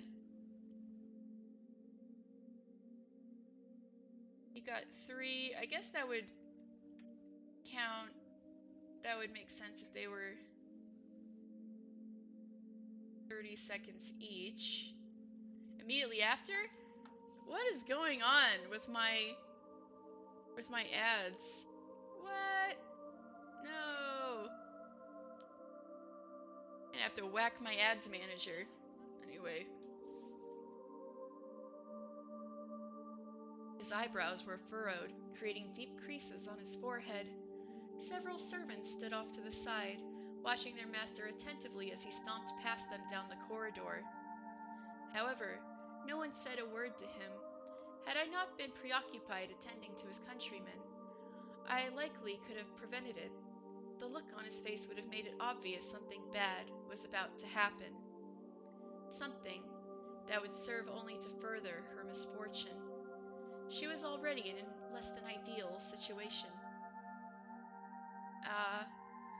Yeah. Dang it, Twitch. Sorry about that, though. And it was perched on the edge of a hill, soon to begin rolling down into even worse territory. Misfortune. Jacopo? What's the matter? If you wanted to visit, you could have said something rather than coming in without knocking. Is that really necessary? Pardon? Ah! Is there something you so desperately want to keep from me that I must knock before entering, that I should have to let you know in advance that I'm coming? What? What are you... Well, is there? You went to talk to him behind my back, I'm told. What'd you tell him?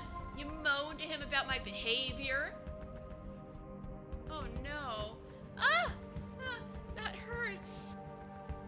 You told him I'm rough with you? You cried on his shoulder because I'm not nice enough? Him, of all people. Wait, Jacopo. You're mistaken. Let me... Silence, not a word, not a single godforsaken word. The only thing that comes out of your mouth is excuses, lies, and fabrication. You put on this sweet, innocent little girl act, but what's really going through your head? Maybe I should just rip that mask off your face. Stop, Jacopo. You look down on me, your nobility, and I'm just a nobody who married into it. No, stop, let go of me, please. When did it start? How long have you been seeing him? Who else have you been seeing? Covering yourself in fashionable perfume and smiling, even though you never smile around me? Please, let me go. I can see it in your eyes. He's just a worthless commoner. Why? Why would you think that? Why will you not listen to me? Silence. It's all your fault. Every last thing. I know, right? This is so... I tell you not to leave the house, but you do. She did not leave the house. I tell you to do as I say, but you ignore me. She was not... Every last thing you do drives me mad. I don't have time right now to deal with this, to wreck my mind over you, over a woman. I don't have time for it. Why do you not do as I say? Do you not have enough already? Will you not be satisfied until you've taken even my arms and legs? I've given you money, clothing, everything. You have an incredible life. Look around you. That life of luxury you and your parents wanted. It's right here. You have it. What more could you possibly want? Why do you insist on being unfaithful? Unfaithful? You think that what I am doing is unfaithful to you? How else should I describe it? You leave your room, despite my ordering you not to. Don't think I don't know. When you came into the den the other day, you had your eyes on the other men. No, I did not. I had no such inclination. Enough. Not another word from you. I have no interest in your excuses. Yeah, this is... She needs to leave. Divorce. If that's how you're gonna act, then say goodbye to your freedom. You're forbidden from leaving the mansion, or your room for that matter, or even speaking to the servants. Oh, I know what I'll do. I'll make you a new room. Too many people come in and out of this one. It'll be somewhere quieter, out of the way. You like the garden? How about I put it there? If you leave that room without my permission, this time, I'll kill you. No, she gotta get out of there. Why? Why will you not listen to me? Jacopo, the master of the house, likely loved the white-haired girl. That is what I saw in their exchange. Normally, love is supposed to be a sweet, warm, wonderful emotion. It makes you care for, value that person, even... Oh, you can hear how dry my voice was. I gotta refill my water. Thank you. I don't know why the little dings are still not going off, though, because everything appears to be working.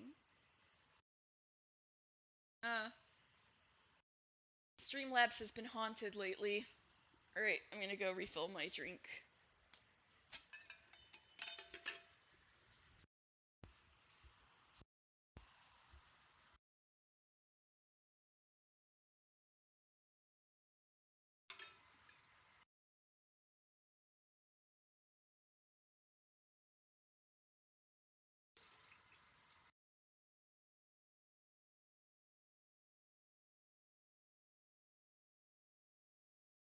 Maybe I really need to get a new laptop sooner rather than later, since like weird things keep going wrong for no reason, except that the laptop is old.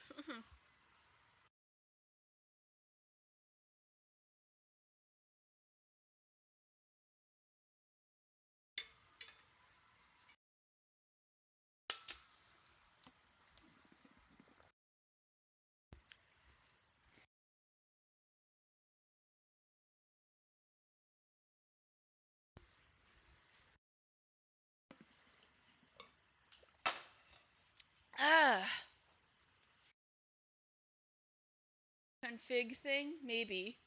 Thank you though. All right.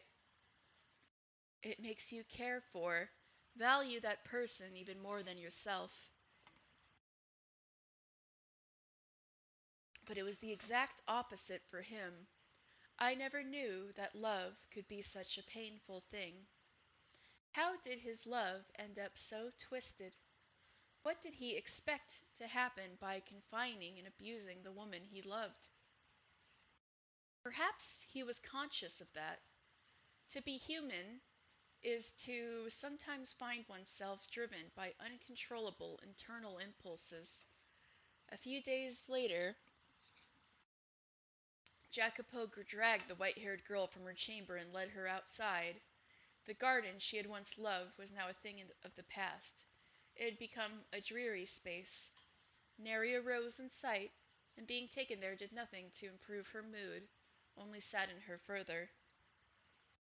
The cold, gray piles of metal freckling the barren earth seemed to mock her. Her husband led her, the lady of the house, to a shed that had been repurposed into a Spartan living area. She begged and pleaded, but Jacopo would not have it. He shoved her into the sad little shack and locked the door. No!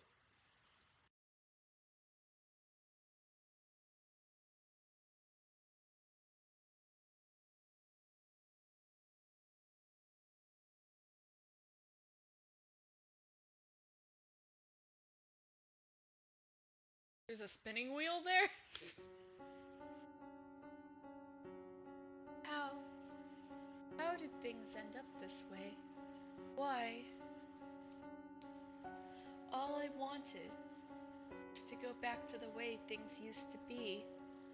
For us to be able to smile around each other.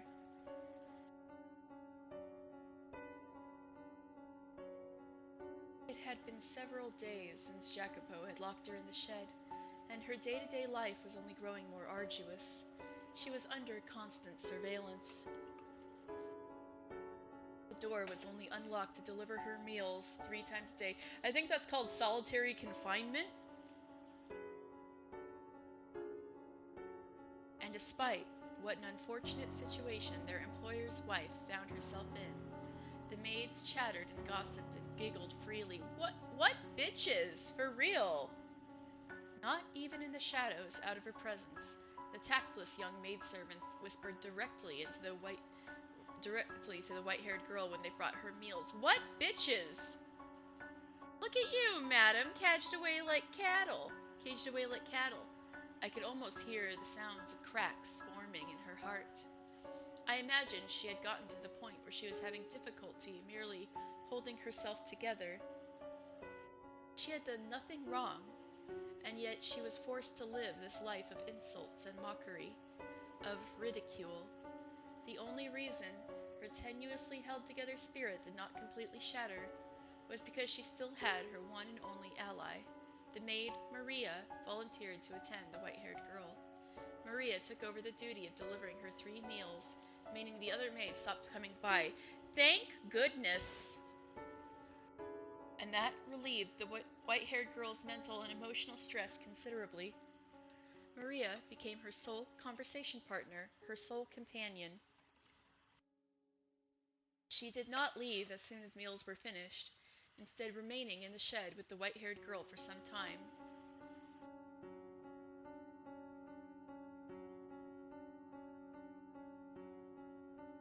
So, story. Yeah, it's kidnapping, for real. I flubbed up pretty hard the other day. You want to hear about that? This is serious abuse. Even Maria's like, this is messed up. Yeah.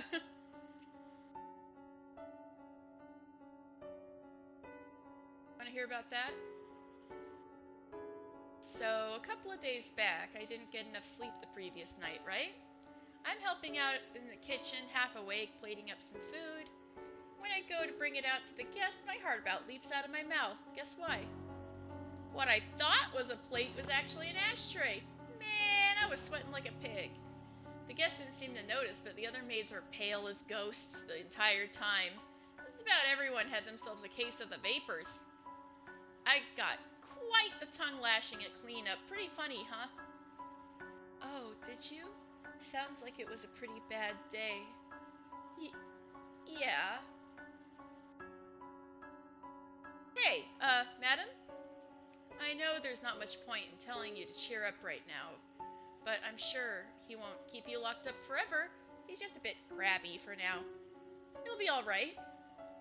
Although, I guess this is a bit drastic for a temper tantrum.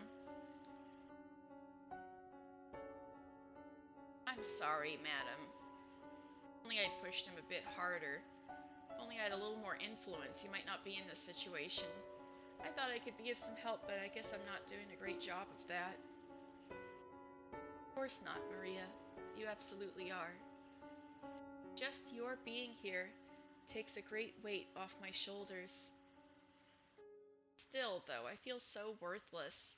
Because I'm just a maid, I can't set you free. It's okay.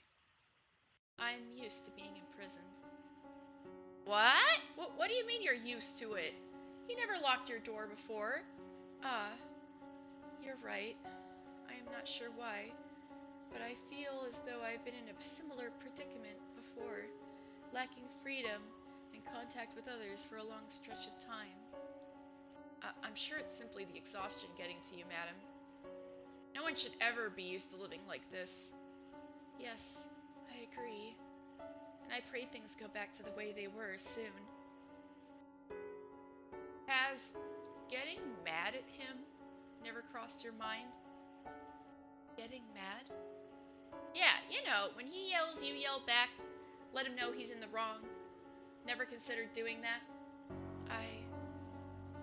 I guess you're not one to get angry, madam. Which would mean you're a better fit for the Holy Mother than me. Oh no. I do sometimes want to get angry. To tell you the truth, it's almost always going through my mind how, if I did raise my voice, perhaps he would listen to what I have to say. Yeah, she said the same thing at Rose Manor about being in prison. Yeah, I was just thinking about the story that she told about the girl and the dove and stuff. But when I'm standing there in front of him and he starts shouting at me, I freeze up and end up not saying a word. I'm just such a pitiful woman. Everything about me. When I need to speak up most, to stand up for myself, I cannot. Oh, don't look so down. That's not a bad thing. It just got you in a little bit of a pickle right now, but I'll clear everything up with him, you hear me? In my mind, your modesty is a virtue. And the more I think about it, I can't even imagine you screaming. I like you better the way you are, reserved and ladylike. You can leave all the yelling to me. I'll do whatever I can to help you, madam. Were you able to clear up his confusion about the night we were dancing? Oh, about that. Sorry, he just wouldn't hear it. I see. But I'm not throwing in the towel. I'll keep trying as long as it takes. So, say, Maria, could I, perhaps, ask another favor? Huh? Yeah, sure, let me have it. I would like to write him a letter. A letter? To someone who lives in the same house? Yes. Now this is familiar too, writing letters outside of that cage, right? As things stand, I cannot simply go visit him on a whim, and I feel as though I could calmly express on paper things I am unable to say to him face to face. I suspect I might have more luck that way. I also believe he would be more likely to maintain his composure reading my thoughts in a letter than hearing them from my mouth. With it, I can clear up all the confusion, and things can go back to the way they were. A letter, huh? Interesting. I'll write the letter, which I would like you to deliver to him. May I ask that of you? Absolutely, not a problem. Thank you, Maria. You are the only person I can count on, and I mean that.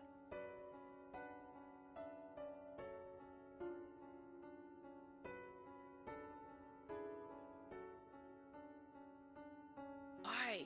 How did this happen? Why would she betray me? I wanted to give her a decently happy life.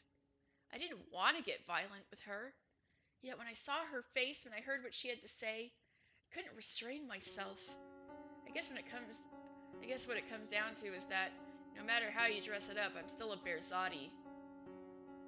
There was never any way for this bloodline to give that girl happiness. God damn it. Why am I fretting over this nonsense? And I'm supposed to be the future head? Heh.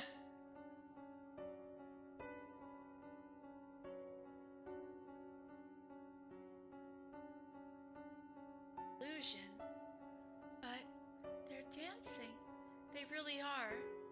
And they look like they're having a wonderful time.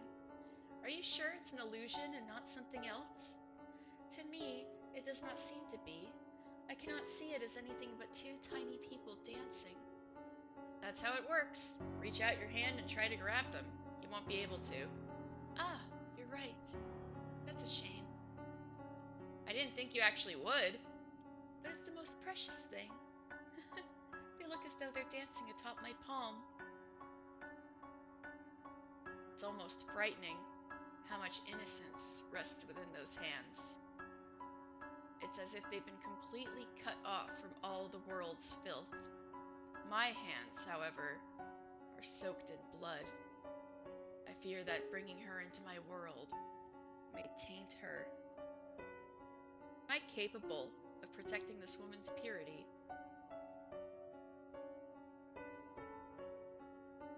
And yet, as I watched her so joyously playing, I felt as though I had gotten close to her.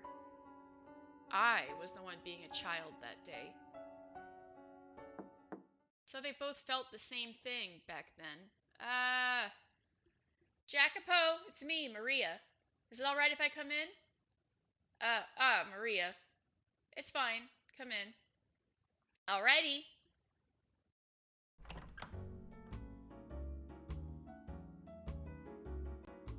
Color me surprised. I didn't think you'd let me in.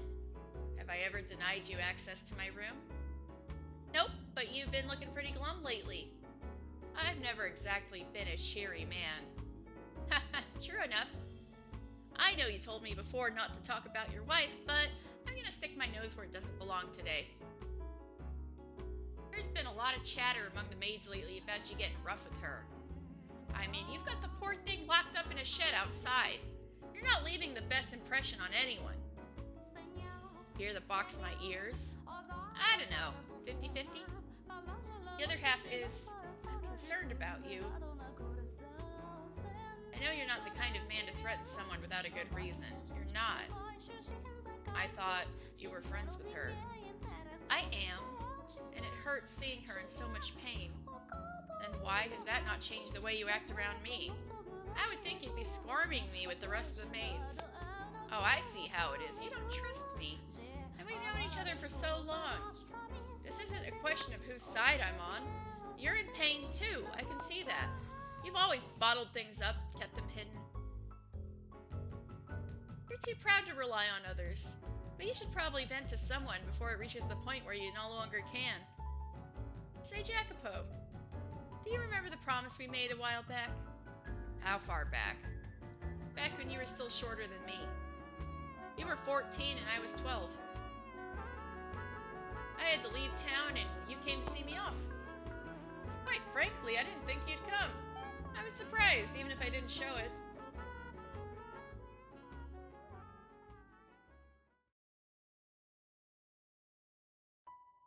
Jacopo? Where's your dad? Or are you here alone? He didn't even tell me.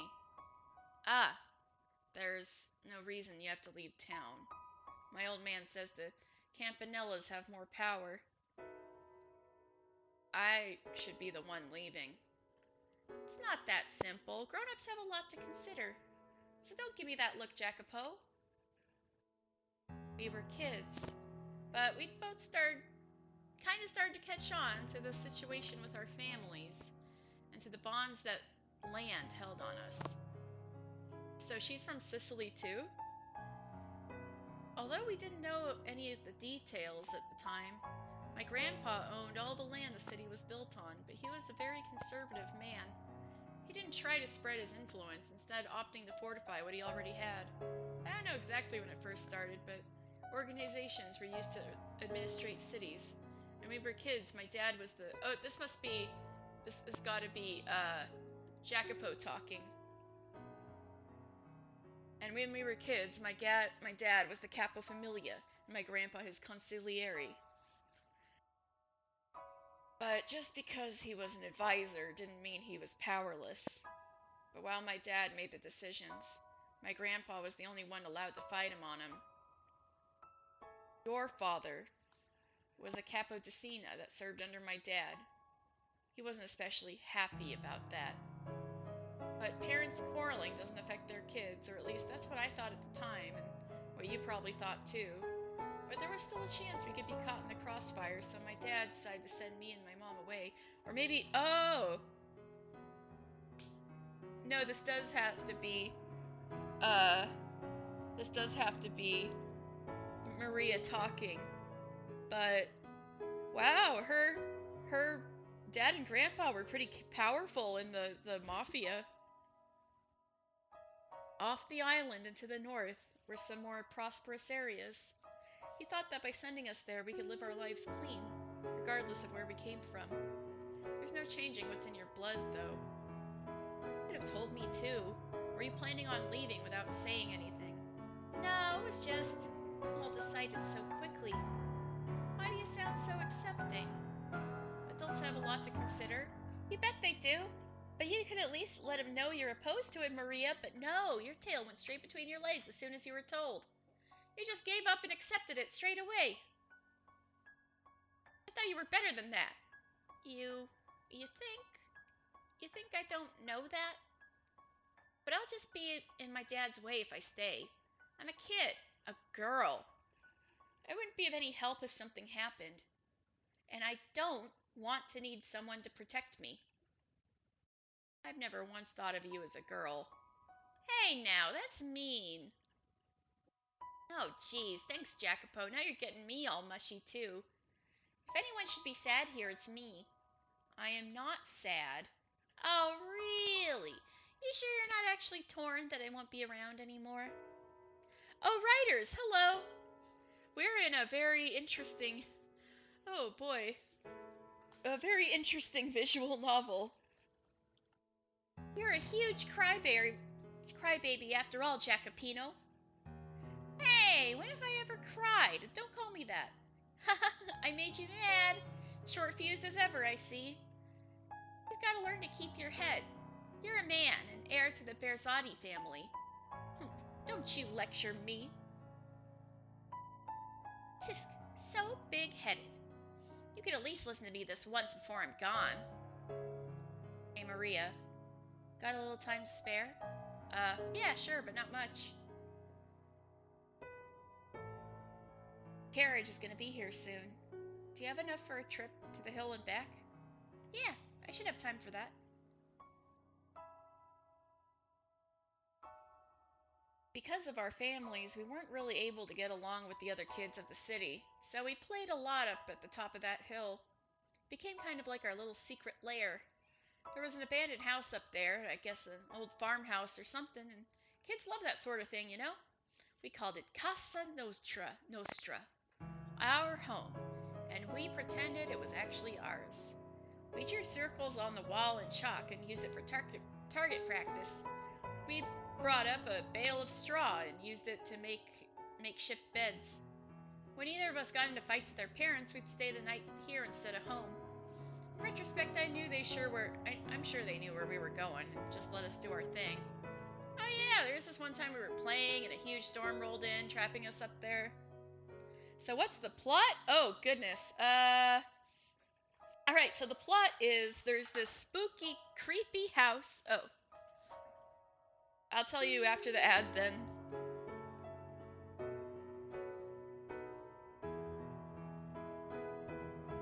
The wind wasn't just howling, it was screaming bloody murder.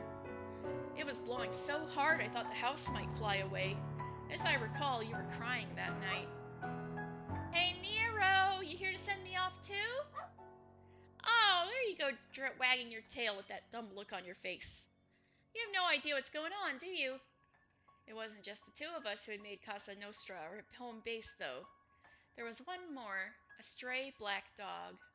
I'm pretty sure it didn't actually have black fur, though, and it was just really, really dirty. Of course he doesn't. He's a stupid animal. We don't talk about him like that. He's one of us.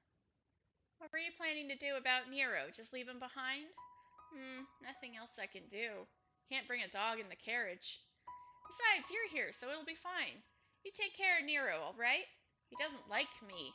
You're the only one who can take care of him. Maybe so, but I'm not coming back. He'll starve to death if you don't figure something out.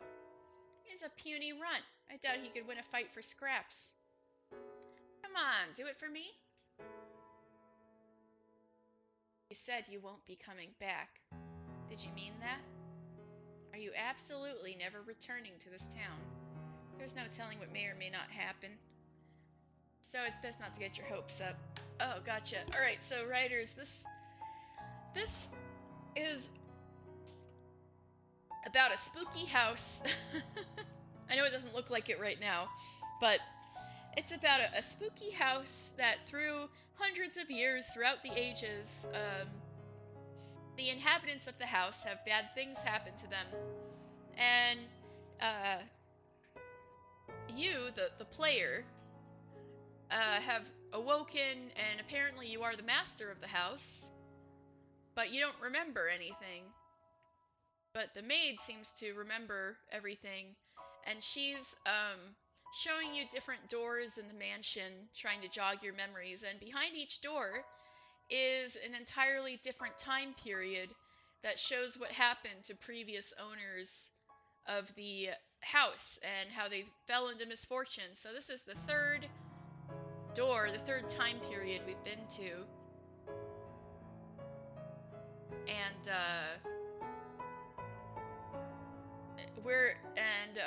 the current owner,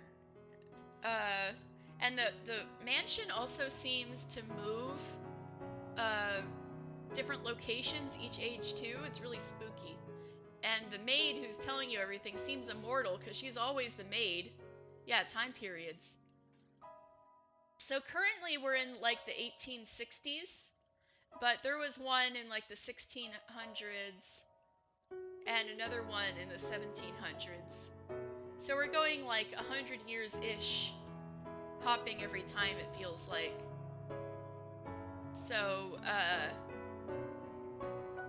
this is happening, so this current story is during the, yeah, thank you, Enrique. So this is like the Industrial Revolution going on now,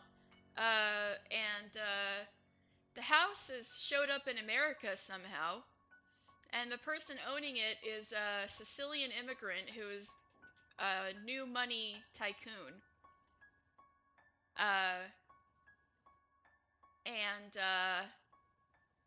This is his childhood memories with Maria, who's now working as a maid at his house, at the mansion. But he's an asshole, and things are really fucked up, and we're trying to figure out why. because he's treating his wife very badly. His wife is not Maria, but yeah, he's abusing his wife, and we're trying to see what the hell is gonna happen. And so Maria is friends with both the man of the house and the wife, so she's trying to see if, she can mend things at all between them. And all sorts of stuff was happening in the first two time periods. The first time period was like, a whole bunch of love triangles and family stuff. And the second one was Beauty and the Beast-like, and this one's like this. Yeah, the white-haired girl has appeared in every time period so far, but she always seems to be like a different person with a different past, but she always has the same name. We don't know what her name is, but something mysterious is going on. She keeps this person, I don't know if she's being reincarnated or something, but she keeps having, her life keeps colliding with the mansion. She keeps coming back to the mansion for whatever reason. So yeah, in this case, there was an arranged marriage, and the house is where her husband lives, so she came to live in the house. But there were other circumstances before about how she came to reside at the house, I should say. Well, I've turned into quite the cynic, huh? Maybe if I'd been born into a more normal family, I'd be in my room in a pile of dolls right about now, my head in the clouds. I can't imagine you doing that, nor do I think that's normal. Yeah, well said. Ah, hey, stop that, Nero. Quit licking me. That tickles, and you reek. Maria. What is it? Come back. I don't care if you don't know when it'll be, just don't say you'll never return. No one knows how things are gonna end up. Maybe my old man will gain more power, maybe yours will. Things continue as they are, it'll be your old man. Then, down the line, I will work in service of the Campanella family. And that's just fine by me. But even if that's not the future that lies ahead, I promise I'll make a place for you. So, Maria. Question. Do you have a crush on me? What? Kidding! I'm just kidding. No need for a conniption fit. I was just playing around. Here I am, trying to have a serious conversation, and then you... Listen to me. I don't have any of those, those kinds of feelings for you. I consider you a lifelong friend. My one and only friend. That's why I came to see you off, and that's why I'm telling you this now. Whether you're a girl or a boy is irrelevant. Friendship lasts much longer than something so fanciful as romance. Am I wrong? Don't laugh, damn it. It's humiliating. I'm not laughing at you. I'm laughing because I agree entirely.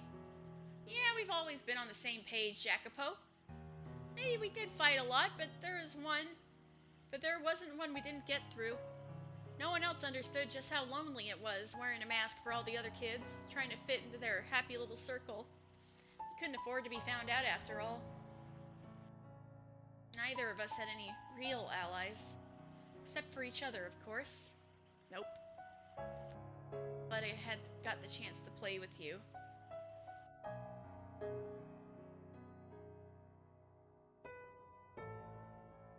Oh, really? Oh, well, thank you. Thank you, Enrique.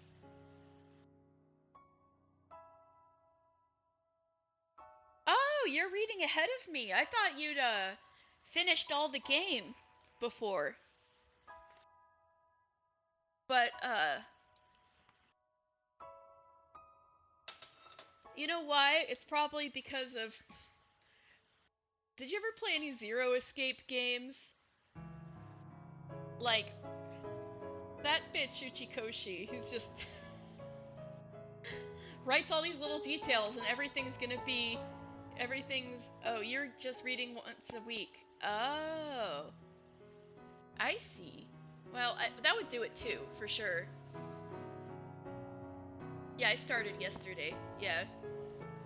It's okay, I can tell what you were trying to type. But yeah, I guess I've played like other visual novels and stories that were so like complex. All right, thank you, writers. That were so complex and like everything was relevant that maybe my mind's becoming a steel trap. I don't know. Probably not that much, but maybe more than average. I don't know. Oh, you'll probably finish tomorrow? Ooh, exciting! Then you'll totally be able to come back and cackle mysteriously whenever I go do this or that part of the story. I'm glad I got the chance to play with you. If you hadn't been there, I probably wouldn't have bothered caring for Nero either. It was too funny watching him chase you around. You're a sick girl, Maria. So hey, Jacopo, this place will still be Casa Nostra even after I leave, right? You won't do anything to it, will you? Of course not. This is our home. Oh, you're catching so much stuff reading the second time. Ooh, how mysterious. That was always the plan. Ooh, hidden details. I am... Imagine this is the eyes emoji right now. Ooh, very interesting. That was always the plan. Right, thanks. Though, you being all nice is kinda creepy, Jacopo. It's not gonna start snowing, is it? How rude. Well, if you're gonna be like that, I'm not sure I want to give it to you. Huh? Give what? A present? You should have said so sooner. Gimme, gimme. You don't have a shred of tact, do you? What's it matter? Come on, what'd you bring? Let me have it, soldier. Oh, Maria. Consider this a temporary parting gift. You've been wanting one of these for a while. Hmm? Ooh, is that a cartridge? From a cult navy? No way! Did you swipe it? I'll probably catch hell for it, too. Wow, wow! This is amazing. I always wanted to get my hands on the real thing. Bullets? This is from the one hanging up in your house, isn't it? The one your dad was bragging about. They just started selling them this year, and it's ridiculously hard to get your hands on one, or so I hear. Man, guns from the New World or something else, all right. Just imagining the moment the hammer comes crashing down the back of one of these sends a chill down my spine. Are you sure you're a girl going crazy over a bullet cartridge? What's the big deal? I like what I like. You'll get in trouble if you don't put this back, though, won't you? Don't worry. I'll return it when you return. Don't, and I won't tell anyone I gave it to you. Okay. Well, guess I'll take you up on that then. Thanks, Jacopo. It'll be my treasure. It goes without saying, but don't you lose it. I'm giving it to you as a symbol of our friendship. No matter how far apart we may be, or how much time may pass, or how things play out with our families, we'll always be friends. That cartridge symbolizes that promise. Wow, I guess Jacopo actually can have feelings. It's a promise, Jacopo. Our families may outwardly hate each other, but I'll always be your friend. Always be on your side. And don't you ever go back on those words. I swear upon this glorious cartridge, this historic land, and the names of my ancestors, I shall not make myself a liar. I trust you, Maria. We'll meet again. Maybe many years from now, but that won't change a thing. Our friendship will never fade.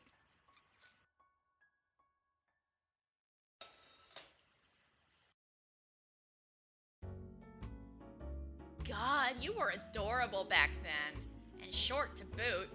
But now you're hardened so much. I was flabbergasted when next I saw you.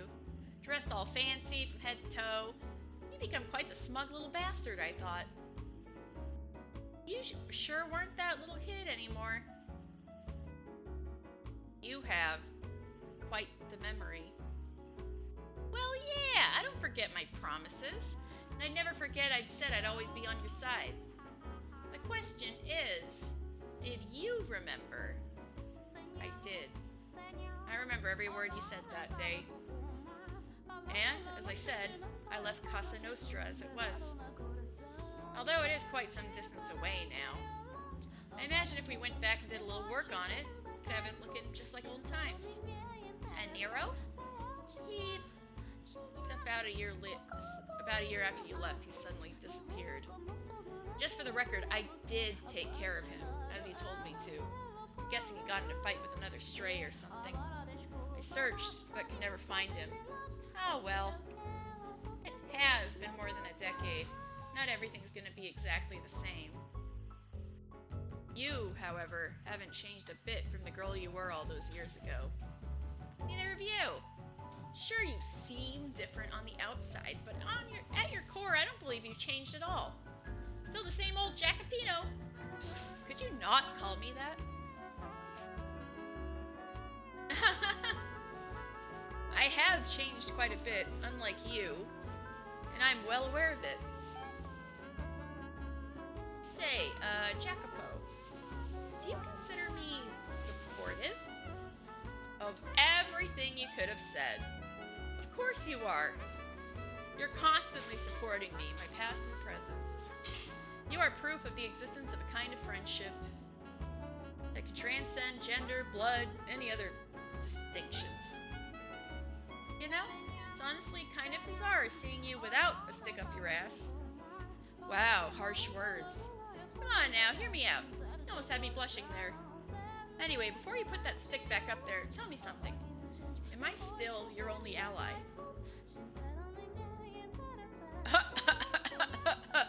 You are. Of everyone in this mansion, I'm the only one. Yes. If she would at least have a little more... Madam? I didn't actually intend to treat her like that. Believe me, Jacopo, I know. I mean, from a girl's perspective, what you did is pretty awful. But hey, I'm not a girl, according to you anyway. I will always be on your side, no matter what. God, I feel as though I'm being consoled. That's what I was going for. From anybody's perspective, for real. Should have never opened up to you.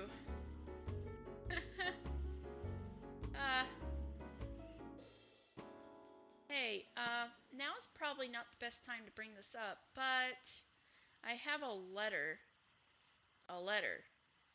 Written by the madam. Here. A letter from my wife? Let me see it.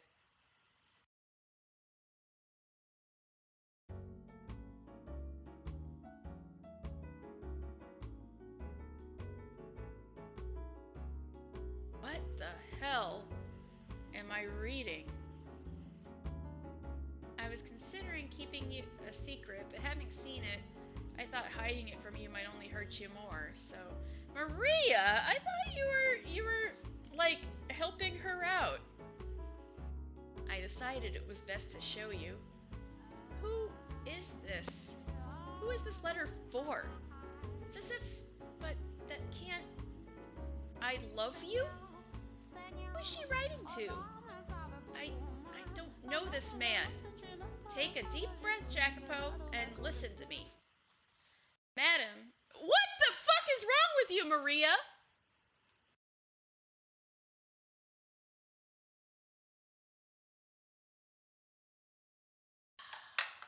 I wanted to believe in her.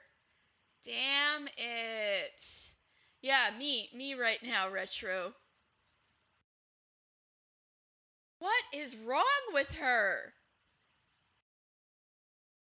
Ugh. She knows she's the only one that she's isolating him. Yeah, but what about her? She's already isolated, but geez. The madam is having an affair.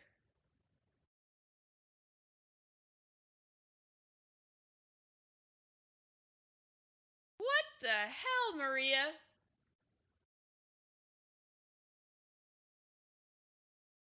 I haven't changed a bit. You seriously believe that? And I've got news for you, pal. Anyone who acts exactly the same as they did in the past is doing just that, acting, much like I do around you. Our friendship will never... Oh, Evil Maria has been revealed. Are we seeing her true colors? What is going on? Our friendship will never change? Ha! What a fucking joke. Ooh, first F word. You picked the wrong girl to put your trust in. And they call you astute. Can you taste the fucking irony? Well, that just makes things easier for me. Evil Maria. I can't believe this. She had me fooled. But my god, it's suffocating playing the good girl. That stupidly cheerful little rain of sunshine Maria. Ugh, sickening. On the other hand, the payoff is fantastic. I can't stop. God, watching him lose his cool was incredible. My sides hurt just thinking about it. You didn't see this plot twist either. Alright, I'm gonna ooh-woo voice her for 2 minutes. Okay. You didn't see this plot twist either.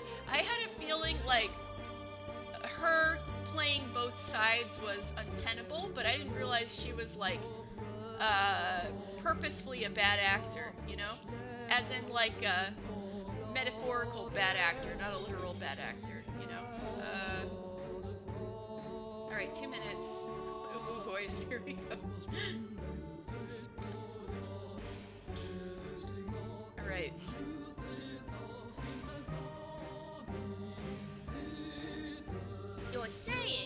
You're telling me she wrote this? Who else could have written it? Isn't her handwriting? Why must she continue to betray me? Has she not taken enough already? What else could she possibly want from me? I told her to stay away from my gatherings. I had the rose garden torn down, and yet still she finds other men. I warned her, told her it wouldn't happen again, that if she betrayed me one more time, I'd kill her. Jacopo. Get out of my way, Maria. I have to talk to her. Ask her what this letter's about, who this man is.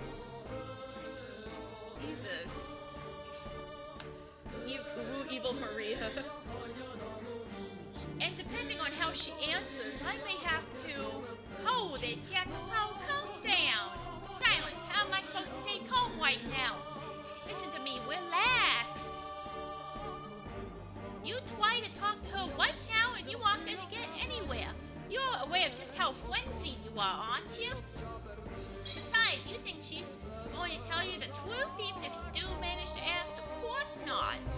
She may look all prim and proper, but that's not the real her. I don't think she's a bad person, but not a bad person. The woman who wrote this letter to another man, she crossed the line, you hear me? I agree with you there. She's gone too far with this letter. But remember, she's your wife and the daughter of a noble.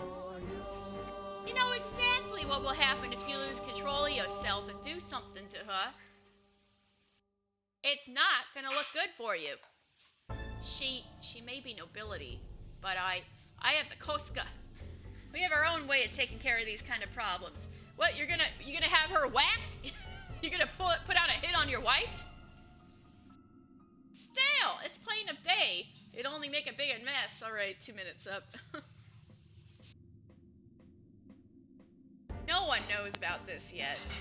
Not the whack, I know, right? Are you telling me to act like nothing's happening? When she so blatantly disrespects me? Jacopo, could you let me take care of it? I'm friends with the madam. You know that. She'll listen to me. Yeah, unfortunately she listens to you, so I'll make sure it gets through to her just how much you care about her. I couldn't ask you. It would be disgraceful. That's nothing to be ashamed of. But I tell you, I'm on your side and you're on mine. Wow, this is why communication is important in relationships, right? If you're just gonna have this third person who wants to like ruin both of you go between, it's just gonna get real bad, isn't it? We're in this together. You can ask me things you couldn't ask others to do. I have tight lips. Anything you ask, I'll keep absolutely under wraps. Damn it.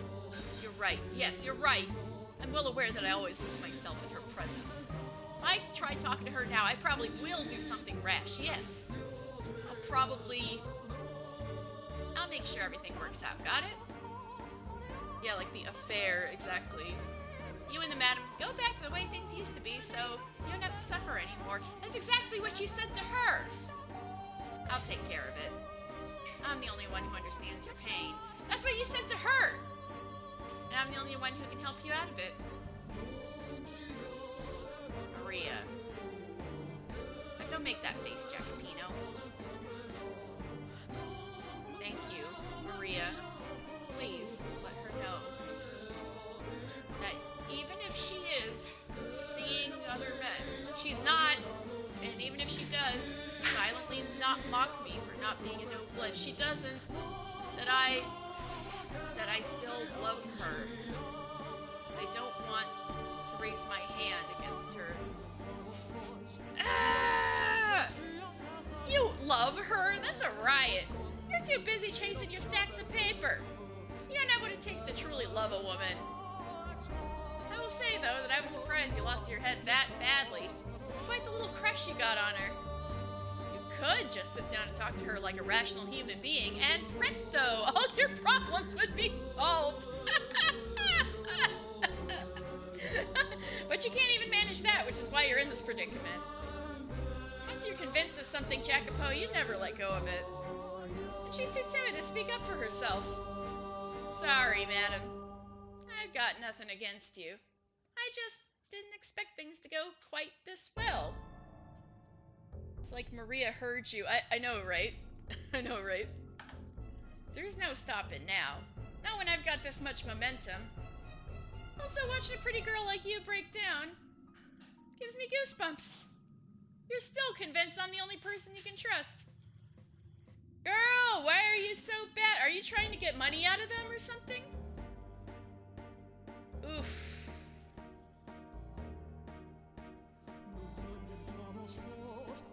Oh, Lord. Alright. I've got, stuff I'm doing later and also need to get dinner before that, so I think I may leave this for tomorrow, but at least we got to the plot twist of this door. Goodness gracious. It's just never stops, does it? Goodness gracious. Tsundere Jacopo. I guess that's one way of putting it. Lord.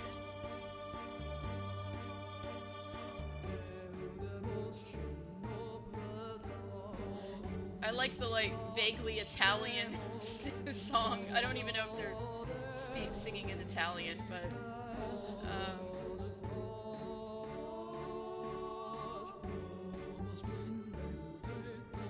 Alright, let me see who I can read.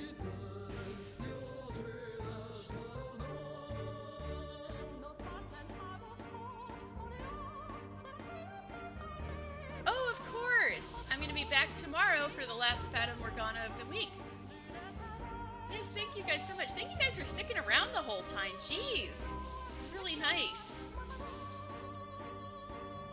And I can't wait to come back tomorrow and see what happens with this, you know? Alright, who's... Oh, Gravy Robber's playing Bloodborne. I guess I should also check if anyone else is playing this game. No, but also, no, I've got stuff to do. I can't really stick around in this stream all that much. Probably a better idea to go see a friend.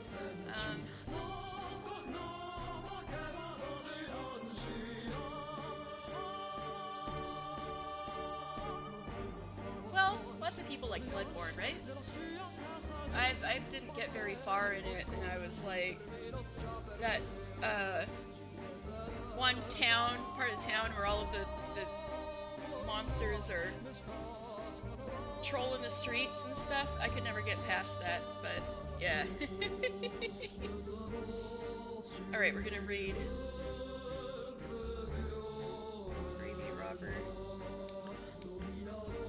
I just realized I can't hear anything out of of my browser. Maybe that's why none of the alerts were going off. That's odd. What is wrong with my laptop? Alright, well, I'll see if I can fix the audio so I can hear what he's saying. But in the meantime, let us go see Gravy Robber.